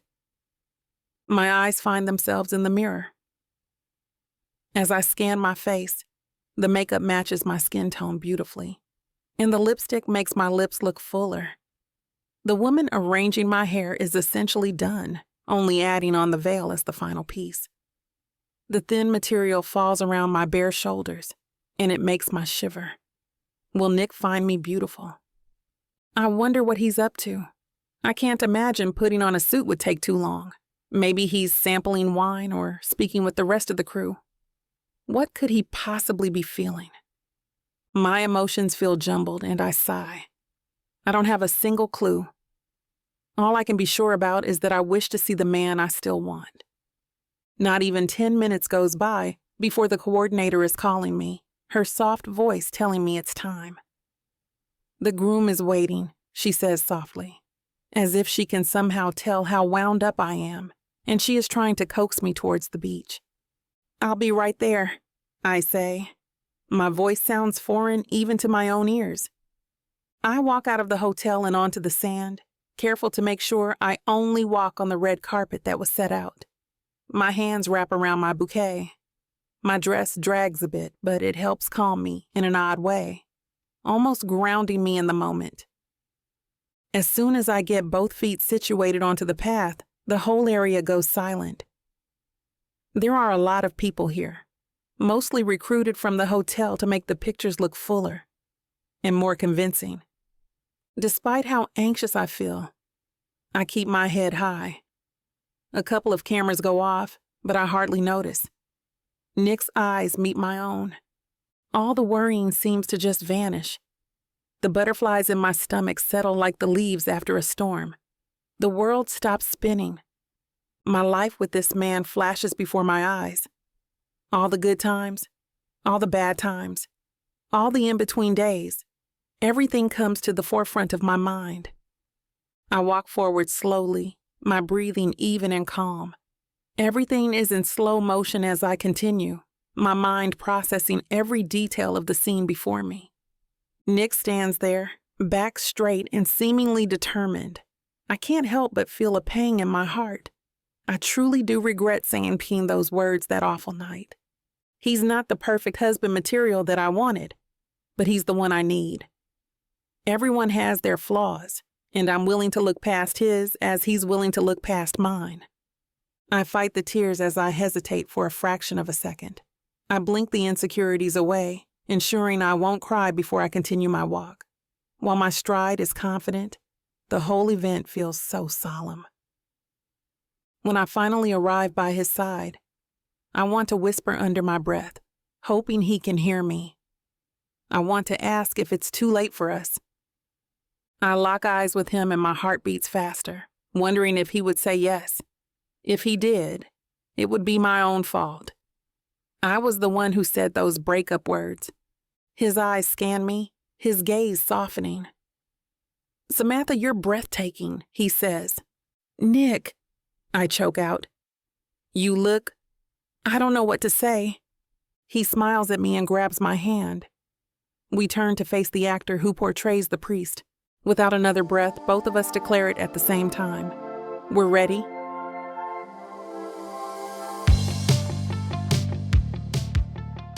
You think you can catch me? You think you can tame me? Oh, I know I can. And you know it too, baby. I gotta tell you, you're not the first to try. But don't worry, baby. I'll be the last. With sass like that, maybe I'll be the one that needs to tame you. Let's cut to the chase, big boy. What you selling me? Your appetite is big AF. I have just the thing that'll satisfy you. Oh, really? And what's that? Over 120 hours of romance audiobooks. Brought to you by Tyla Walker Romances in the Big AF audio bundle. 120 hours? That sounds amazing. Your knees won't work afterwards if I do my job right. Don't make promises you can't keep. Well, I can keep this promise. Because these audiobooks are unabridged with all the spicy scenes that will make you put your earbuds on. You know, Tyla can get freaky because she marked the bundle down by 69% for a limited time. I can't wait to take this bundle for a ride. Visit TylaWalker.com and get this audio bundle. Just don't start listening if you're going to be cooking dinner. Because you might just forget to feed your family. TylaWalker.com. Escape your life with Tyla.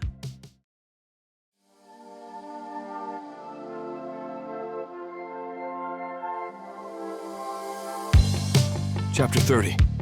Nick. I'm shaking, but it's not from the ocean breeze. It's the knotted emotions inside me. I'm elated that I actually get the chance to marry the love of my life. But I can't help throwing cold water on my joy by reminding myself that this is a one-shot deal.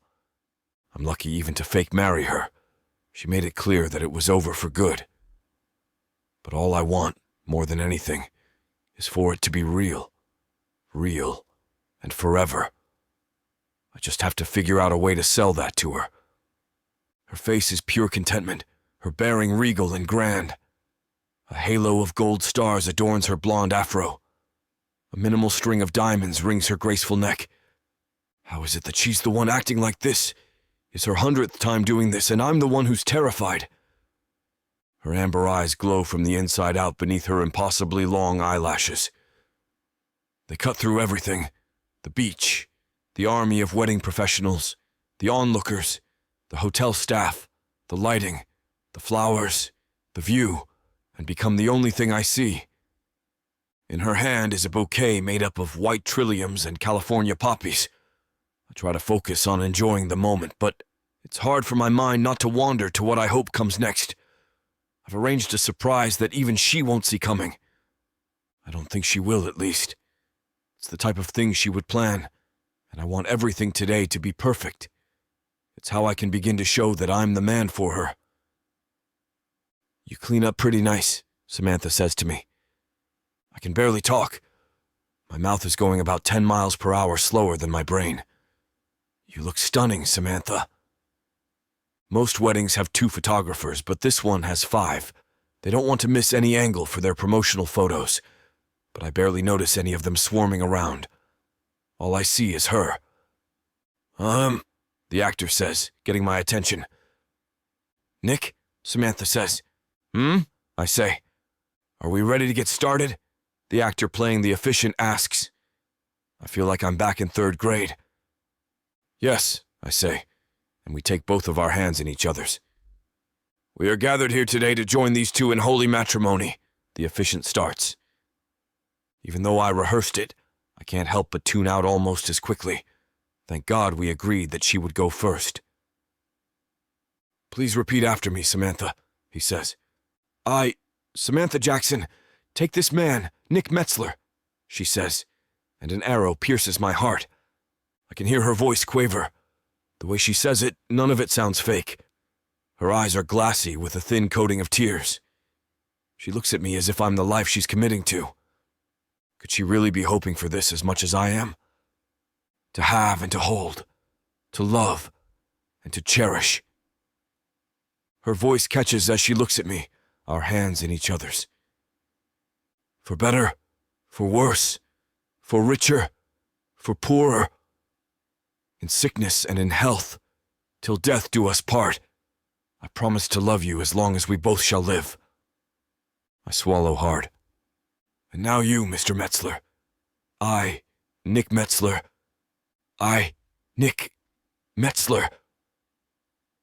The efficient nods as if I'm on the right track. Take this woman, Samantha Jackson. I see her blink back tears. To have and to hold, to love and to cherish.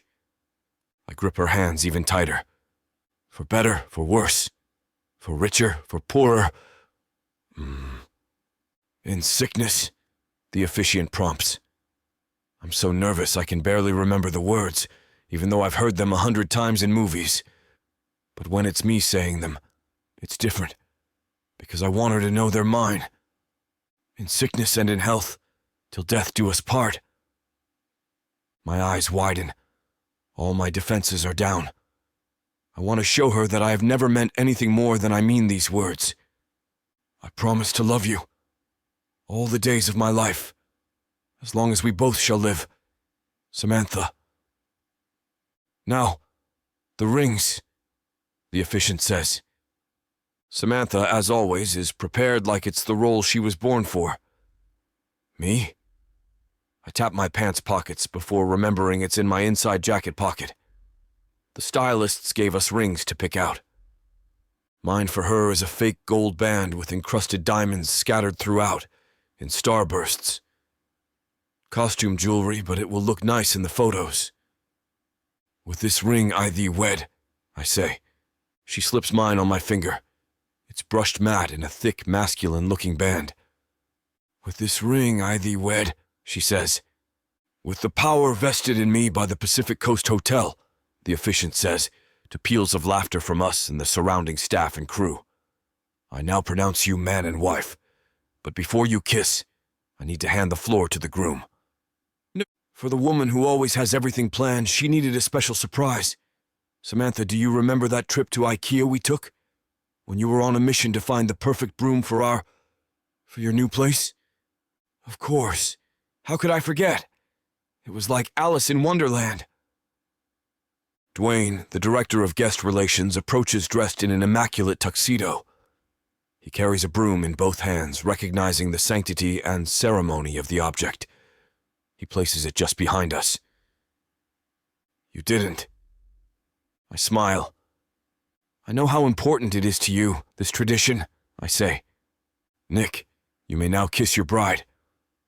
I kiss her softly at first, knowing she's tense and feeling the stiffness in her body. She softens in my arms as I kiss her with more passion, as if it's the last time.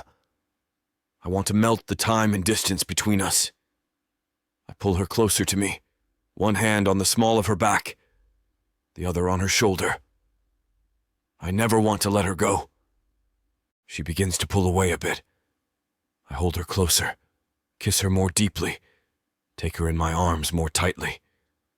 Our faces part just enough for me to stare deeply in her eyes.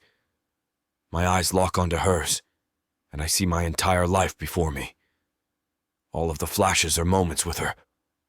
Our first meeting when she was too bashful to flirt back. One of our early dates to an old John Wayne movie playing outdoors in the park. She wouldn't admit until much later that she liked me so much. She didn't have the heart to tell me she hated it. Our first fight about her wanting to split the bill and me not letting her. The first time we said I love you. To the day when I asked her to move in with me. Then the second time. Then the third. Until she finally said yes. Then lazy Sundays at home. Her cousin's wedding. The breakup. And the day my life came back to me when we found out we won the contest.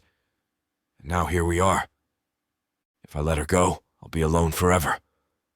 I don't want to be without her for 5 minutes, much less the rest of my life. I love her so much. I can't imagine my life without her. We jump the broom together, and I try to get out the words I want to say, but they're swallowed by the shouts and cheers of the crowd. Congratulations to the happy couple, the officiant says. It's officially party time. We're ushered into a cocktail hour in the crystal atrium, and strains of our favorite song waft in the air. Samantha starts dancing, her bouquet in hands, and I groove right down the aisle with her, perfectly in sync. Mike hands us each a glass of champagne. He subtly wipes happy tears from his eyes.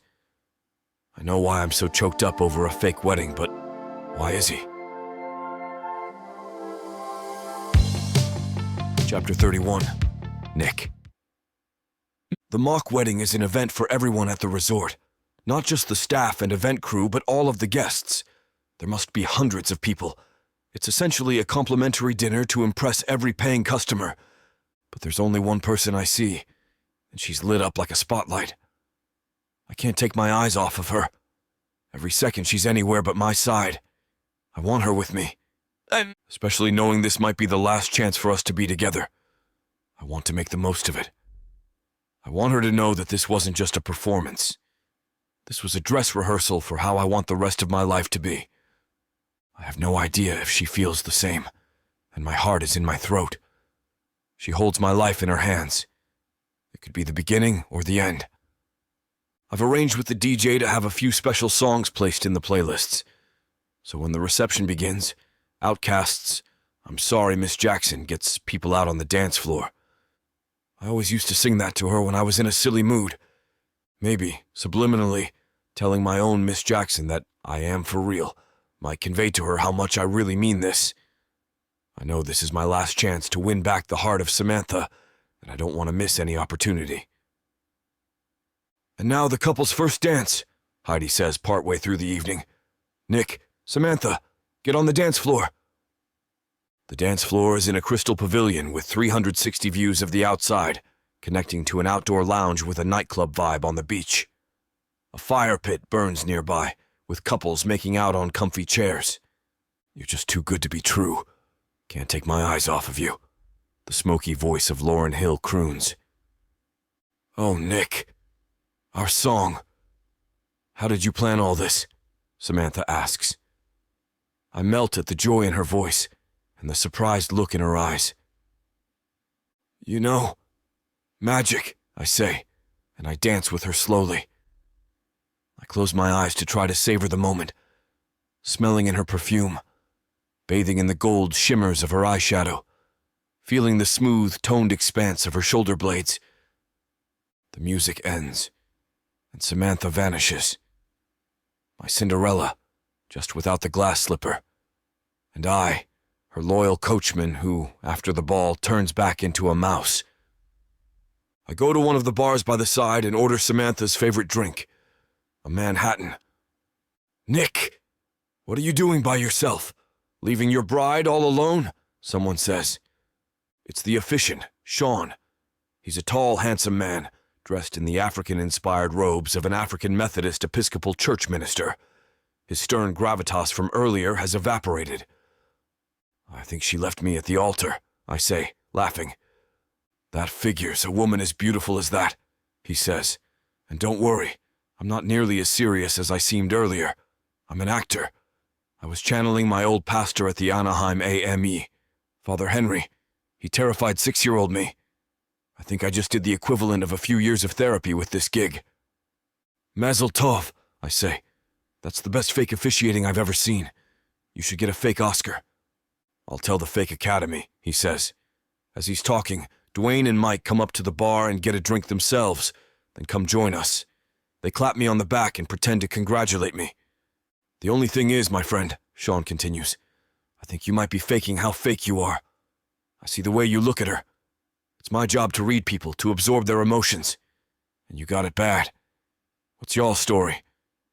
If I didn't know better, I'd say you have a crush. Scratch that. I'd say you're in love. I take a big swig and finish my drink. Mike and Dwayne are listening with rapt interest. Mike's face is all puppy dog eyes, inquisitive and hopeful. It confirms my suspicion that he's been hoping for a love connection. You found me out. I am totally, completely, hopelessly stupid in love with Samantha Jackson. But it's over. I blew it. A man in his early 20s, straight out of the pages of Vogue, comes by with another drink. It's a classic martini. Noticed your glass was empty. In my world, that's a sin, he says, handing it to me. I'm Alejandro. I'm one of the stylists. I helped dress your goddess in white the other day. Ah, that makes sense. You look amazing, I say. I'm Nick. Good to meet you. Thanks for the drink, man. I feel like I'm at a middle school dance, all the boys to one side, talking about the girls we like. The girls who barely notice we exist. Go on, Nick, Mike says. I feel terrible, especially with you, Mike. We didn't think we would win. We were still together when we entered. I was so messed up from the breakup, I completely forgot about it until we got the call from you. I'm sorry that I wasn't honest. I'm terrified of his reaction. What if he asks for me to reimburse them for breaking the rules? I can barely look at him. Even though I convinced Samantha it was no big deal, the guilt has been eating at me. Everyone here has just been so nice. I expect him to be angry. Instead, he bursts into laughter and claps a hand on my back. Nick. I was wondering what the deal was. Anyone with eyes can see. But no, it's totally fine that you're not single. You're a beautiful couple, and we still think your chemistry is turning out to be perfect for the ad campaign. We just asked for single people to make it clear it wasn't a real wedding. We didn't want confusion and people entering thinking it could be legally binding, you know. But actually, I can almost see the light bulb turning on above his head. This makes it even better. A little feature on our website, and maybe in the media, we can figure it out. About how you fell in love again when you stayed at the resort. I mean, if you get back together. Do you know what you're going to do next, Nick? Sean asks. Well, I don't know how she feels. She said it was over. I'm not the kind of man she's looking for. I don't know about that, Alejandro chimes in. Her face sure said, oh yeah. That's what I'm looking for every time you caught her eye. When I was helping her get dressed the other day, it seemed like you were the only thing on her mind. I think she's on the same page more than you know. He sits down on a bar stool looking solemn. Dominicanos, we have a saying. El corazón de la auyama solo lo conoce el cuchillo. The heart of the squash can only be known by the knife. Okay, I know that sounds weird in translation. But the point is, you never know what someone's going through. You can't know someone's heart without going a little deeper. You have nothing to lose. But if you don't try, you guarantee you'll only have nothing. Sean pipes in. Her face when you were saying your vows, Nick. I saw it. I mean, she doesn't do community theater or anything, right? No, I say while laughing. She told me stories about the annual musical in high school. She could sing, but she could not act to save her life. Okay, good, Sean says. Because you'd have to be Meryl Streep to put on a performance like that if she wasn't in love with you, too. You could feel the heat, Nick. You can't fake chemistry like that. Maybe, but she's told me so many times that I'm not husband material. And she's right. She's so put together. And I don't know if I'll ever be the kind of man she needs. I want to take care of her and be there for her, but I don't know if I can even take care of myself. You seem like you're doing pretty good for yourself, Dwayne says. Look at all the planning you did for this weekend. You got here even before she did, remember? The playlist, the broom, all the special touches. There's no such thing as a perfect husband, And you know what? If she had the perfect man on paper, she'd probably die from boredom. But you light her up. They all cheer me on and toast to love. They let me know that if it doesn't go the way I want, they'll be here for me to help recover. I won't be alone. Okay, I think I can do it. But I'll need your help. I need to make this confession perfect. She deserves nothing less. She deserves you, Nick. She deserves the man who makes her happy. Chapter 32. Samantha. I drink my third tequila shot and decide to follow it with 2 Malibu and Sprites, hoping this is enough to muffle my thoughts. I feel my eyelids start to grow heavy, but as my world tilts on an axis, I officially cannot feel anything except nausea. It's better than feeling sad. I don't want to feel. Someone pulls my arm, and I groggily giggle in that direction. It's one of the fake wedding guests who are actually staff at the resort. "Come on, we're going to dance," she says. Her name is Millicent, and she is the life of my own fake wedding party. I nod with a smile and step onto the dance floor. I see double vision Nick try to push through the crowd towards me, but I turn around. I let the music rock my world. I feel it going through my veins, and the dance floor's colors dizzy me. I feel hot, and my head feels like I'm balancing a ton of bricks on it. But focusing on my body's response to alcohol is better than thinking about how I lost my chance at love. I realized it when we were having the fake marriage ceremony. I probably would never have a real one with him, considering I blew my chance trying to find the perfect husband, or trying to make one. While the husband I need is right here with me, being dragged to the bar by some of the male staff. I dance, even though my lightheadedness is overbearing. I just don't want to think about how this is my last weekend where I'm with Nick. And even then, I'm still avoiding him. Everything that happened between us is my fault. A waiter makes his way around the venue when I reach over and take a glass of champagne off his tray and toss it back. The thoughts are getting too loud again. Music swirls in and out of my ears, and I dizzily dance around the dance floor with Millicent and some other female staff who I honestly forgot the names of. It'll come to me in the morning. I look at the bar area, meeting Nick's eyes. He watches me with concern etched into this brow. I see him push 2 guys to his side away as he takes long strides towards me, his eyes darkening. I do a small turn, and Millicent pulls me back to the dance circle. The sound of the music muffles. My eyes grow heavier, and the sides of my vision turn black. I can't open my eyes. I also think I might throw up. A wave of heat and chills overcome my body, and my legs give out. My eyes strain open, and I feel like I have a concussion. I sit up on the bed entirely too fast, making my world spin. I bring my palm to my sweaty forehead and look over to see Millicent and Brittany on the twin bed next to mine. I yawn, immediately smelling the copious amounts of alcohol in my system. I turn over to the side table, where ibuprofen sits with a half glass of water. I reach over and see the time blinking at 9 a.m. We have to check out by 10. Oh, God. I look around the room, trying to collect myself. Millicent rolls over on the bed and groggily rubs her eyes, streaking her mascara along her cheek. "You're in Nick's room," she says, meeting my confused gaze. "Why?" My voice croaks and sounds raspy. My throat hurts too. I wonder what that's all about. "You were in no condition to be alone, so we stayed with you. But you refused to go into your room for some reason. You were bound and determined to stay here." Millicent sits up and leans her back against the headboard. "Nick seemed to think you were avoiding him, so he helped you out here and left you in our care.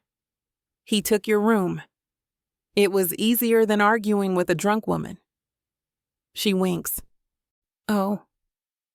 I look down and see myself in an oversized shirt and basketball shorts. "Oh, those are some clothes we found in the drawers last night," Brittany, another staff member turned wedding guest, explains. More like early this morning, Millicent chuckles. Thank you, I say slowly. My mind tries to conjure up what happened last night. I just remember dancing and drinking, lots of drinking. Did I do something to Nick? I ask as I search their expressions. They look at each other and widen their eyes as smiles creep up on their faces. Nope, Millicent simply says after that whole interaction. Literally, all Nick did was care for you after you passed out on the dance floor, Brittany adds. I nod, letting out a breath of relief. And Millicent starts and grimaces. I groan. What did I do? You kind of, sort of, maybe threw up all over the place. Nick was there to help hold your hair back and then, cleaned up. He even brushed your teeth somehow, Brittany adds. You did gag a lot during that process, though, Millicent says through a yawn. Oh no. I cover my face, then slump down on the bed and groan. Millicent hops off the spare bed to move next to me, then pats my head. I really wouldn't worry. Nick is a really great friend to have. We can all use a Nick in our lives. He's a really good friend, Brittany echoes. Too good of a friend, if you will. If you catch my drift, Millicent leans in closer. I'm sure he wants nothing to do with me, I say, neither confirming nor denying the not-so-subtle accusations. Oh, girl, if a guy is willing to do all that for you, I'm sure he sees you as more than a casual friend. I ignore them to move around the hotel room, trying to make myself presentable. The bleached odor in the bathroom makes my nostril hairs singe. I'm feeling thankful it is clean, however, and there are hardly any reminders of what I may or may not have done last night. I'm already late, and I'm just trying to make the checkout time. Not to mention I still have to run into work later to see how everything has gone. I told them I wouldn't be around in the morning, but I expected to come in sometime later today to prepare myself. I don't like the idea of walking in tomorrow after 3 days off, completely unaware and unprepared. But at the rate I'm currently going, I'll be late tomorrow too. In the room, I can hear Brittany and Millicent making up the beds and gathering discarded heels. Oh no, Millicent cries. I walk out of the bathroom to see what is wrong. Brittany is perched at her side, looking over her shoulder at Millicent's phone. What? I say, concern growing. I hope I didn't cause damage at last night's reception. I don't know what I did last night. Millicent hides her face. I'm so sorry, her muffled voice says. Samantha, Brittany starts. Some footage and video files got corrupted. The photographers are asking if you have time to take more pictures. I gasp. Like, full glam and everything? Millicent nods her head solemnly. I can't. I have to go, I say, gathering my things. The girls look at each other with wide eyes. Please don't go, they say in unison. Millicent walks up to me and grabs my hand. Please, we organized this event, and we can get in big trouble if we have no pictures. We can't spend all this money on this weekend and not have the pictures to be worth it. We'll be fired. It's totally our fault. We agreed on just Saturday and Sunday, I say, feeling the people-pleaser in me panic. I do feel a touch guilty. The resort did put a lot of effort into this weekend, and it seems unfair to leave them in a bind. Please, I need my job. My rent is literally due next week. It'll be really quick. We have no pictures. It's like this weekend never even happened. Those words sting a bit for a reason I can't really place. It's totally my fault, Millicent chokes out. I mean, I guess I don't really have to leave this exact instant. Okay, I'll help out, I finally concede. You are the best. Brittany hugs me, and Millicent lets out a huge sigh of relief. Okay, let's get you all ready. They beam. They are quite chipper for two women who were supposedly just on the verge of losing their jobs. I can't help but notice. They excitedly pull me into the bathroom, and I wonder just what is really going on here. Chapter 33. Samantha. Millicent and Brittany are delicately dabbing and powdering makeup on my face. I sigh, knowing this is going to be the last time I get to pretend to be a wife to Nick, even if it is a fake wife. With a shaky hand and steady breath, Millicent has her gaze laser-focused on my winged liner. She carefully streaks it on my eyelid. "Is everything okay?" I ask. "Your job will be fine, I promise. If not, I can definitely tell Mike what an amazing job you and the staff did." Her eyes dart to Brittany. "Oh, that's right. Thank you for your support." "So," I start. "What really happened with the footage?" "It's just, a lot of the files got corrupted, and we have to have those pictures. For both the videographers and the photographers. Did they drop their SD cards in the ocean or something?" I say, trying to reason with them. "Or something," Brittany replies uneasily. I raise a brow, causing Millicent to yelp. "I'm doing your brows. Please don't move one facial muscle." "So how long is this going to take?" I ask. "To redo the footage?" "Not too long," Millicent hedges. She avoids my gaze and busies herself by blending her eyeshadow. I furrow my brow absent-mindedly. "Don't worry, Samantha. I promise we will make it up to you for this very unfortunate situation," she adds. "I don't mind spending another day in literal paradise. Plus, you all have been so kind to me." "Oh, you're going to love it," Millicent says excitedly. I still don't know exactly what's happening, but this earns a slap on the shoulder from Brittany. I'm only half listening to them anyway. Though I am curious, I'm mostly full of looming dread over heading back to work and back to a life without Nick again. I cannot live without him. It's hard to focus too much on whatever they're up to, even if my makeup does look fantastic. We are still sitting in the suite 2 hours later. Makeup is sprawled everywhere, and I'm afraid to move too much and ruin my look. I feel my stomach grumble and can tell a slight hunger-induced headache is coming on. "Why don't we go out to eat?" I suggest. "No," Brittany and Millicent shout at the same time. I raise a brow. "Why not?" "It's just," Millicent starts. "We have quite the expansive room service menu." "Yeah, have you even tried it?" Brittany crosses her arms. "I have not," I admit. "See, you're missing out. We should just stay here and eat," Brittany says, walking to the desk and bringing back a menu. "Okay, well, when we finish eating, I'll probably have to at least run to my room for a nicer outfit." I look down at the second pair of shorts and top that I had to borrow from Nick's drawers. "No," Millicent yells. "Plus, why would you need another outfit? Why do you want to look so cute? What do you think is happening?" She leans in from the counter and blinks a few times. "You're doing another photo shoot," I remind her slowly. Her piercing gaze is intense. "Why are you guys being so weird?" "You only properly met us when you were quite intoxicated.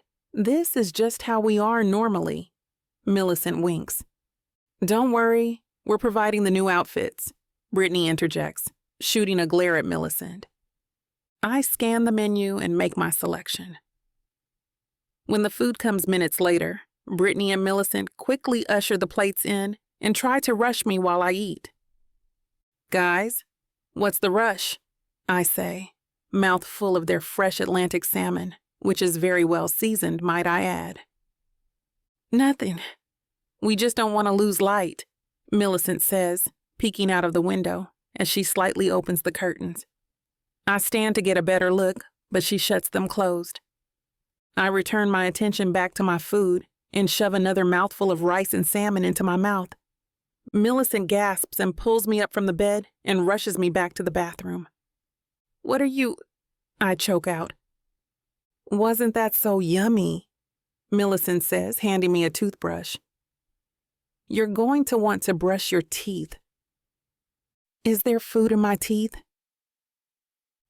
Sure," Millicent says as she shoves a beautiful, flowing blue pastel summer gown in my hands. She shuts the door behind me. I stand in the bathroom, frozen, flustered, and slightly nervous from the energy they're exhibiting. I finally emerge from the bathroom, dressed as they wanted. Brittany covers her hands over her heart, and Millicent coos. "You look stunning." Okay, let's go, girls. These new pictures are going to be even better, more beautiful and authentic. Millicent ushers me out of the room. We descend down the elevator and onto the beautiful sun-soaked waves of the beach. I breathe in the fresh ocean air. I couldn't ever grow tired of seeing this view, I say. But Millicent and Brittany don't answer. In fact, I can't even hear them behind me. I turn around and they're gone. To be clear, no one is around. No photographers, no videographers, no huge production team or lights. I feel a shiver run down my spine. What is going on? Did they drop me off in the wrong location? I feel nerves creep over my body. Then I spot something odd and move closer.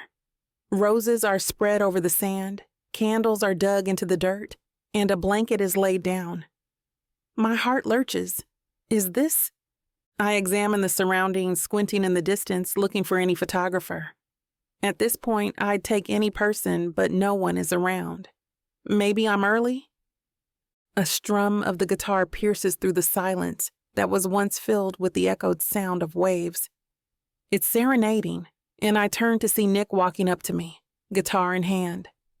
His long hair is slicked back. His perfect teeth shine, and his perfect smile relaxes my nerves.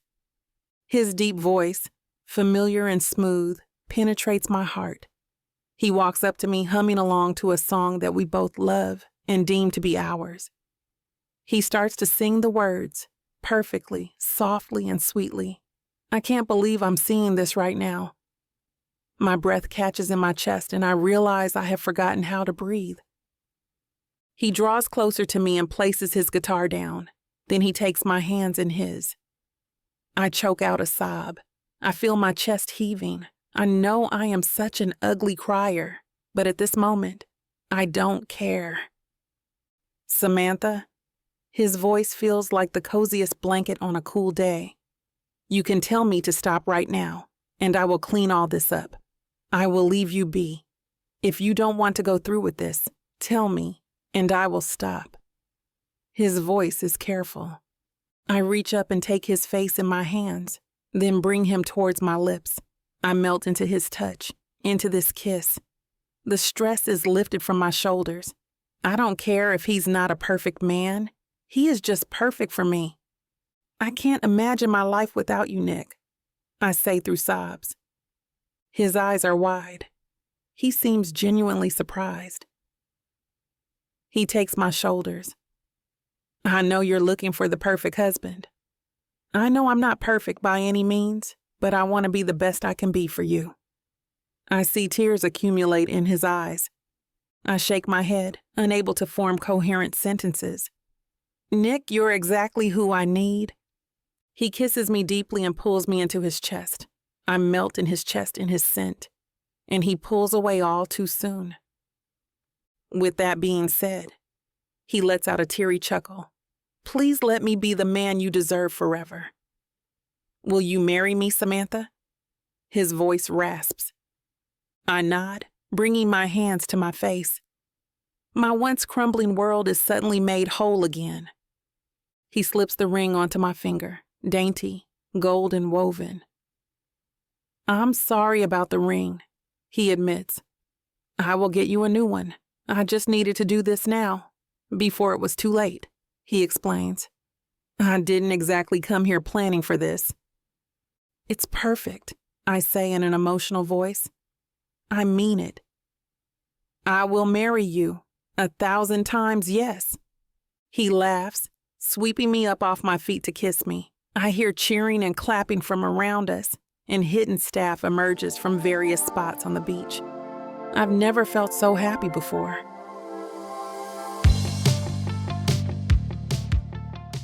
This is it, baby. This is what you can get me that'll make me happy. You know I'll get you whatever you want. All you need to do is ask me and I'll give it to you. This ain't just it. This is everything I could ever want. Now I'm curious. What does a strong, sassy woman like yourself want so badly? Baby, you know what I want? Can't wait to hear. The Big Baddie Bundle from Tyla Walker. It has everything I need. 20 ebooks with over 1 million words of sassy romance and spice that'll keep you on your toes.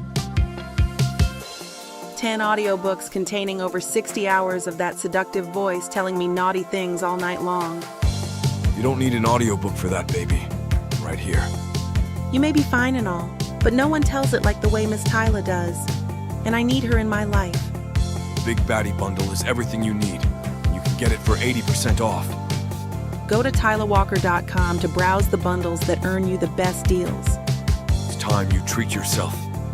Because you deserve it. Escape your life with Miss Tyla.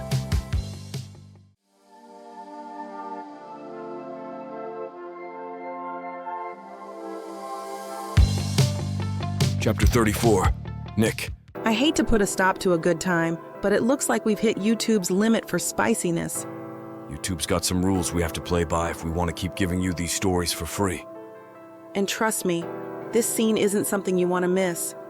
While we can't get into all the details here, you can still dive into the full, uncut version at TylaWalker.com. Miss Tyla has an entire collection of unabridged audiobooks and ebooks waiting for you. And the best part? You can treat yourself with 40% off when you use the code SAVE40. That's right. You'll save on any digital product, even bundles that are already discounted. Miss Tyla would never let anyone feel the kind of disappointment you must be feeling right now. So why wait? Treat yourself with Miss Tyla.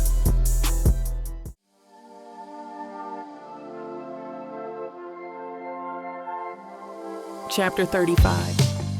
Samantha. Are we sure we have everything? I asked Nick. For some reason, I woke up really stressed out today. I think it may have something to do with the fact that we're leaving here, and a part of me really doesn't want to. Yes, baby, for the 5th time. We have everything. I'm sorry, I don't mean to be such a nag. I'm just stressed. He walks over to me and places both hands on either side of my face. Why are you stressed? Tell me. His chocolate brown eyes warm me up, even on the coldest day. As I stare into them, I can already feel my pulse slow down and become more regular. I smile at him. I just don't want to leave our little bubble. The past couple of days here have been so amazing. Yes, but think about how much more amazing the rest of our lives together will be. Our wedding? Our honeymoon? This isn't the last of things to look forward to. I know. It's just that I love this place so much, Nick. Baby, I do too. Do you really think that we'll never come back here? Of course we will. This is a very special place to us both. We'll be making a trip here at least once a year if we want to. We'll be back? You promise? Yes, I promise with all of my heart. Don't you worry your pretty little heart. I feel relieved, even though nothing was said that I didn't already know. Something about Nick just always calms my heart and soul, and I love him for that. Okay, well, then I guess we should head down. I guess so, he says before stealing a kiss. I love you, Nick Metzler. I love you too, Samantha Jackson. Just as we turn to the door to head out of our room, a knock sounds. Nick opens the door to see one of the staff members standing there. Good morning, Mr. Metzler. I'm so sorry to bother you, but the CEO of the resort would like to speak with the both of you in his office. Oh, okay. We were just about to leave. Perhaps you could send someone up to get our bags after you escort us to his office? Yes, sir. Of course, sir. Follow me if you're ready. We exit our suite, following the man into the elevator. Nick and I exchange a confused glance at each other. He appears to be just as clueless as I am, so this definitely isn't another surprise of his.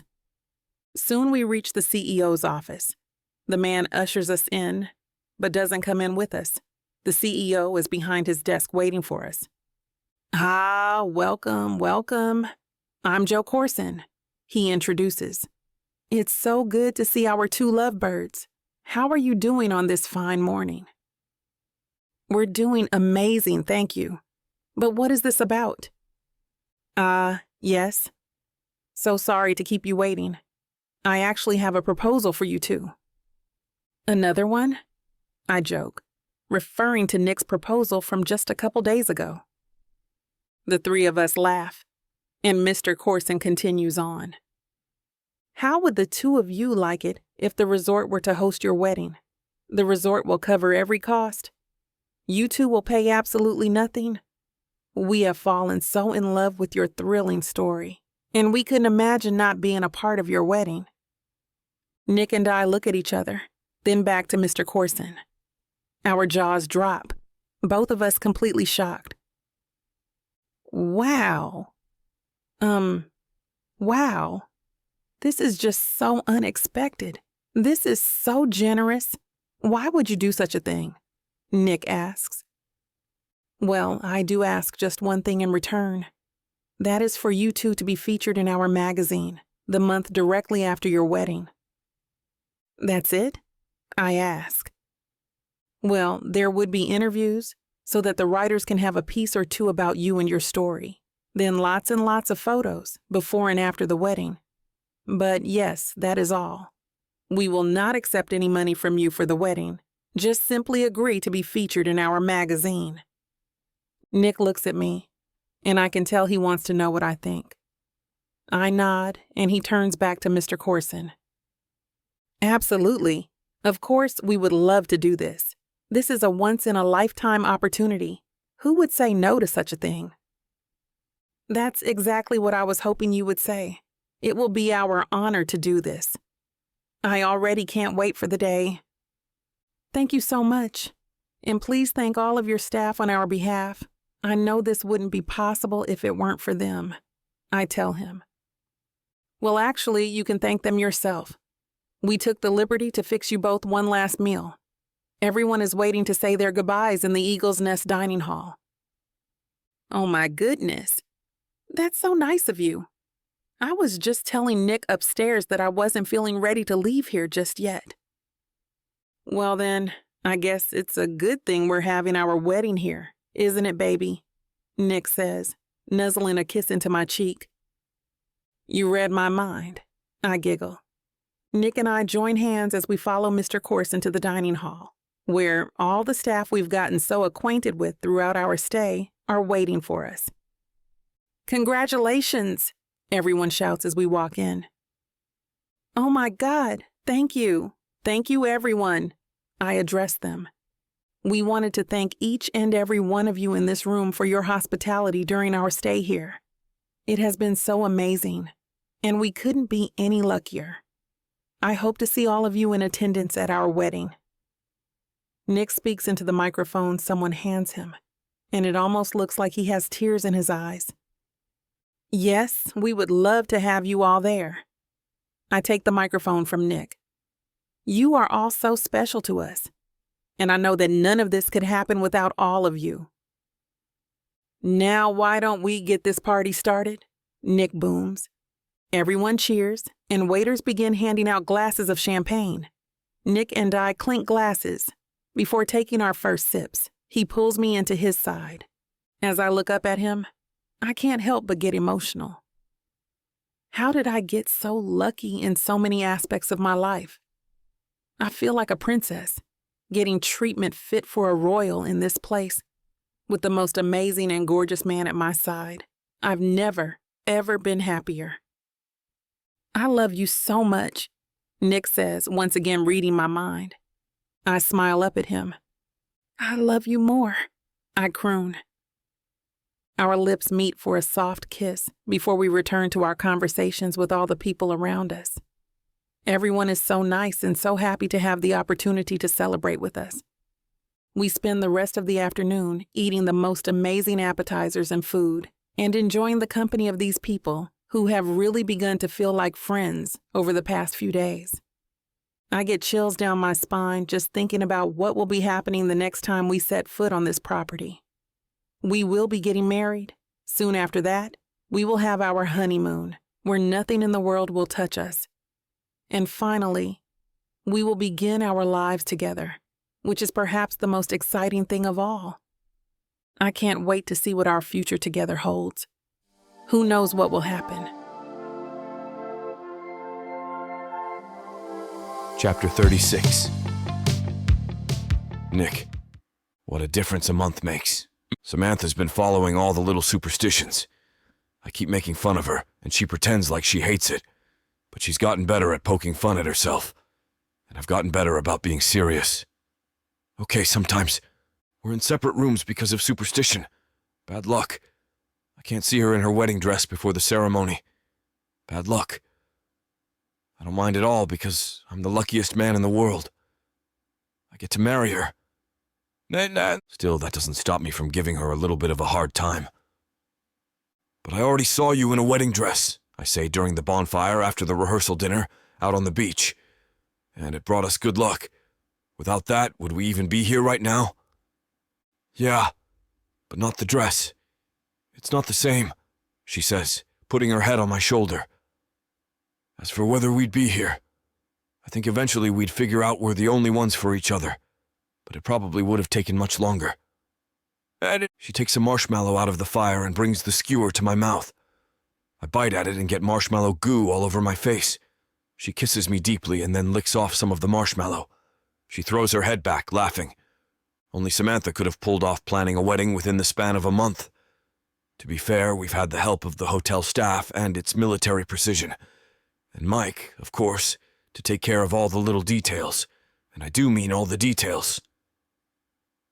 Nicole sidles up next to us and leans over. Can you believe it was only 5 months ago, Nick, that Samantha here was shrugging off talk of marriage? And now look at us, she says, and puts her arm around us. Me getting married tomorrow and you with a baby on the way, Samantha says. Samantha's mother sits next to me. And you, Samantha, when do you think... After all the questions about us getting married, Sylvia, that question is off limits. I look at Samantha with a smile. I promised her it would be my job to shut down any talk of future plans. The present is exciting enough. Well, this bride needs her beauty sleep.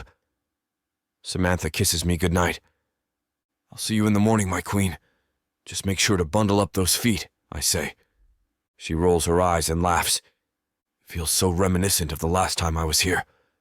But there's a difference I can't quite put my finger on. You'd think I'd be more stressed out, but compared to last time, I'm positively serene. Then it hits me. This time I know how she feels. She already said yes. I don't have to worry and wonder. In just a few hours, she'll be my wife. I'll be her husband. And this time, it's for real. Walking through the hotel from my room to the event space for the wedding is like walking through the best memories of my life, with the people I love most beside me. Soon, I'll be looking into the eyes of the woman I want beside me forever. I take my spot at the altar, in the same part of the resort as before, a luxurious outdoor area on the beach for the ceremony. The reception again will be in that fabulous glass room with the killer view of the ocean, and at night, thousands of stars overhead. You look amazing, man, Sean says and touches me on the arm. Sean got certified as an officiant just so that he could marry us again. It's only fitting that the man who convinced me to confess to Samantha that I couldn't live without her should perform the ceremony, making sure I would never have to. At least 200 guests are seated, probably more. All of Samantha's family, all of mine, our best friends from college, Samantha's Alpha Kappa Alpha sisters, friends we had made together, her colleagues, my business partners. And of course, we're surrounded by the people from the resort who have so quickly become like family to me and Samantha. I hear the opening instrumental bars of Halo by Beyonce Knowles on a loop, and I see an angel walking down the aisle.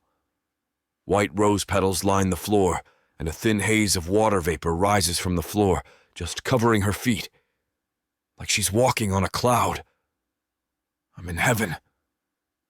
Her dress is breathtaking, different from any of the ones she wore the last time we were here. It's flowy and silk, with delicate Grecian folds, almost like crepe paper. It has a plunging V-neck, with a delicate silk band encircling the dress all the way around. It's tapered at the waist, but flows like a frozen waterfall, with a high slit. On the right shoulder is a billowing plume of soft, small feathers, like a dandelion tuft. Her shoulders and arms look like a Michelangelo framed by the tapered, wide straps. Her father is beaming, holding her arm. She reaches the front, walking gracefully. She kisses me on the cheek. You look stunning. I'm the luckiest man in the world. You look pretty good yourself. You ready? I've had some practice. Sean takes the floor. Dearly beloved, we are gathered today to celebrate these two beautiful people joining together in matrimony. For a second time, but for real. They're a unique couple and uniquely different from each other. But in the ways that matter, they're the same. He turns directly to us to start the vows. You're familiar with these words. I'll have you repeat after me, but I'm sure you have them memorized. As is tradition, at least with us, she goes first. I am honored to follow her lead. I, Samantha Jackson. I can't hear the words. I'm too transported looking in those soft amber eyes. As long as we both shall live, she finishes. And now you, Nick. I, Nicholas Metzler. This time I don't stumble. I don't hesitate. Nothing has ever felt so right. We exchange rings, the same ones as before.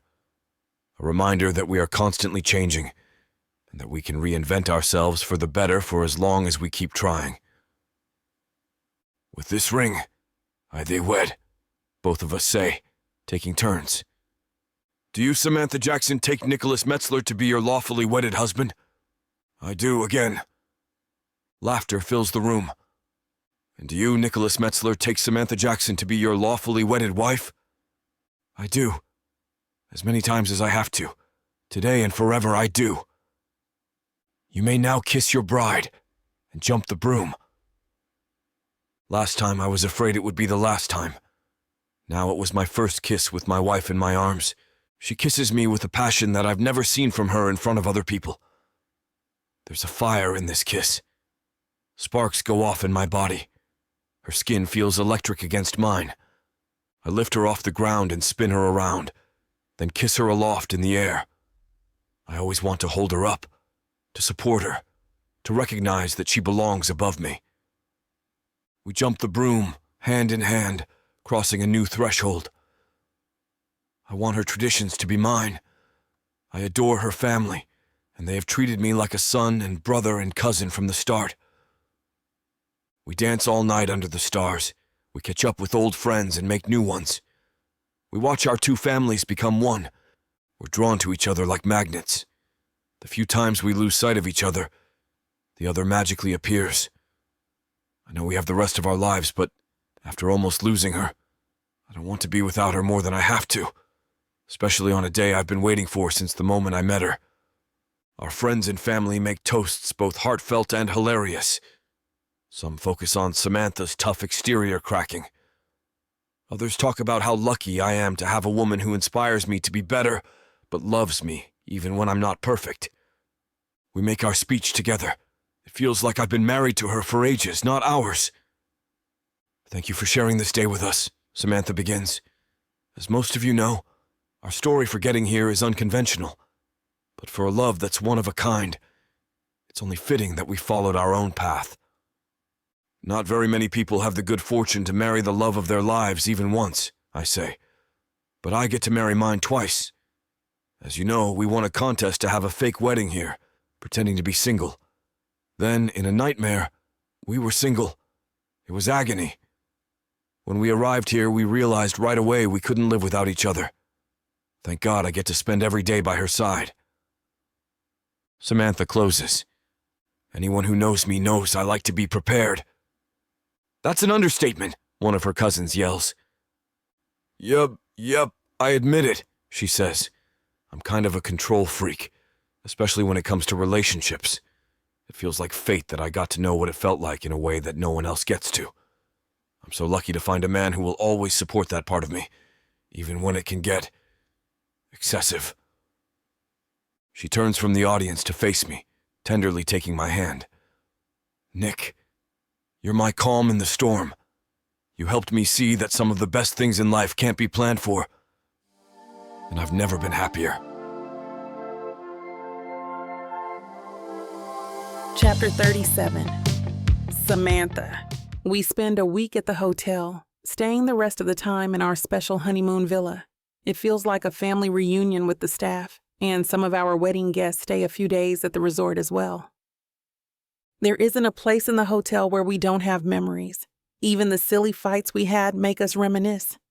We swim, we ride horses, we jet ski, we do yoga, we drink wine, we stargaze with scientists brought in from the observatory. We eat, we drink, we make merry, we make love. We spend long stretches doing nothing but looking into each other's eyes. It's perfect. A month later, the morning of our Sunday fun day, I get a call from Mike. "Hold on, let me put you on speaker," I say. "Nick, come here, Mike's on the phone." "Mike?" "Hi," Nick says. "There's a little issue. We need you to come down. You available today?" Everything okay?" I ask. "Yeah, nothing serious. Plus, we always love seeing you. Our poster children." A few hours later, we are dropping our car off with the valet and making our way inside the Pacific Coast Resort. "The happy couple," Mike says as he greets us. "Our favorite matchmaker," Nick returns. "So what's happening? Anything we can do?" "Come to the beach lounge. I'll show you." Propped up next to the spacious deck, with beautiful tables and comfortable chairs, are two enormous framed prints. It's a magazine cover with two familiar faces, me and Nick. Beneath it is a teaser headline, "I do, ×2. A gaggle of staff and customers are standing in front of them applauding. "Oh my gosh!" I yell. "What is all this?" "It's just a little cocktail party to celebrate the new issue of our in-house magazine. Some local stars agreed to be profiled," Mike says. "One of the prints is for the hotel. The other is a gift for you." On the cover is a photo of me and Nick on the beach, holding hands with a view of the hotel behind us. You can see our guests in the distance, but in this photo, you can see that no one exists to us but each other. "I can't believe it," I say, wiping a tear from my eye. "We're going to place it on a billboard on Sunset," Mike says. "It'll be up next week." "That's amazing," Nick says. "We'll have to take another road trip." "Maybe we should just pick up and move to LA County." He winks. "We'll just visit. Your clubs are too important," I say. Read it, Mike insists. We sit down on one of the comfy chairs, and I drape myself over Nick's lap. I hold the magazine, and Nick looks over my shoulder as I begin to read an excerpt out loud. I crane my head backward, and he kisses me. A match made in Malibu. They won a fake wedding at the Pacific Coast Hotel. A month later, they said, "I do." For real. When Nick Metzler and Samantha Jackson won a contest for singles with the prize of a fake wedding at the Pacific Coast Hotel, it wasn't a traditional storybook romance, except in one key way. Like all fairy tales, theirs was fiction. But it didn't stay that way for long. Against the backdrop of Sunrise Resort's flagship Malibu Hotel during the weekend of their fake wedding 2 months ago, the two Newport Beach residents, who had been in a romantic relationship for years before breaking up earlier in the year, fell in love all over again. Last month, the Pacific Coast Hotel played host to a second wedding, this time for real. I'll read the rest later, I say, and I flip through the photos. It begins with the first awkward days on the beach, followed by couples trivia and the spa day. Then the romantic evening on the yacht. Next, there's the fake wedding ceremony, with Sean dressed up as a minister. And then there's the first dance as a couple, when we both feared that this would be the last time we'd be together. Then our engagement. And finally, the spread ends with the events of our real wedding weekend. The rehearsal dinner, the ceremony, the party, the post-wedding brunch. And finally, on the last page, is a photo of Nick holding me in his arms, crossing the threshold to leave the hotel. Like any other bride, embarking on a new life, he's kissing me, and you can see my huge smile in the photo. I lean back to kiss him. We look just like the photo spread in the magazine, open on my lap, except real.